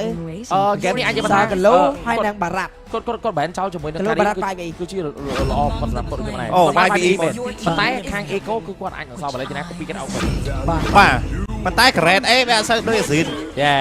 បាទអញ្ចឹង double pick របស់ខាង Eco ក៏នៅតែមានការ pick ទៅលើ Glue ក៏ដូចជា Veteran សម្រាប់ KTZ បាទតាមប៉ាត់ Digi នេះយើងចង់ឃើញPick Valent យក Hyper កុំឲ្យគេ copy overclock តាមប៉ាត់យើងចង់ឃើញតាំងពី game ទី2ត្រូវទេ Yes យើងចង់ឃើញតាំងពី game ទី2ប៉ុន្តែគាត់អត់ pick ក៏សឹកចិត្តយកទៅលើជាមួយនឹង Lolita តែខ្ញុំនិយាយតាំងពី game ទី1ដែលពេលគេមានក្តារអុកប៉ុន្តែមិននឹកស្មានថាគេបាន ban Digi អី ban S តែគេ pick Lolita យើងទៅត្រូវចេញតាំងពី game ទី1 Digi នឹងដែល Digi របស់ Oh My Winner តែខ្លាំងតែបើ pick Valentina គេអាច copy Digi តែបើ pick Barat ឲ្យហើយក៏ល្អដូចគ្នាប៉ុន្តែបើសិនជាគាត់ pick ជាមួយគាត់ pick ជាមួយនឹង Barat បើសិនជាគាត់ pick ជាមួយនឹង Valentina គាត់អត់មាន hero បើកមុខទេបាទបងគាត់មាន hero បើកមុខបងប៉ុន្តែ Digi នេះត្រូវបានសមាជិករបស់ខាងក្រុម Eco គាត់ធ្លាប់ counter ម្ដងហើយដោយយក Helda មកអំណោយ Digi បាទអញ្ចឹងបើសិនជា Hilda មែនអូយព្រោះដោយសារចេះ Hilda គឺជាប្រភេទ hero early game អត់ខ្លាចជាមួយនឹងគ្រាប់បាយរបស់ Digi ទេព្រោះដោយសារឥឡូវគ្រាប់បាយរបស់ Digi skill ទី1ហ្នឹងពេលដែលបោះ1 cool down 7ទៅ8 second នៅ early game អត់ដូចការមុនទេការមុនបោះចេញម្ដងបាន3គ្រាប់មកប៉ុន្តែ Hilda នៅ early game ការដែលចូលស្មៅរត់ចូលស្មៅបូកជាមួយ skill ទី1គាត់បូក movement speed ចូលស្មៅ regen ជាមួយនឹងឈាមស គាត់រត់រោគប្របែកហ្នឹងមក ក្រុមទាំងពីរកំពុងតែដណ្ដើមប្រូឌីគ្នាបង បាទព្រោះដោយសារប្រូឌី ល្អទាំងសងខាង ប្រូឌីអាចទប់ជាមួយនឹង Hilda បានមួយស្តាន់ ប្រូឌីទប់ Hilda បានមួយស្តាន់ហើយអាចវាយ Hilda 4 stack គម្រាមអ្នកចូលមកបិទគូទៀតមកសុំងុំបើសិនជាប្រូឌីទៅខាងដៃ Echo វិញគឺ overclock អត់ធំទេសម្រាប់ប្រូឌីដោយសារប្រូឌីវាជា maximum ដែលមាន damage shot ឯ team fight ជុំយកមកបាទអញ្ចឹងប្រូឌីវាសំខាន់សម្រាប់ក្រុមទាំងពីរជាមួយអស់គ្នាតាមមានការដណ្ដើមប្រូឌីដែរទេភ្លាមជាមួយនឹងអេឡង់ pick មុនគឺបានទៅលើ Echo យ៉ាបាទខ្ញុំគិតថាពិបាកដែរព្រោះដោយសារប្រូឌីបើសិនជាគាត់បដោទៅឲ្យ Bennett Chuti អាចនឹងពិបាកប៉ុន្តែគាត់នៅសល់Harris ក៏ពិបាកវាយដែរ Hilda ចូលទៅអត់មានខ្លាចHarris ទេ Hilda ចូលទៅគឺអត់ខ្លាចHarris បោចអត់ឲ្យយកបណ្ដោយខ្ជិលគេញ៉ៃ បាទ pick បើចាំ pick លូនុចអត់កើតទៀតគេ pick មុនត Ben លូនុចបាទ Ben លូនុចគេយកHarris អត់មានអីវាយគេបាទតែសំខាន់ក៏វាមិនជា hero ដែលងាយស្រួលវាយ hero តាន់ណាបាទព្រោះពីរហ្នឹងគឺល្អសម្រាប់ត្រាស់ហ្នឹងបងបាទតែសំខាន់គឺឲ្យឡើងទៅមកខំតែយើងចាំមើលសិនថាអូមកវិញនេះនៅក្នុង game មួយនេះគាត់បៀលជាមួយនឹង Rome ឬមួយក៏បៀល Tank ឬមួយក៏គាត់បៀលជាមួយនឹង Magical Damage ខ្ញុំគិតថាគាត់ ប៉ុន្តែបើបៀល Magical Damage គឺគាត់ផុយនៅក្នុង game មួយហ្នឹងបាទព្រោះអេឡង់ដែលគេឥឡូវគេលេងអញ្ចឹងស្ទើរគ្រប់គ្នាហេតុអីដោយសារគេគិតថាគេពាំងឲ្យគេចាំដល់ team fight perfect បើ overclock បាទណាមួយ build damage មេគុណ overclock ដែលបាននិយាយគឺ Lunoch មកហើយបាទអញ្ចឹងបើសិនជាគាត់ ban Lunoch គេ Harris បើ ban Harris គេ Lunoch អញ្ចឹងដែលបាននិយាយដោយសារតែមេគុណឈាមសរបស់ overclock គឺពឹងទៅលើ magic damage អញ្ចឹងបើ magic damage យើងច្រើនអាឈាមសបើកមកគឺតឹងកធំយកមកខណៈពេលដែលផាត់ចុងក្រោយបំផុតគឺគេ bonus ជាមួយឈាមសហ្នឹងដល់ទៅ600ឈាមអូបាទផាត់ចុងក្រោយបំផុតដែល birth គេអញ្ចឹងឈាមសគឺវាច្រើនណាស់តែបើយើងពាក់យក damage យើង point មែនតែទៅពេលបើក ulti មកយើង king តែ king បាទ3 second ហ្នឹងណាតែបើខុសពេលវេលា GG បាទបាទអញ្ចឹងសម្រាប់គេនេះ Yavi ប្រកាសជាមិនឲ្យហូមឯគាត់នៅ team fight ដោយស៊ូទ្រូនក្នុងការដាក់គេដើម្បី cover គ្នាគាត់ស្រួលទេបាទគេទៅ counter glue បាទគេទៅ counter glue មក trade Benedetta បាទគាត់នៅតែជួយយកជាមួយនឹង hero របស់គាត់ដូចគ្នាដែរបាទចុងក្រោយគឺគាត់នៅតែធ្វើការយក hero ដែលជា signature hero របស់គាត់មកដែលគាត់ confident មួយ hero នឹងមកដដែលបាទគាត់ចឹងសម្រាប់ game មួយនេះបើសិនជា Beatrice ព្រោះដោយសារមាន DG ចឹង DG នៅ early game ប្រកាសជាទៅ gang ឲ្យ Beatrice មានអីបាទចឹងបើសិនជា game មួយនេះ Beatrice មានគាត់អាច build ជាមួយនឹង win moon គាត់អាច hold ជាមួយនឹង Hilda របស់ Yavi បានប៉ុន្តែបើសិនជា early game Ohab គាត់ធ្វើអត់បានល្អទេ game នេះគឺបាក់ទំនុកតាំងពី early game តែម្ដងសម្រាប់ game នេះខ្ញុំគិតថា Eco ប្រហែលជាគាត់នឹងត្រូវចាយណែគេធ្វើ cover ជាមួយនឹង Savior របស់ Hard ជាមួយនឹង Sanchi មកមួយហើយបាទដោយសារតែ game នេះយើងក៏មើល Benedetta គឺជា hero មួយដែលងាយស្រួលក្នុងការលុក Savior មែនទែនហើយ Savior ក៏មិនមែនជា hero ដែលមាន movement speed រត់ឬមួយមាន flicker រត់ឬមួយដាក់ flash រត់ក៏មិនងាយស្រួលក្នុងការគេចផុតពី Benedetta ដែរបាទសម្រាប់គាត់វាជារឿងមួយដែលពិបាកខ្លាំងមែនទែនប៉ុន្តែអ្វីដែលសំខាន់សម្រាប់ Savior នៅក្នុង game នេះគឺគាត់អាច deal ដើម្បីបានដុំជួយនឹង item របស់គាត់បូកជាមួយនឹង skill 2 skill 1របស់គាត់នៅក្នុងការ stand ទៅលើបារ៉ាត់នៅពេលដែលបារ៉ាត់ជាក្នុងការចូលគាត់នឹងធ្វើការបោះជាមួយ skill ដើម្បីធ្វើការ stand បង្ហាញដំណើរក៏ដូចជាឲ្យគ្នាគាត់បូកជាមួយ movement speed ក្នុងការចូលទៅវាយសរុបទៅលើ Bradley International វិញដូចគ្នាបាទចឹងតែមានការ comeback 4 តូននិង3វិញដែរទេយើងจะមើលទាំងអស់គ្នាខណៈពេលតែមួយដោយមកនិយាយចឹងប៉ុន្តែក៏ដូចបង SENTO និយាយនេះគ្នាតាឆ្លងផុត early game ដែរទេដែលមាន Hilda ក្លុក Golden ព្រោះ Hilda នេះមិនក្លុកជាមួយនឹង Hyper ទេតែសក់តែ Hyper តាន់ស្វាគមន៍មកកាន់ game ទី4 Echo ជួយជាមួយនឹង Blackley Grand Final ពុំមកដល់ Sound Echo នៅមុខ3តូនទាំង0បាទជាមួយនឹងភាគរយ99ទល់នឹង1%បាទចឹងជាក់ស្ដែងពួកគាត់ធម្មតាទេបាទសម្រាប់ក្រុមទាំងពីរដូចគ្នាបាទចឹងអញជឿថាជា game ទី4មួយទោះបីខាងក្រុម Echo គាត់លេងថាមានព្រៀបយ៉ាងណាដែរតែខ្ញុំជឿថាគាត់ប្រកាសជាមិនឲ្យមាន mistake មួយនៅក្នុង game ទី4នេះទេព្រោះគាត់ចង់លេងឲ្យលឿនៗហើយក៏ដូចជាចង់ការជា4-0តែម្ដងបាទជួយនឹងការមកដល់ពីថ្នាក់ Yavi ក៏ដូចជា Hachi ក៏កំពុងតែការរោដើម្បីរបស់ Yavi ប៉ុន្តែដើម្បី Sanchi ក៏ជះឈឺដែរបាទអញ្ចឹងយើងមើលជាមួយនឹង Emblem make level ដាច់ដល់ទៅ2សម្រាប់ Hachi និង Oh My Vanna ដែល game នេះគឺត្រូវបុក full damage by enemy តែម្ដងកំលេចអ្នកនេះជាមួយនឹង Stick ជាជាមកបើកម្លាំងមានចិត្តឆ្ងាញ់ផ្សំជាមួយនឹង Vitamin 336និង B12 បង្កើននៅភាពស្វាហាប់និងកម្លាំងស្មារតីខ្ពស់ទីងជីវិតប្រកបដោយភាពស្វាហាប់បាទចឹងត្រឡប់មកវិញព្រាមខណៈពេលដែលយើងក៏មើលជាមួយនឹង Blacklist International អូជាមួយនឹង Yavi គាត់នៅតែធ្វើការលេងជាមួយនឹង Heda ដើម្បីទៅកាន់តាណយទៅកាន់ Home Video ដូចនេះដែរអញ្ចឹងត្រានេះគឺជាតារា2-1-1-1ហើយដែលនៅ Golden មានគ្នា2នាក់ក្រៅនឹង Lane ផ្សេងទៀតមានម្នាក់ដូចគ្នាឈុត Team Fight Objective ខ្ញុំគិតថាជា Team Fight 3ស្មើនៅ early game ហើយ game នេះជា game late game បន្តិចហើយសម្រាប់ Blacklist early រៀងបាក់ទៅនៅបាយតែយើងចាំមើលទាំងអស់គ្នាជាមួយការ perform របស់គាត់សម្រាប់ KTC ការ perform Freddy 10 game របស់គាត់គឺគាត់ឈ្នះ 9 ចាញ់ 1 បាទអញ្ចឹងគឺការ 100% ដូចគ្នាមកណាជាមួយនឹង win rate របស់គាត់ជាមួយនឹងការ perform Freddy នៅក្នុង M4 របស់យើងជាមួយនឹង TC បាទអញ្ចឹង game នេះសម្រាប់ Echo គឺមានកាបូមួយនៅពេលដែល Hilda វាយពេញ6 stack ដែលរានិក Aris របស់គាត់ដែលជារូបតំណាងជាមឈ្មោលហើយគាត់ពុះ LT ទៅគឺមានការដក physical defense និង magical defense 24% ជាមួយនឹង LT ដែលបន្ថែម damage 20% ហ្នឹងគឺឈឺមែនតើអញ្ចឹងនឹងមានការបាញ់ជាមួយនឹងមួយជុលមេឃាមកពីសានជីនេះគ្នាអញ្ចឹងកាបូហ្នឹងនឹងកើតមានច្រើនដងមែនតើនៅក្នុង team fight នេះបើមិនប្រយ័ត្ន6 stack ហៅមកតម្ងមួយសានជី X ជាមួយនឹង Yavi combination បាញ់ម្ដងដាច់យកមកបាទប៉ុន្តែដៃគូដៃកង់យើងមើលជាមួយនឹងការ play style របស់គាត់វាប្រៀបដូចជាមួយនឹង game ទី 1 អញ្ចឹងដល់ពេលដែលអាចទីកាត់មកគឺគាត់មានជាមួយនឹង Vice ក៏ដូចជា Advanced combo ប៉ុន្តែយើងដូច IDC ក៏ Free Smite យកបានជាមួយនឹង Total យ៉ាង easy បធូន 1 2 Vice យកជាមួយ Advert ដូចគ្នាដែលប្រាប់មុនអញ្ចឹង team fight នេះ team fight Total 3 Smite ហើយ team fight ហ្នឹងគឺ team fight late game របស់ Black League ដោយសារតែក្នុង team fight ដែលដើរជុំអញ Vice Smite អត់ What ជួយការលេបវិញដូចគ្នាមកដែរប៉ុន្តែលេបផង combo បញ្ជីកផងអត់ដឹងទៅចូលណាគេទេប៉ុន្តែមានការផ្ដាច់បានតែដល់ទៅកាន់ Vice ដូចគ្នាមកដែរក្រៅពី Sanford មានការ cover តែដល់ពីថ្នាក់ Yavi បកក្រោយមួយទៅមួយពីថ្នាក់ Hachi ទៅការបាយជាមួយ Sanford ប៉ុន្តែបានទៅវិញដល់ទៅការ cover ក្នុងការដល់ថយរត់រួចតែដល់ប៉ុន្តែប៉ះជាមួយ Home វិញដល់ចោលជើងមួយអានេះដាក់ក្រោយបាយប៉ុន្តែមានការដល់ថយពីមួយណាក្រៅពីយើងទៅ Yavi កំពុងតែការចាំជាមួយនឹង Sanford ដូចគ្នាមកដែរប៉ុន្តែមានការផ្ដាច់បានជាមួយ Hachi ដូចគ្នាក្រៅដូចគ្នាមកដែរពីថ្នាក់សមាជិករបស់ខាងក្រុម Echo ប៉ុន្តែមានការដេញបាយឲ្យ Support លុបពូពីដៃបោបក្របប៉ុន្តែការជួយទៅកាន់ OHAP ធ្វើការដល់ថយវិញចោលជើងតែការ Yavi ប៉ុន្តែមានការដល់ថយវិញដូចគ្នាដូចមិនទាន់ចប់ទេចាប់ពុះមកដែរដូចប្រាប់ដែរទេគឺគ្រាន់តែពុះភ្លាមអាទីពីសានជីមកហ្មងកាបូហ្នឹងយើងនឹងឃើញច្រើនដងមែនតើនៅក្នុងហ្គេមនេះហើយក៏ដូចតែបាននិយាយបន្តទៀតគឺជាមួយនឹងហ្គេមនេះជាហ្គេម late game មែនតើរបស់ Black League ហើយមិន late game ដោយសារចាំ hero ណាមួយធំធាត់វាយបានទេគឺ3ស្មើឈុត3ស្មើនៅថាថតហ្នឹងគឺអត់ឌីហ្គីគឺធំអត់អាចវាយ3ស្មើជាមួយនឹងគេបាននោះទេមកសុំងុំវាយគឺកលាប់តាំងពី early ទៅបណ្ដោយហើយកន្លែងដែលលេបមិញមិនអូប្រហែលពងអត្ថាធិប្បាយមើលអត់ទាន់អញ្ចឹងគឺនៅពេលដែលឈុតលេបយើងធ្លាប់តែឃើញគេយក shield Lolita ឬក៏ Frozen មកបាំងការលេបកុំឲ្យលេបបានឬក៏ LT Brilliant តែមិញគ្រាន់តែចុចលេបឡើងជីកលលេបអត់បានយកមក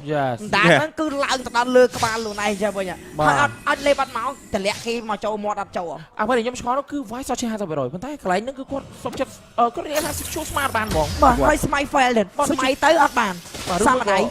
ឬមួយក៏ជាថា mistake របស់គាត់វ៉ាវឥឡូវយើងគិតទៅវិញអារម្មណ៍នៅពេលដែលគេនាំមុខយើង3-0ហើយយើងចាប់ផ្ដើមគិតពីលទ្ធផលអូខ្ញុំបើចាញ់មិនទៅបើ comeback វិញ comeback ច្រើន game អញ្ចឹងជំរាបការបោកក្រោយមួយទៀតគ្នាដែរប៉ុន្តែវាយនេះសុំលេបត្រាញ់អូតូលេបទៅកាន់ខាង TC វាយខាង TC វិញជាងរះរ៉ាហ្វាល់ពីថ្នាក់ OHAP ដើម្បីទៅកាន់ support ជាការវាយស្រុំទៅវិញប៉ុន្តែមានការទះទៅឡើង slide seal គ្នាបាញ់បានទៅវិញពីដៃ Home ឲ្យវិញប៉ុន្តែអ្នកមកហើយលុយនេះក្រោយគឺ Sanford ឯនេះវិញទេជួយនឹងការមកដល់ចង់បើកក្តារជួយនឹងការបើក activate ដើម្បីការដកថយមិនដឹងចង់ជីកណាគេទេប៉ុន្តែដូចពិបាកទេជាមួយគាត់បាទជីកគេតនេះទី1 5 stack ទី2ប៉មវាយកាន់តែយូរកាន់តែឈឺទី3 damage ប៉មគឺជា damage ដែល counter គីឡូនៅពេលដែលជីកគេគាត់វាយទៅ damage ដែលធ្លាក់ទៅលើអ្នកនៅក្រោមនឹង 80% តែបើ damage ប៉មវិញគឺអត់ធ្លាក់ទៅអ្នកនៅខាងក្រោមអ្វីដែលខ្ញុំមើលឃើញអានេះអ្វីដែលខ្ញុំស្មានណាមិញវាយប្រហែលជាគាត់ស្មានបានដោយសារតែ Sanford គាត់យកឈាមមកគាត់បាំងឲ្យកន្លែងឈាមចាំងលើហើយបាទយ៉ាងណាមកយើងចាំមើលទាំងអស់គ្នាបងឯងជាមួយការលុបពូ Ultimate យកបាន OHAP តាមដល់ T2 ទៅ Red ដូចគ្នាបងឯងក៏មានការយកបានមកគៀវិញពីយ៉ាពីតាណាអូមកវិណូសបាទមិនមើលខ្ញុំមើលតាន់បានលុតពូមិនមានអ្នកបាញ់ LT ទៅជួយឲ្យ Sanchi អូអ្នកតែមាន LT តាបាទចឹងហ្គេមហ្នឹងបើសិនជាអូមកវិញនោះវាម៉ែកឃើញអត់ប្របាតុបណានៅ early game ហ៎បាទអញ្ចឹងដែលបាននិយាយគឺ game នេះគឺរងចាំ late game ហើយដូចខ្ញុំប្រាប់ហ្នឹងអត់មែន late game ដោយសារយើងមាន cloud late game Session late game អីទេគឺ late game ដោយសារត្រាស់យើងវាយគេឈ្នះ early បាទហើយ late game ហ្នឹងគឺអត់ច្បាស់តែឈ្នះនេះដោយសារតែ late game លូមកវា powerful ខ្លាំងមែនទែនជាមួយនឹង cross damage ឯឡើង 4-0 នឹងកើតមានសូមឲ្យទស្សនិកជនអ្នកទាំងអស់គ្នាត្រៀមចិត្តនៅក្នុងការទទួលយកជាមួយនឹងអេឡង់ដែលអាចឈ្នះ 4-0 ហើយតែយើងចាំមើលថាអាចនឹង comeback 4-3 វិញដែរទេបាទយ៉ាងណាមិនវាយគេនេះដូចជាដើរទៅដូចជាមានការផុក skill តេស្តពីថ្នាក់ Eco ខ្លាំងទេខុសគ្នា2 level អត់បានទេបាទសម្រាប់គាត់ដូចខ្ញុំដែរខាង TC level 9សម្រាប់ AY level 7អញ្ចឹងចង់ការចូលមកកន្ថែជាមួយនឹង total ក៏ពិបាកដែរហើយបើយើងក៏លេខទៅមើល map Yavi វិញគឺក្លុកពេញ map តែម្ដងបាទជាមួយនឹងគេនេះផងឯង Yavi គឺគាត់តែងតែធ្វើការអនុយខាងទេមកទៅកាន់4 stack តារានិក Aris មិញបើ6លុតពូ1 Sanchi បាញ់ LT មកដាច់ 100% អញ្ចឹងហ្គេមនេះ Sanchi អត់ខ្វល់ទេ full damage ជាមួយនឹង Xavier របស់គាត់តែម្ដងដែល Xavier ហ្គេមនេះគឺចាំ combo skill ជាមួយនឹងការពុះ full LT របស់គ្នាគាត់ក៏ដូចជាការ combo ជាមួយនឹង damage នេះគ្នាបាទជាមួយនឹងការ KO damage ជាការដេញវាយយកទៅកាន់ Vice តែគាត់ដឹងមុនដកថយវិញគ្នាប៉ុន្តែ damage របស់ជាមួយនឹង LT Sanchi មកហើយជាមួយនឹងការចូលទៅដល់វាយលេបកើបវាយទៅទៀតបាញ់ element ដើម្បីការទម្លុះប៉ុន្តែ Blister damage ដោយសារគាត់បានលេបឡើងលើ skill របស់គាត់ដូចគ្នាប៉ុន្តែគេមានការ ចូលដល់ចាក់ជៀលឆ្កែមួយដល់ថយយកបានវាយមួយទៀតដូចគ្នាបានតែក៏លើមានការយកបានជាមួយទី1 Trend for Top Lane អែតបានឯងគួរថ្នាក់គាត់មានជាមួយនឹង Passive ក៏មានជាមួយនឹង Stack មាន Ultimate បានការដល់ថយតែគេមានជួយការ KO ដើម្បីជួយការពីគាត់ដើម្បីតែការវាយពីដៃតែចាក់ skill ទី2ដល់ថយល្អមែនទេអាទីសានជីគឺដល់5 scan របស់បងប្អូនគ្នា4 3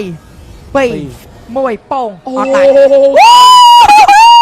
Wow មិនដូចតែបានមើលធ្លុះ អូជាមួយនឹងការមកទៀតដូចគ្នាបានដែរអូហេបអានគ្រោះថ្នាក់ខណៈពេលមានការជីកកមិនណាបោកជាមួយអាតមេប៉ុន្តែមានការកន្សែលជាមួយនឹង Stack របស់ Swanfall បានហើយប៉ុន្តែ Swanfall នៅជាការចង់ជីកបន្តទៀតដូចគ្នាបានដែរហាជីជួយនឹង Savvy ក៏មកដល់ជាការតែដល់ជួយការប្រេកបានជាមួយនឹងហូបបានមួយនេះគ្នាបានដែរតែ Swanfall ឯងគ្រោះថ្នាក់ខណៈពេល form បាញ់គាត់ខ្លាំងមែនទេចឹងតាន់ជាប់ដែរទេខណៈពេល Element របស់គាត់នឹងមានវិញដូចគ្នាបើកវាយប៉ុន្តែយើងលេងមួយជួយការជប់ដល់ចាក់យកដល់ប្រគិនទៅដល់ពី Advert ប៉ុន្តែយើងលេងមកថតក៏ខានទីយកបានយ៉ាង easy ដូចគ្នាបានដែរ Oh my god រំលងប៉មទី1រំលងប៉មទី2រំលងប៉មទី3ចូលវាយដល់ជាមួយនឹងទាយធំតែម្ដងបាទមិនចាំបាច់ធ្វើជាសង្សារមិនបាញ់ចាំបាច់ភ្ជាប់ពាក្យឬរៀបការអីទេយកកូនមុនតែម្ដងបាទចឹងតែយើងមើលទៅបាទការវាយរំលងធាយដល់ប្រជ័យធំត្រឹមនាទីទី6ដោយហ្វមនៅពេញនឹងអស់ One shot one kill ពីសានជីបាទកណ្ដាលអូវេទមិនដាច់បានតែម្ដងតែកាន់បែរជួយទីគ្នាតែយើងលេងមកយ៉ាងពីមកក្រោយឈាមការអន្តរាគមន៍ជួយការជុតរបស់ Advert ពូ Ultimate ប្រែ Advert មួយពីយ៉ាវីដើរចេញវិញធ្វើម្ដងអត់ស្វែងណាគេរៀលខណៈពេលយើងលេងមើល KTC កំដររងជួយនឹងមិនថាកាន់ច្រើនទេតែយើងមើលជួយ KTC គឺគាត់បានខ្លាំងទេជាមួយនឹង game នេះអារម្មណ៍របស់ Blackley International ពេលនេះគឺ fight អារម្មណ៍ខ្ទេចខ្ទីបើសិនជាគាត់ចង់មានការតាំងចិត្តទៅវិញតតែ push game យ៉ាងតិចក៏5នាទីដើម្បីដកដង្ហើមមួយនិយាយគ្នាឡើងវិញហើយប្រើការពិភាក្សាគ្នាលើកចុងក្រោយបង្អស់នៅក្នុង M4 The King ដែលមក defend ជាមួយនឹង slot មួយនេះតែ defend បានដែរទេនៅពេលដែលគាត់នៅជាមួយនឹង upper bracket គាត់វាយទាំងអស់ undefeated គាត់ចាញ់នៅក្នុង pool ដោយសារគាត់លាក់តារាប៉ុន្តែនៅពេលដែលគាត់ឡើងមកដល់វា upper bracket គឺគាត់មិនលាក់តារាទេគាត់បញ្ចេញតារាអស់យកកៅអីមកកាន់វាផ្ដាច់គ្រាប់ប៉ុន្តែតម្រង់តែម្ដងវាផ្ដាច់គ្រាប់ក្រុមដែលប៉ះជាមួយនឹងគាត់គឺញាស់គាត់ឲ្យចេញតារាច្រើនខ្លាំងមែនតើ Echo ជំនួបនៅ MPL Philippines point 2 ទៅនឹង4ក៏បានញាស់គាត់ច្រើននេះគ្នាមកដល់ជាមួយវា upper bracket point 3 ទៅនឹង2ទាញជាមួយនឹងតារារបស់ Blacklist ចេញច្រើននេះគ្នាមកដល់វាផ្ដាច់គ្រាប់ Echo ហាក់ដូចជាច្បាស់ខ្លាំងមែនតើពីតារារបស់ Blacklist ឲ្យខូចបុនចាំ has no ideaអ្វីដែលខ្ញុំមើលឃើញឬមួយក៏ជាបារមីអ្នកដែលគាត់នៅ lower នឹងលើកភៀនជាមួយនឹង M1 M2 M3 M4 នេះឬមួយយ៉ាងណាបាទអ្នកដែលគាត់នៅ lower ខ្ញុំអត់ចាំដែរនិយាយទៅអ្នកនៅ lower គឺលើកភៀនរហូតអូបារមី lower bracket ចឹងបាទការលេបក្រឹបមួយប៉ុន្តែក៏មានការកន្សែងជាមួយនឹងការភ្លេចដាច់ដាតបាត់ហើយបាទសម្រាប់គាត់ដូចគ្នាប៉ុន្តែយើងលេងជាមួយនឹង T1 ត្រែផ្លូវពីនេះក៏មានការយកបានដូចគ្នាបានពី Eco លើក្រោយដឹងហើយតែបានទៅ M5 គឺសម្រុកទៅ lower យកប្រហើយបាទ lower ធ្លាក់ដុកបាទឥឡូវយើងក៏លេងមកមើលក្នុង game វិញ game មួយនេះតើមានអ្នកណាដែលអាចផ្ដាច់ទៅលើ Senchi បានដែរឬទេដែលគាត់លេងទៅលើ Server ដែលមាន KDA 40 Ultimate 10 second បាញ់ Ultimate 10 second បាញ់ហើយបើយើង compare KDZ ហើយជាមួយនឹង Y គឺខុសគ្នា3 level បាទតែទៅកាន់ Advert តែ Advert អស់ជា50%ហើយនេះគ្រោះថ្នាក់បានហើយបន្ទាប់ពីយ៉ាវីបើក Ultimate ពុះកដាមុខមិញដូចគ្នាប៉ុន្តែយើងលេងមាន Fight ជាការចង់មកដើម្បីការ control មែនទេប៉ុន្តែដើមមិនបានទេខណៈពេលមានការ battle វិញបាទហើយប៉ុន្តែ Sanchi បាញ់ Ultimate មួយដើម្បីគម្រាម Advert ដូចគ្នាប៉ុន្តែ Advert ចេញ Antenna អត់សូវឈឺខ្វល់ខ្វាយតែម្ដងបាទអញ្ចឹងឈុតស្មៃដូចមិនកើតមានទេខាង TC មិនបាច់ចាំស្មៃដូចទេគឺតារះដែលខូចរបស់គាត់ដាក់ឲ្យមកគឺរុញជាមួយនឹង Blackley ឲ្យដួលតែម្ដងលំពេងសាឡងមកមួយទៀតពី Sanchi នេះគ្នាណាផ្លាច់បាទដូចអត់សូវឈឺដូចជាមួយ Ultimate របស់គាត់ជាមួយ Ultimate Killer នេះទេតែយ៉ាងណាមកយើងលេង Sanford ក៏មកដល់កំពុងតែការរូតតែដើម្បីការជីកទៅកាន់ Advert ខ្លាំងទេតែ Advert ចា Advert មួយដើម្បីការដកថយវិញដូចគ្នាមកដែរទៅហើយយ៉ាវិញទៅហើយបាទអញ្ចឹងខ្ញុំមក game នេះនឹងមាន late game ដែរឬទេខណៈពេលដូចខ្ញុំបាននិយាយ game នេះគឺជា game រងចាំ late game ហើយមិនមែនរងចាំ damage hero ទាំងអស់គឺរងចាំ game ដែលឈរ5នាក់បានហើយគ្មានតែម្ដង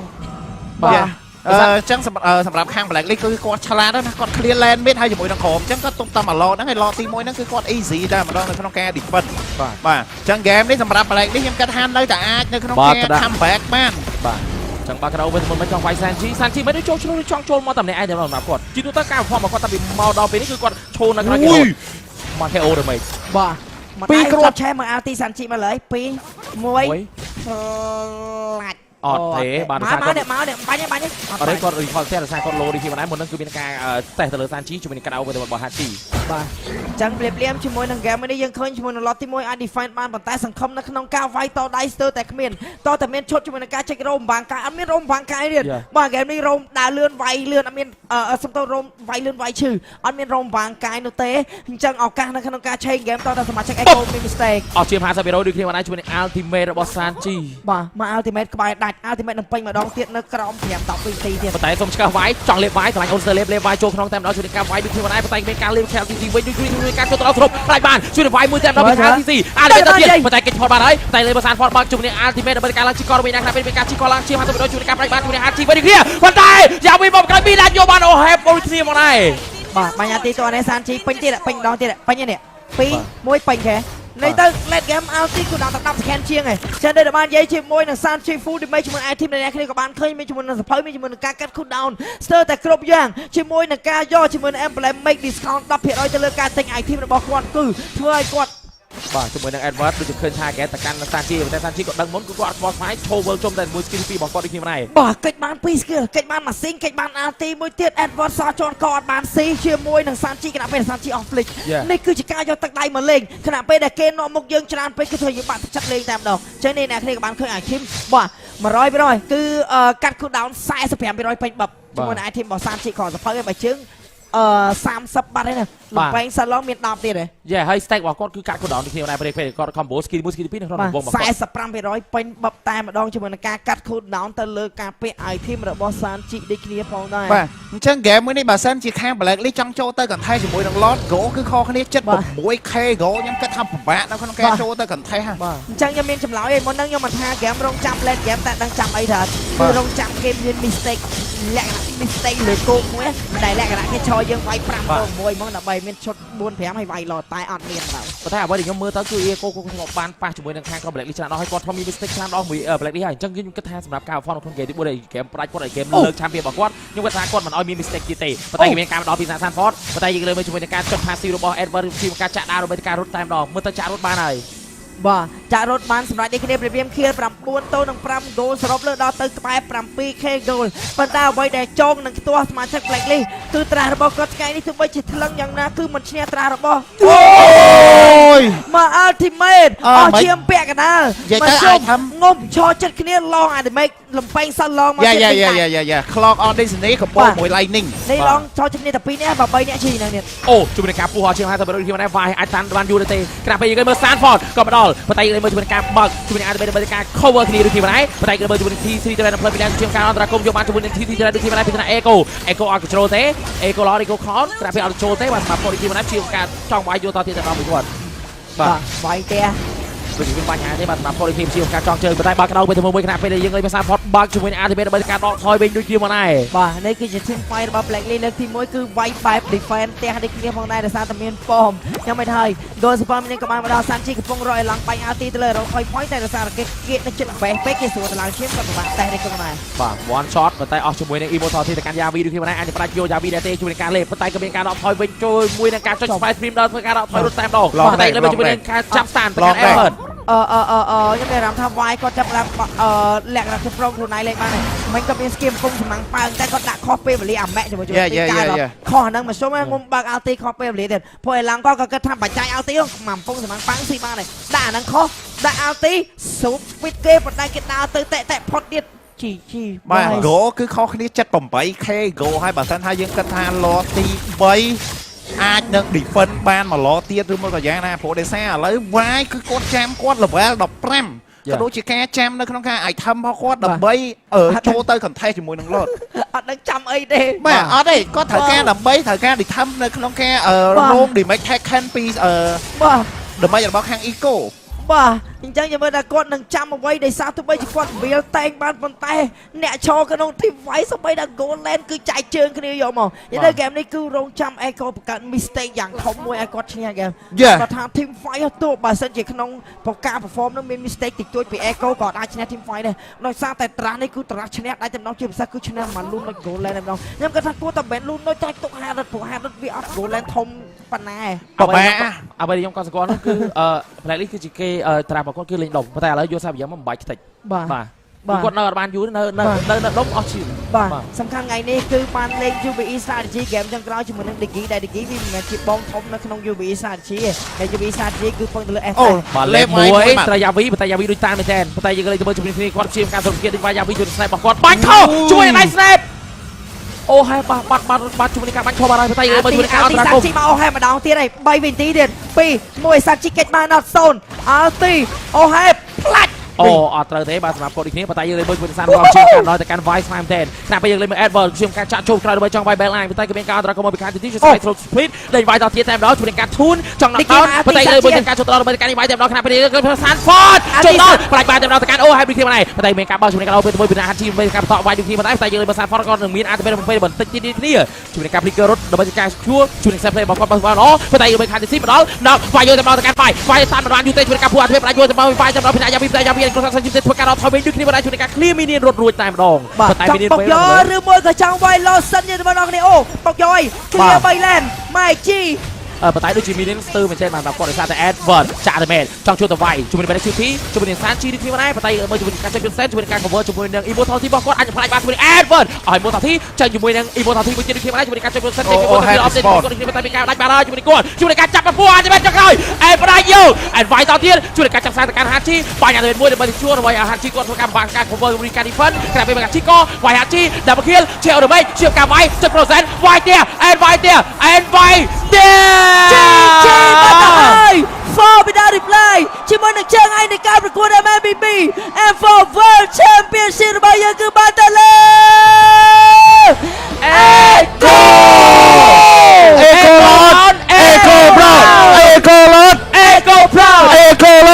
Echo Pro តែជ័យជំនះមួយនេះគឺនាំមកនៅជាមួយនឹងព្រឹត្តិការណ៍ប្រវត្តិសាស្ត្រដល់ទៅ4ផ្សេងគ្នាជើងឯកលើកទី1របស់ Echo ជើងឯក2ដង two-time champion របស់ Carl TZ ដែលគាត់ឈ្នះនឹង M4 ហើយគាត់ក៏នាំមកនៅជាមួយនឹងហ្វីលីពីនរាជការនៃការកាំង M3 M2 M3 និង M4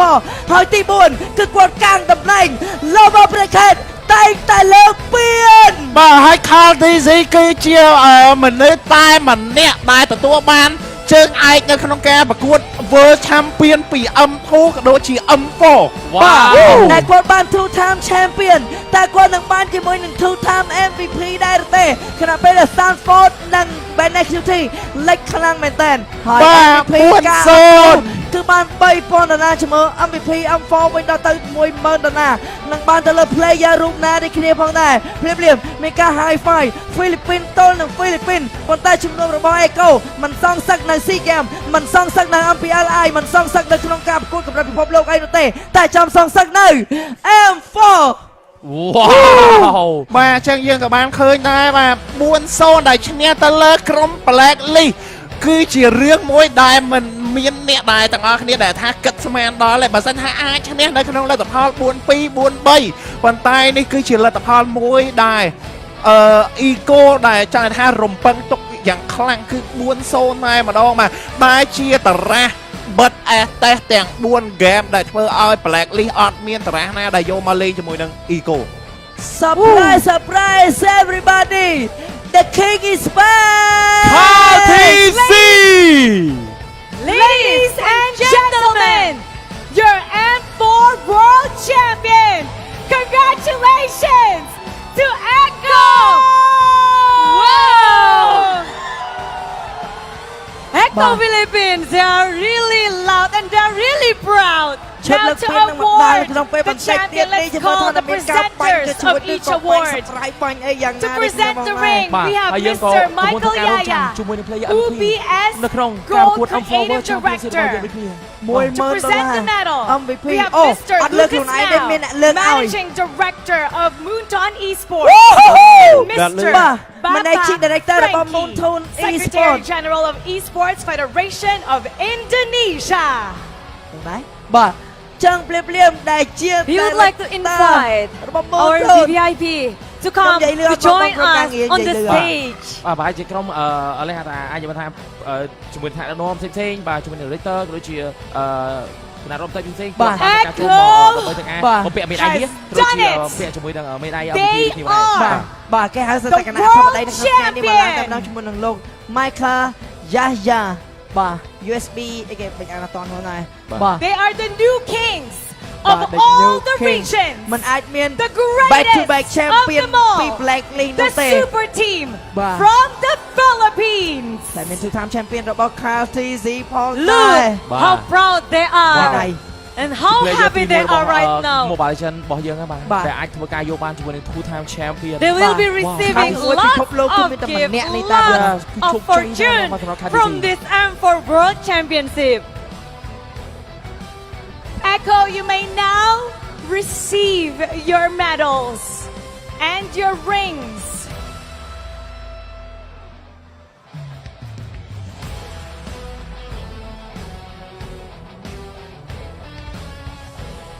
Oh, the first one is the ring from UBS Gold. Benny Cutie.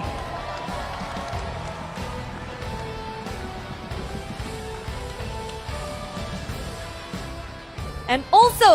the medal, Sanford.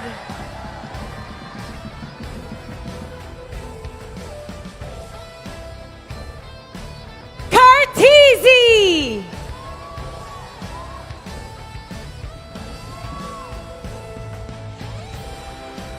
JP.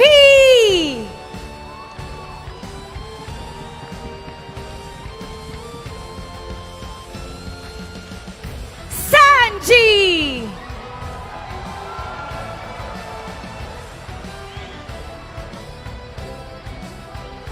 Yowie.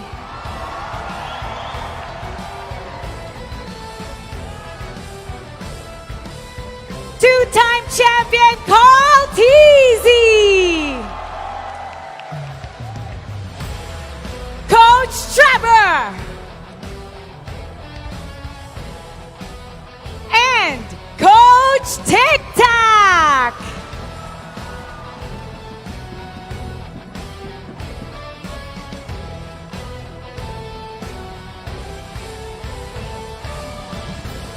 We also have Miss Sophie Guo, Moonton Regional Esports Head, to present the Finals MVP Awards with Mr. Michael Yaya.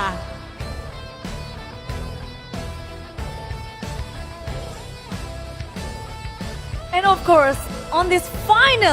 grand final, 10 of the best player, but we have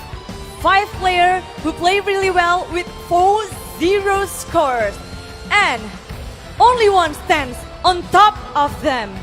Champions will also get a Champions Tour by the Ministry of Tourism. And of course, our champions will get to choose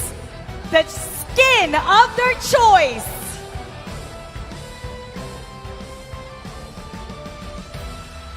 Yes, after they fought really well on this grand final, everyone is really doing the best. But once again, only one stands on top of them all. We got the final MVP of M4.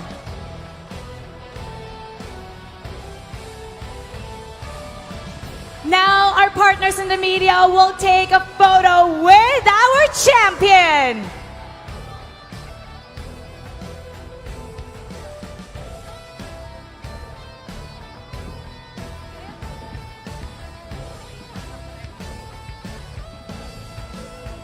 This is the moment for Eco Esports, Eco Philippines, Eco Philippines.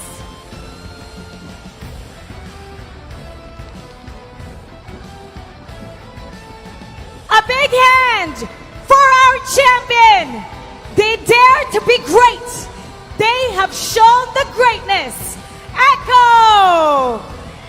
the representative from Philippines. And now, it is time to award the Finals MVP. Who gonna get the title of the Final MVP?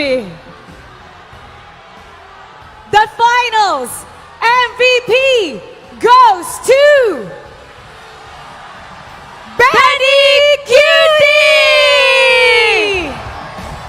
Hurricane Benny has come to the world stage and have taken us by storm. He has proven that he is legendary.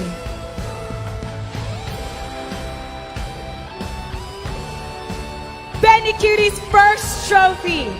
And he has won the biggest prize of them all, the World Championship and the Finals MVP Award. Our friends from the media will now take the photo with our Finals MVP. And now, Echo, this is your moment. They want it now. They want to touch it. They want to lift it up, Mara. At the count of 3, take what is yours. 1, 2, 3. Your M4 World Champions, Echo!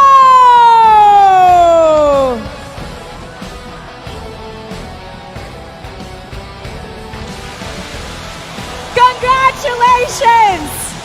Echo Philippines! The strongest of all the regions! The strongest team of all! They're loud, they're proud. Eco Philippines. Everybody, when I say echo loud, you say Echo proud! Echo loud! Echo proud! Echo loud! Echo proud! One more time, echo loud! Echo proud! We'd like to hear from our champion. First, Benicute, ikaw ang naging Finals MVP. You're the Finals MVP, the greatest player of all. How do you feel right now? Nararamdaman ko po sobrang saya. Tapos, hindi ko pa mapaliwanag eh. Gusto ko pong umiyak na ayaw lumabas. Kaya, ewan ko, sobrang overwhelming lang siguro sa akin lahat ng pumapasok sa utak ko, sa puso ko. Yun, hindi ko na alam sasabihin. He is so overwhelmed. He is so happy. He feels like crying, but he can't express his emotions right now. He is speechless. Carl TZ, the only player who has done this 2-time world champion. Wow! 2 times. How do you feel? Parehas lang po. The same. It feels the same as Benicute. Yawi, you're holding tears back right now. What's going through your mind? 4 zeros. Hindi na po kami first round exit. Ngayon kami na po pinakamalakas sa buong mundo. They're not just first round exit now. They're the strongest team in the world. I have to hear from the youngest one, Sanji Sanford. Para sa akin, nagbunga po lahat ng pag-aarap ko, ay ng mga paghihirap ko, tsaka mga sacrifices. Para sa papa ko talaga to. This is for his father. All the hard work has finally paid off. Sanji. Sobrang saya kasi first time ko lang mag-worlds, tapos ito agad kinalabasan. It's his first Worlds. And now, this is the result. One more time, everybody. Give it up for your M4 World Champion, Echo!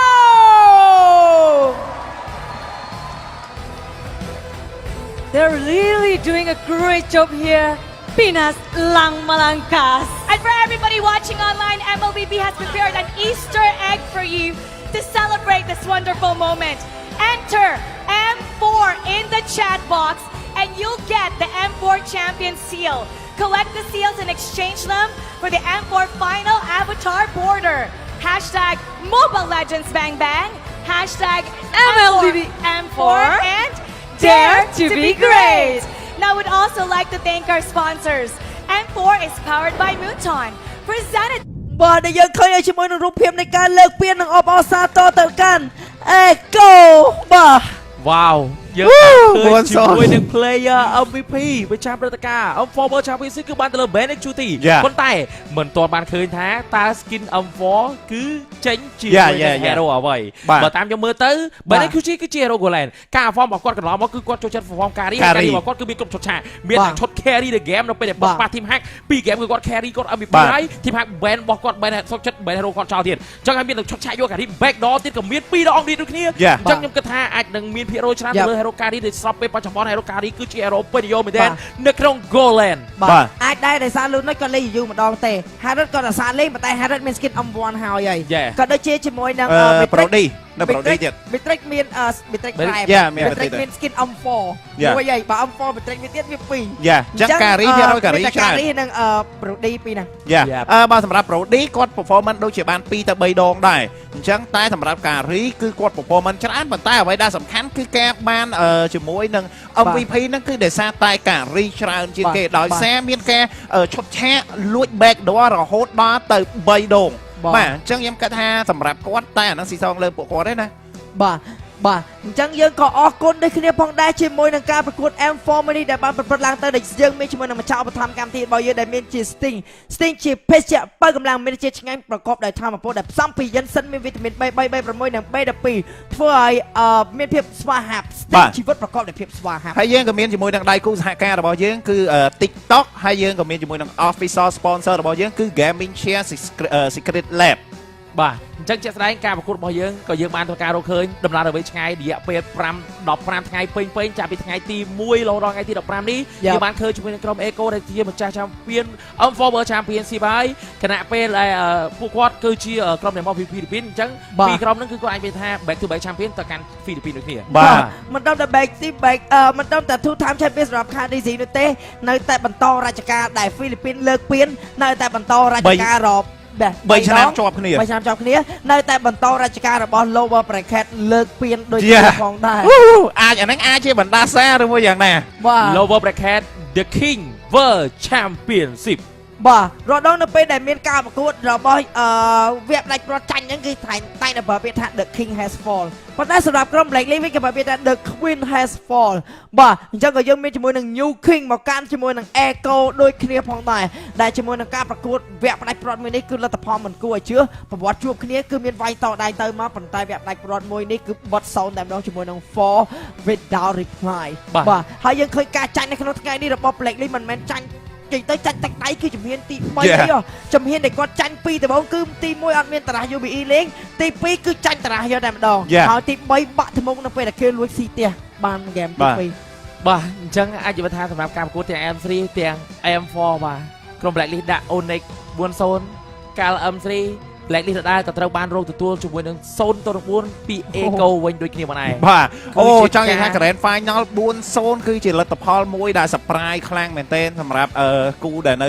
Upper Bracket នេះគឺបង្ហាញថាជាក្រុមដែលខ្លាំងដែលស័ក្តិសមជា Champion World Championship ដូចគ្នាដែរដោយសារតែពួកគាត់មិនត្រឹមតែរៀបជាមួយនឹង strategy លេងតែពីក្រុម stack មកទេគឺគាត់រៀប strategy មួយសម្រាប់ counter ទៅលើក្រុមមួយនៅ Grand Final យល់ទៅដល់បាទហើយដែលនិយាយចឹងបើសិនជាវគ្គ Final Echo ជួបជាមួយនឹង DO នឹងមានតម្រង 4-1 លួចស៊ីផ្ទះគ្នាទៅវិញទៅមកហើយទប់គ្នាប៉ុន្តែនៅពេលដែលប៉ះ Black League យុទ្ធសាស្ត្រ Black League គឺជាយុទ្ធសាស្ត្រដែលចាញ់យុទ្ធសាស្ត្ររបស់យុទ្ធសាស្ត្រតម្រងរ៉ាស្មាច់ហ្នឹងមកអញ្ចឹងដូចដែលខ្ញុំជា player លួចផ្ទះគេដល់ខ្ញុំដឹងនៅពេលដែលគេដើរជុំគ្នាតែគ្នាសោះគ្នាខ្វះគេកម្ពុជាហើយយើងពេលវេលាដែលគ្នាយើងវាយផ្ទះត្រូវគឺការវាយផ្ទះតាមមួយផ្លែតែប៉ុណ្ណោះហើយផាច់ថ្មីអនុញ្ញាតសម្រាប់ការវាយផ្ទះខ្លាំងមែនទែនដែលមានការវាយផ្ទះនៅពេលដែលមានដាច់អស់ back door ហ្នឹងនឹងដាច់ទៀតរហូតដល់2វិនាទីក្រោយបានមាន back door មកវិញប៉ុន្តែដោយសារតែ Echo មួយនេះហើយនៅក្នុងជំនុំ MPL ស៊ីសម្ដាប់របស់គាត់ដែលគាត់បានយកជាមួយនឹង Bitrix កាន់ស្នាប់ Fanny ហើយនឹងគូហ្វ្រាចូលទៅពាំងគូហ្វ្រាមិនជូមដល់ខ្ញុំភ្លេចបាត់ហើយចូលទៅពាំង3នាក់វាយវិធីធំដែលគ្មានមីនៀនដែល3ថ្ងៃក្រោយ Mobile Legends ចេញផាច់ថ្មីមួយដែល update ខ្លីតែប៉ុណ្ណោះទី1តម្លាក់ Damage Bitrix ទៅលើកំភ្លើងស្នាប់និងកំភ្លើងទៅតិចតួចទី2គឺតម្លើង Backdoor Defense ដែល Hero ដែលវាយមីនវាយ base ដោយគ្មានមីនៀនឥឡូវគឺធ្វើឡើងបានហើយលើកលែងតែមីយ៉ានិង Bitrix បាទអញ្ចឹងអាចនិយាយថាសម្រាប់ការប្រកួតរបស់យើងនៅក្នុងថ្ងៃនេះក៏នឹងឈានចូលដល់ទីបញ្ចប់ផងដែរជាថ្មីម្ដងទៀតមុននឹងការចូលដល់ទីបញ្ចប់សម្រាប់ player Mobile Legends Bang ក៏កំ play ជាមួយនឹងព្រឹត្តិការណ៍ជាមួយនឹង M4 Pass ទោះបីការប្រកួតរបស់យើង M4 បានធ្វើការចប់រលក្រោយប៉ុន្តែនៅនេះក៏នៅអាចបំពេញទូរនទីបំពេញកតាបកិច្ចជំនួសទេវតាបាទដើម្បីធ្វើការធ្វើ test ជាមួយនឹង M4 Pass និង M4 Pass Plus របស់យើងដើម្បីទទួលបានជាមួយនឹង item